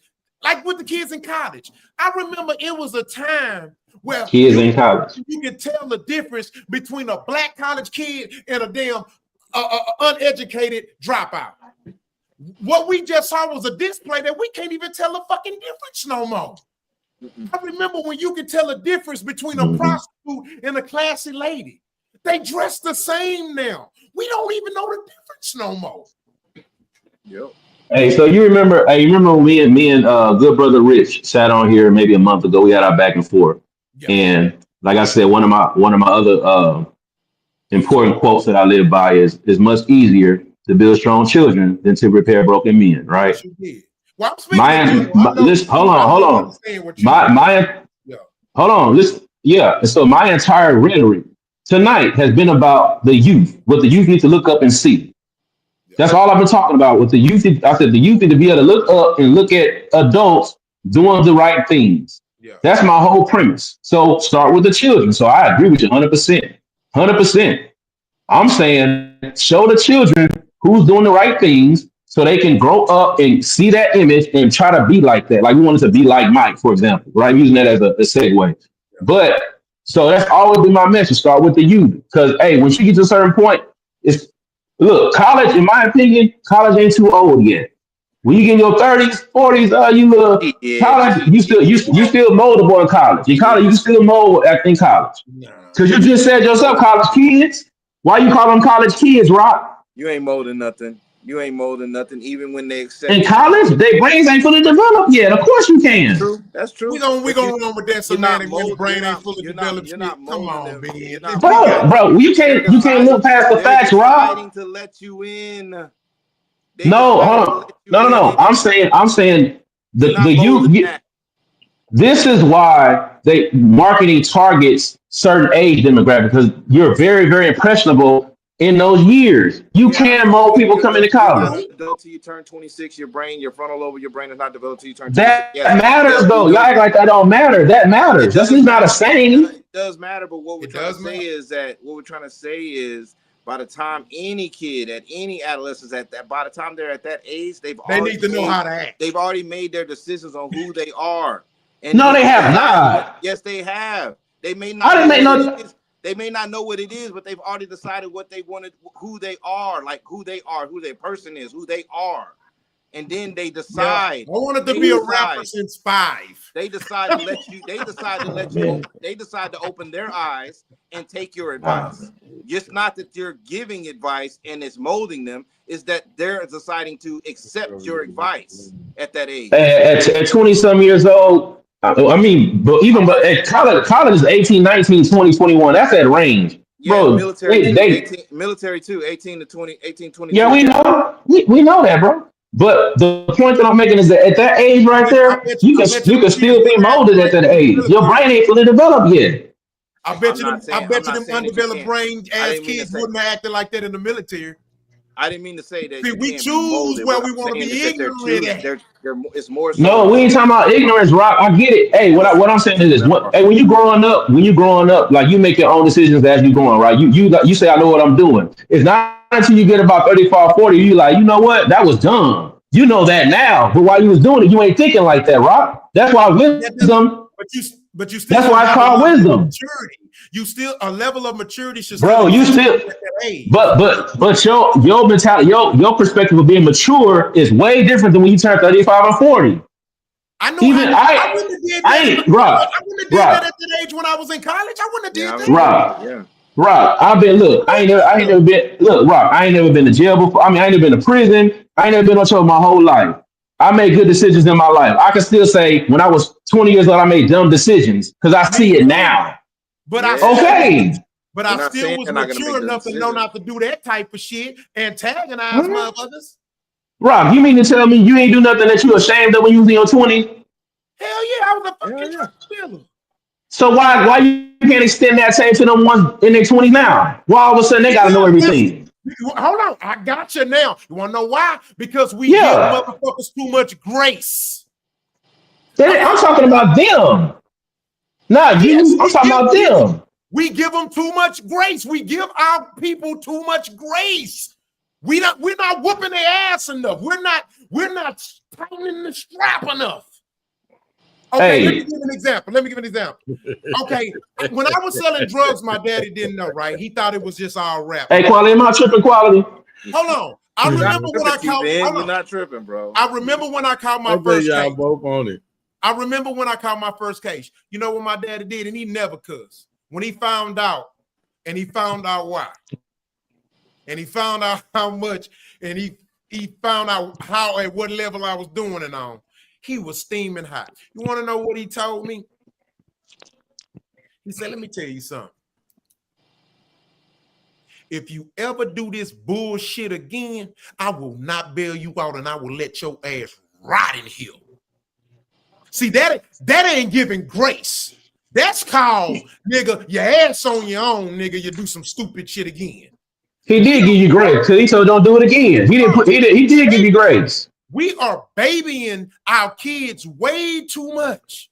We might be wrong. That's not the point that I'm making. We might be babying them. What I'm saying is that don't act like them in their 20 is like you thinking right now in your 40. That's what I'm saying, Rob. They ain't been living long enough. You're psychologically babying them because you giving them grace because you was just as dumb as what. No, fuck that. I'm gonna be on your ass. It's just understanding, Rob. It's understanding, Rob.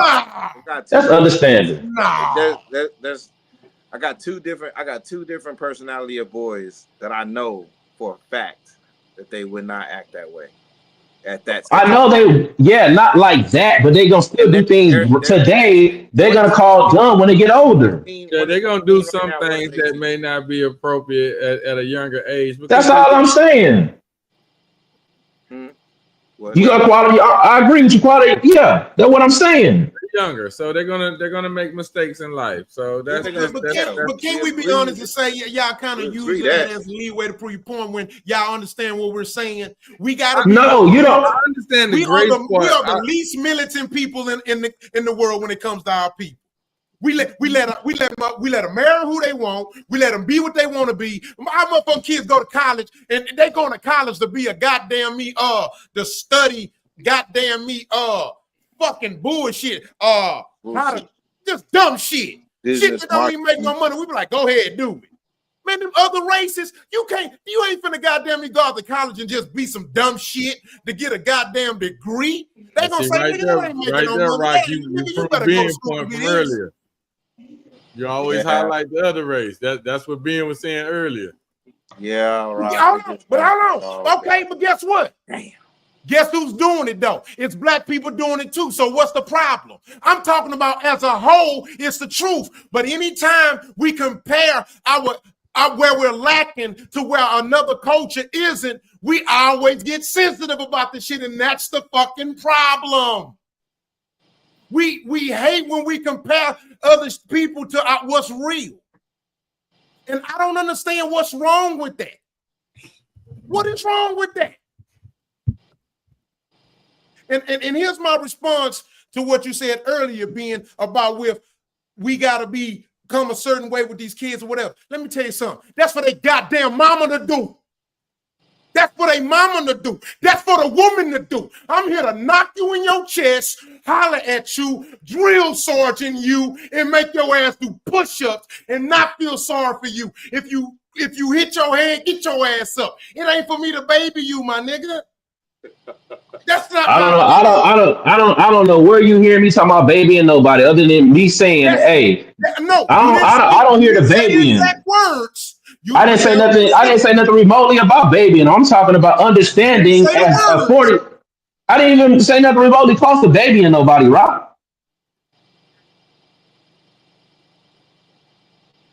Bing. You didn't say we gotta come at them a certain way, communicate them at a certain way. We gotta use these examples. No, you ain't shit. I didn't say that. I didn't say that. I didn't say that. I'm gonna tell them, you ain't shit. You better be shit. You sorry, motherfucker. Hey, Rock, that ain't what I said, Rock. What I said is understanding that at that age, I said that they can be molded as they get older. That's what I said. And that's how I'm gonna mold them. You know what? I ain't gonna mold them. I'm gonna scold them. I'm gonna let his mama mold them. I'm gonna scold them. Yeah, but by your logic, Rock, you scold them don't even matter because they already grown. By your logic, I'm saying in general, if they grown, what's that mean? If they grown, I might tell them get the fuck out of my face. Fuck them kids. There ain't shit you can say to them. Why you calling them kids, Rock? Why they kids though? I'm talking about the kids because even if they're 25, they're my kids. But my whole point is, okay, think about this. The last time I checked, our boys be 5 years old and we training them to be men already. What are you talking about, man? We training our boys to be men at 5.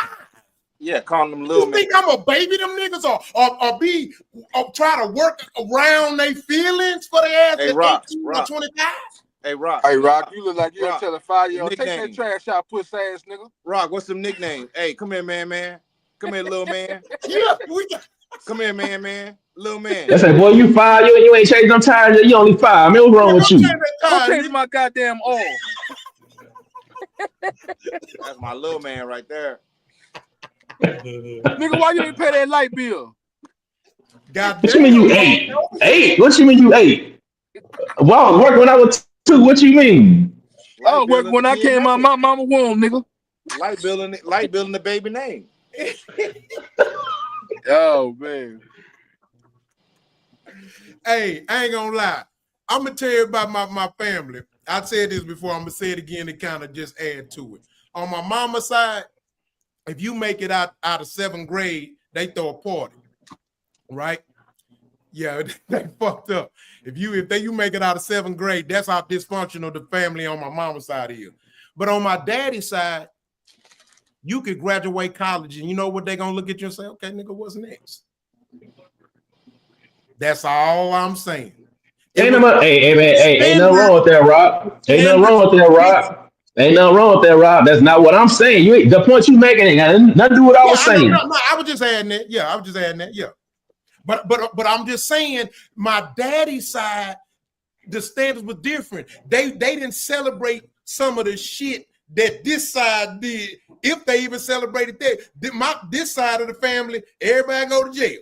This side of the family, teachers, cops, educators, all kind of lawyers and shit. Yeah. That is not lit like a motherfucker. But this side, they think they lit, but they ghetto lit. This side of the family, no standards, no. Everybody give everybody grace, let they bump their head 25. This side, it just is that this side militant in the motherfucker. That's all I'm saying. I guess. Hey, Rob, I was raised by military father, man. I get it. My pops was military his whole life, retired from military. I get it. That ain't look. And I'm talking about I was raised strict. My pop was strict. Yeah. And all the choices. And look. All the choices I made in life, right? And at that moment, I'm not making the right decision.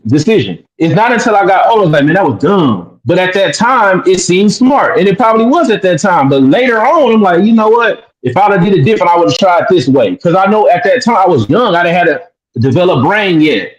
Some decision was emotional, and I didn't know it was emotional at the time.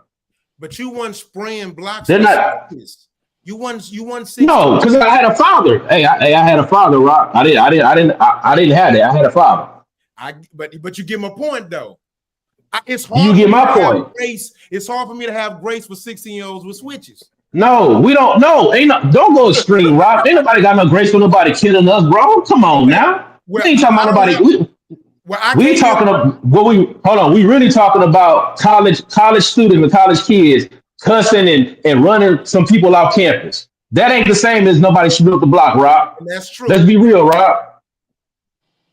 But them kids gonna look back and be like, hey, you know what? I could have handled that different. At that time, they feel like, hey, you coming on the campus tripping. I get what y'all saying. Hey, man, you gotta do all that. I'm saying, hey, man, you know, look at where they at in their life right now. They're not thinking logically right now. They're gonna look on it later on and be like, I could have handled that different. And they mind they doing the right thing, Rob. But they choosing when to think logically, and that's where my argument is. Right, but we don't know all the rest. We talking about just that. We don't know the rest. We talking about that incident, Rob. They gonna run. Would they do that to some cops? What? See, they know better. See, this is what I'm saying, bro. Yeah, because they'll die, Rob. They'll die. Genuine, but that's what I'm saying. So I'm not giving grace to a motherfucker that you know better. But then when it comes to when they choose to not know better, but they young, their brain ain't developed. No, but you know what? I done seen a whole bunch of young kids get out of line with police and get beat up for it. We see that too, Rob. And I don't have no grace for them. Did you just see little Boosie hop out the car cussing that cop out? Wasn't that dumb and stupid? Can I ask you a question, T-Ben? And how old is he? I don't know, 55. Can I ask a question? What's up, King? What's up, bro? So any one of those students, just imagine any one of those students. We can even pick 5 of them. 20 doesn't matter. Say they all got speeding tickets and they had to go to court. Yeah. They gonna act like that in the court? No, probably not. Okay. That's why are you comparing the cops to the college students? I'm trying to understand that part. Like connect that for me. I just said court. I didn't say cop. I just said court. Yeah. But I'm trying to understand, like, What point are you making? I'm not saying I disagree with anything, but what point are you making though? They know how to act at the court, but they don't know how to act out there. I use a better example. You notice how, and they That's got a weird comparison to me though. they got It's kind of statistics. like it's like this. I knew who to cuss around growing up. I couldn't cuss around at home, but I cuss at school. You see what I'm saying? So I don't see the correlation there. Okay, I got you. I get you. Okay. You knew where that you know how to act where you wanted to act. I think we're just proving the point that we could selectively know when to act up and not act up. Everybody does it. We do it now in our grown life right now. We do it today. So they emotionally intelligently selected to act up because of questions. That's crazy. Perhaps. Perhaps. That's all I'm saying. Hey, look, if when I look like right now, we straight talking, right? We straight talk. Yes. I don't even holler and yell and scream like that when my wife is around. You see what I'm saying? We all do it. I don't pay mostly nothing no attention. I don't even really curse around my wife. But we not running on people off of campus though. That ain't did nothing to us. Right. But Rob, you talking about us in our 40s. Bro, I'm saying look at them at their age. They do that kind of stuff. My 20s either. I wasn't doing that. That's what I'm saying. I wasn't shooting up the block, but I wasn't shooting up the block though. You see what I'm saying? People you do dumb stuff. Yeah, I've done a lot of dumb stuff. Still. And you do dumb shit, stupid shit gonna happen. Yeah. Shit, right. So why would I wish a white boy would run up on the block. We're gonna chase his ass up out of there. At that age. No, let me tell you something. Them kids risk. Them kids. You keep calling why they kids, Rob? Why they kids, Rob? You got to answer that, Rob. Why you calling them kids, Rob? Psychological. They're adults. Hold on. See, you being petty now, Ben. I'm not being petty. Here's why. Okay, for example, one of the words matter, Rob. Words matter, Rob. One of the things I grew up most of my life saying is good morning. But as I've grown in wisdom and I start understanding how powerful words is, I don't say good morning. I don't say the word morning because that gives out a bad energy. So what I started doing years ago, grand rising. So 9 times out of 10, I'm always say grand rising. But every now and then I might slip and accidentally say good morning, but it doesn't mean that's what I want to say. So forgive me if I say kids, and then, hell, I got a 20-year-old. He still my little boy to me, but if that nigga do adult dumb shit, I'm gonna tell his ass you grown. But he's still my kid to me, heart-wise, but the nigga grown. Would you consider what those students did as childish? Yes, and grown people do childish shit. Very much so. Oh, Rock. Oh, I love you, man. Bro. He did some good shit, boy. Man, dog. Yeah, it's crazy, bro. I don't know, man. I just, you know. Man, this is a good You show. boys on one Y'all tonight. like and subscribe. Y'all on one tonight. Please put it in the comments. Please watch this a couple times. Make sure y'all watch a couple times and put it in the comments. Let's talk about it. This is the realest podcast online. This is a real conversation. Exactly. We really are going back and forth. We ain't mad. We don't hate each other. Oh, yeah. We family. We fam. It's passion. This is real stuff. You know what I'm saying? Yogi's like, I don't give a fuck. Yeah, I don't know what the fuck Yogi talking about. We can't hear you. I don't like you niggas. That's what I said. Yogi don't like us. But yeah. It's too late. We still don't want to hear you. But it's healthy conversation. We need it, man. We all mean good, man. We do stuff in the community. You know, we are being the person we want to see, y'all. Yeah. So it just goes to show you that we could have dialect and open forum and open conversation and agree to disagree and still entertain y'all at the same time. You know what I'm saying? We just going about it a different way. And y'all know I'm the main one to say it's more than one way to skin a cat, you know. Yeah. I'm just a person, you know. I have this, you know, my grandpas used to tell me, you know what I'm saying, you gonna always be your worst enemy. He used to tell me, he said, I know these white folks is racist, and I know the system is this and that, because he went through it, man. He was quote unquote the modern day field dude. I remember he used to work at this Piggly Wiggly in Baytown. And because he was light skinned, they gave, I'll never forget him saying, they was like, well, where nigga, we gonna give you the job, nigga.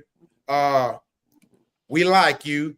But since we gonna let you, because we like you, we ain't gonna have you working outside, bringing the carts in and loading their groceries in their car.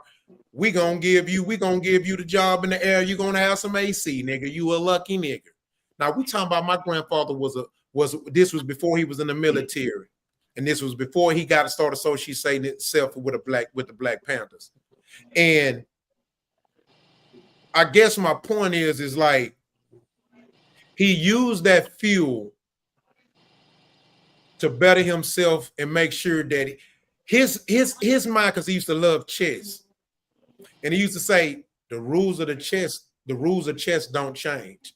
He say, now in life you lucky because sometimes the rules do change, but he say regardless of the rules, you always got to play the game to win. And he say in chess, sometimes you got to play within the rules. And he say, your life is like chess. And so that's just my mentality. And we talking about somebody who ended up being a 2-time war veteran and associated with the Black Panthers. So he understood the enemy, but he also preaching. If y'all study Black Panthers, one of the biggest things, they didn't just preach who the enemy was. They preached how we need to wake the fuck up and how we holding ourselves back.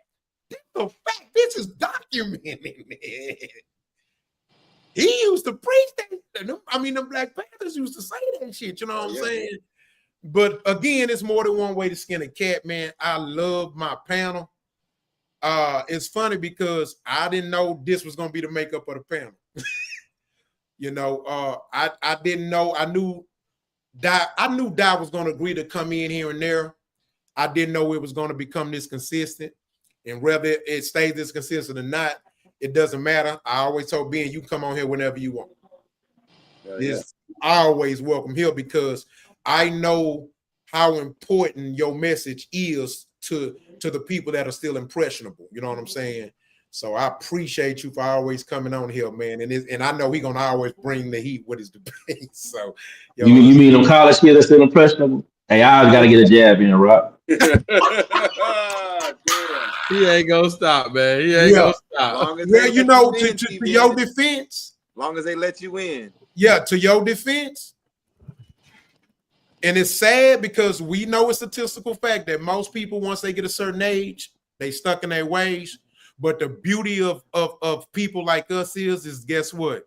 I can look at these people on this panel. I can say we're not stuck in our ways. We understand that life is a learning process. So, you know what I mean? I know we still impressionable. You know what I mean? I just told y'all about how a 95-year-old woman made an impression on me with her talking points and her subject matter and the things she talked about. So if the audience ain't get nothing from this message for the older people out there, man, stop being stuck in your ways because you ain't got it all figured out. You ain't got it all figured out. Stubborn motherfuckers. Stubborn asses. You ain't got it all figured out. Because I know I damn sure don't. And I know I pack a nice little punch of wisdom, but shit. I just did some research. I literally was up to 3 o'clock almost for 2 days in a row because we're trying to find out what's going on with my son. We really haven't found the root of his problem. His GGT levels is up. Pancreatitis is coming and going. But unlike most parents, they don't understand that. Like, for example, when I see the kid who was getting sung them songs, whoever says, "Oh, that's right, she need to be fired and the school system need to do better in the house," they're totally right. But me being who I am and where I come from, no, I'm gonna say, shit, homeschooling. That ain't all that. That's just my remedy. But it doesn't mean that other remedy isn't right, because guess what? You still should be able to go to public school and know your kids is safe from racism. Yeah. You know what I'm saying? So nobody's wrong. It's just that my suggestion would be shit. Homeschool, let's motherfucking ass. You ain't gotta worry about this shit. Because it was a time where we couldn't even go to their school. And you want to know who was the smartest kids? Kids that had to study from home. Yep. We are the parents of the kids first. Teacher, doctor, nurse, counselor, police, everything. And ass whooper. Police. We got a lot of those, y'all. Trust. Yeah. Hey, we homeschool our daughter. I'm with you 100%. See what I'm saying? And that's a part of that's the most important fracture that we have that needs to get fixed for us, to be honest. It's that family structure, man. We got to start. And I'm a plug. We got to start having a white man. Let me tell you something. Ain't nothing more beautiful. You ought to see the look on a single woman's face when we could be conversating, or I'm doing some type of transaction with them, or they're conversing off somewhere, and I'll be like, yeah, you know what I'm saying? I was talking to my wife about that. Y'all ever looked at the face on a woman when you bring up your wife? Oh, yeah. That's a fucking flex, my nigga. You know how powerful it feels to walk through a restaurant of different cultures of people and your whole family, your daughter, your son, and your wife together. Black couple, like it's around, even around black folks, it's like you feel it. Like, bro, elders compliment us the most. They come, yeah. I had somebody come. I was just out with my son and my daughter, just chilling. He was like, brother, I'm so glad you came over here so I could see that. That's exactly what he said. I was like, damn, I'm just coming to buy some ice. Yep. And you know what else they say?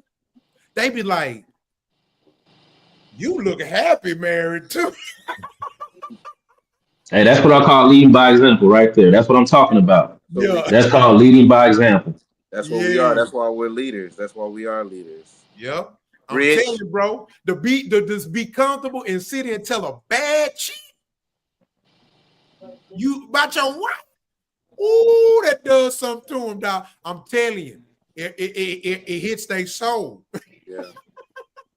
Hey, Rock, I seen some shit earlier, man. I'm gonna get with you in the group chat about it. I think we should make it a topic. Yeah, you already know. Y'all know anytime y'all. In fact, when y'all posting stuff in the group chat, hey, we gotta go and add Yogi in it too. I mean, not Yogi. Ben, he say he okay with us adding in the chat. So we do a lot of communicating in there, Ben. So it be going keep up with what you can, because none of us can keep up with each other. Shit. What platform is it on? Nah, on the phone. It's just texted. On the phone. Yeah, we text.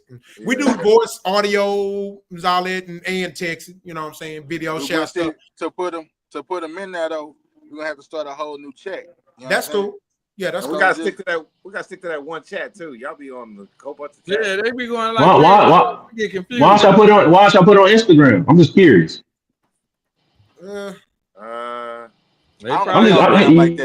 do it. I'm asking. I'm just wondering why. We could be. See, I'm a little technology challenged. Okay, I got you. I got you. Yeah. I'm a little ratchet. They gotta stay basic for me.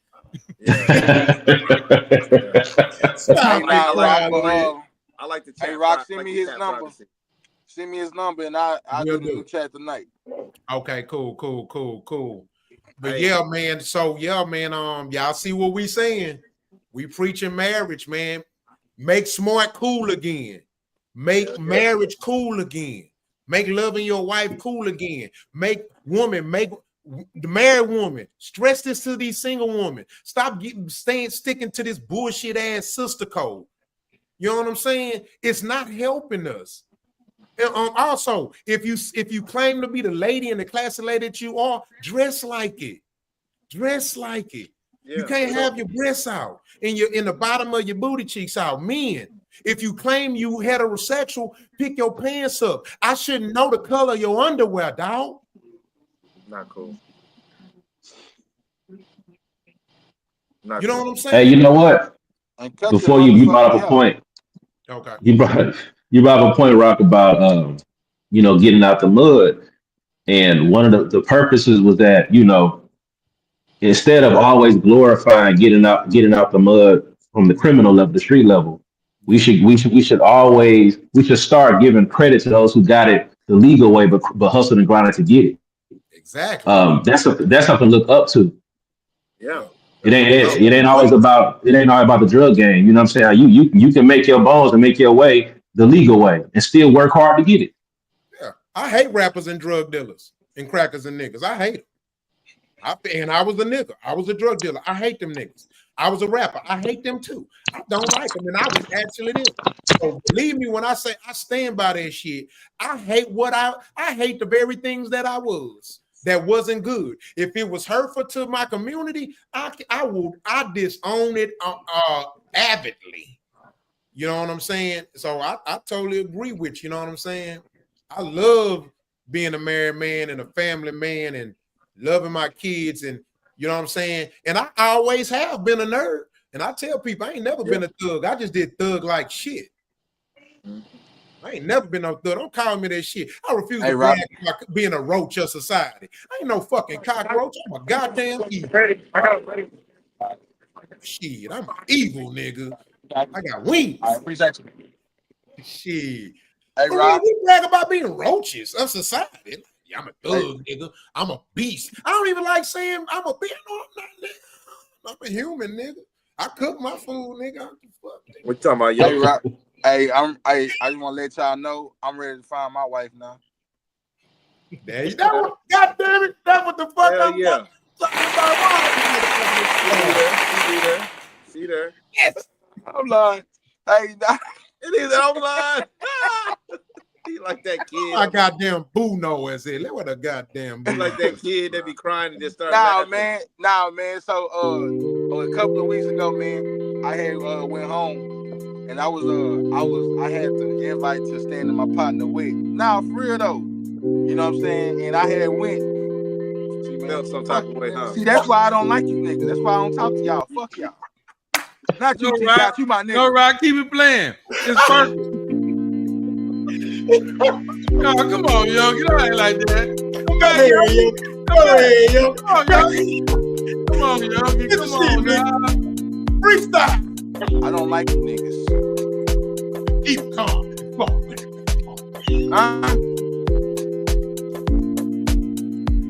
Hey, y'all better like and subscribe. Y'all ain't gonna get no show like this. I was gonna tell y'all a real ass story, and y'all play in my face, man. Fuck y'all. Okay, we nigga, I got you. I don't even want to talk about it no more. I don't even want to story. No. Okay, go ahead. Go, yo. No, nigga, I don't want to talk no more. This is sensitive, Yogi. This is sensitive, Yogi. No, nigga, fuck y'all. Fuck. You ain't lying right now. You being real sensitive, you asshole. Go ahead, Yogi. Go, yo. Nah, but real though, man. I got the pleasure to stay in my.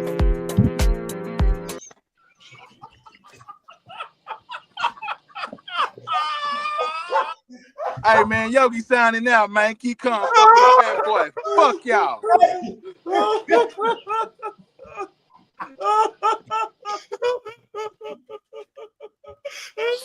Oh shit! Where you go?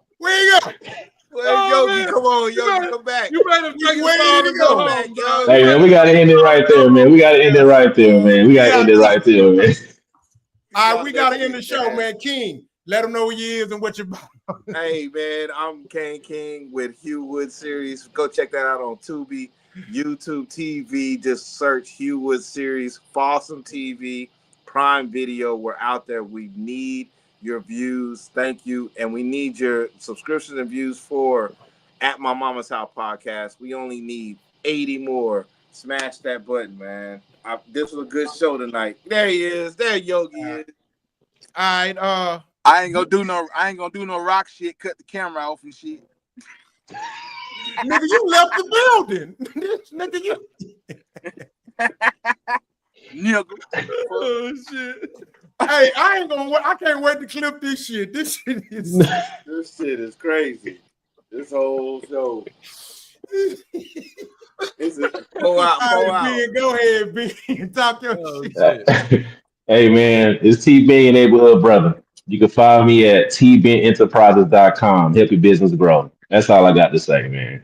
Yes. All right, All right, big yoga, man. Yo go, bro. Keep calm, fuck with a fat boy, baby. I'm gonna holler at y'all next time, man. Fuck y'all.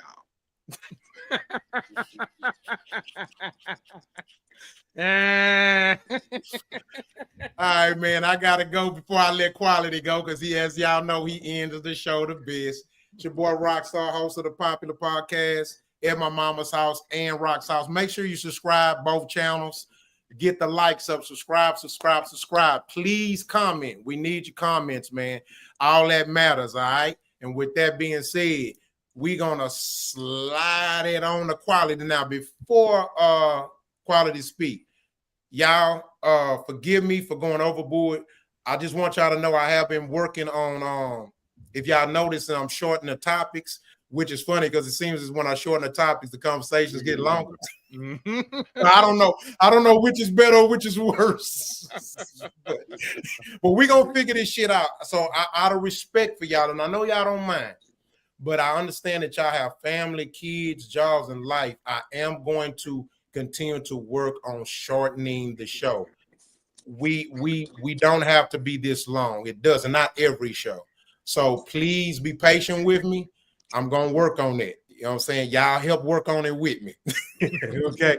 You know what I'm saying? So we're a team. So help work on it. I think I don't want to burn this out. Not that y'all will, because I know y'all some resistant ass men. So you know what I'm saying? But I just want to say that. So Ben, it's not gonna be this long again. So you know what I'm saying? I know what we can do. Stop arguing with Rock. That ain't gonna happen.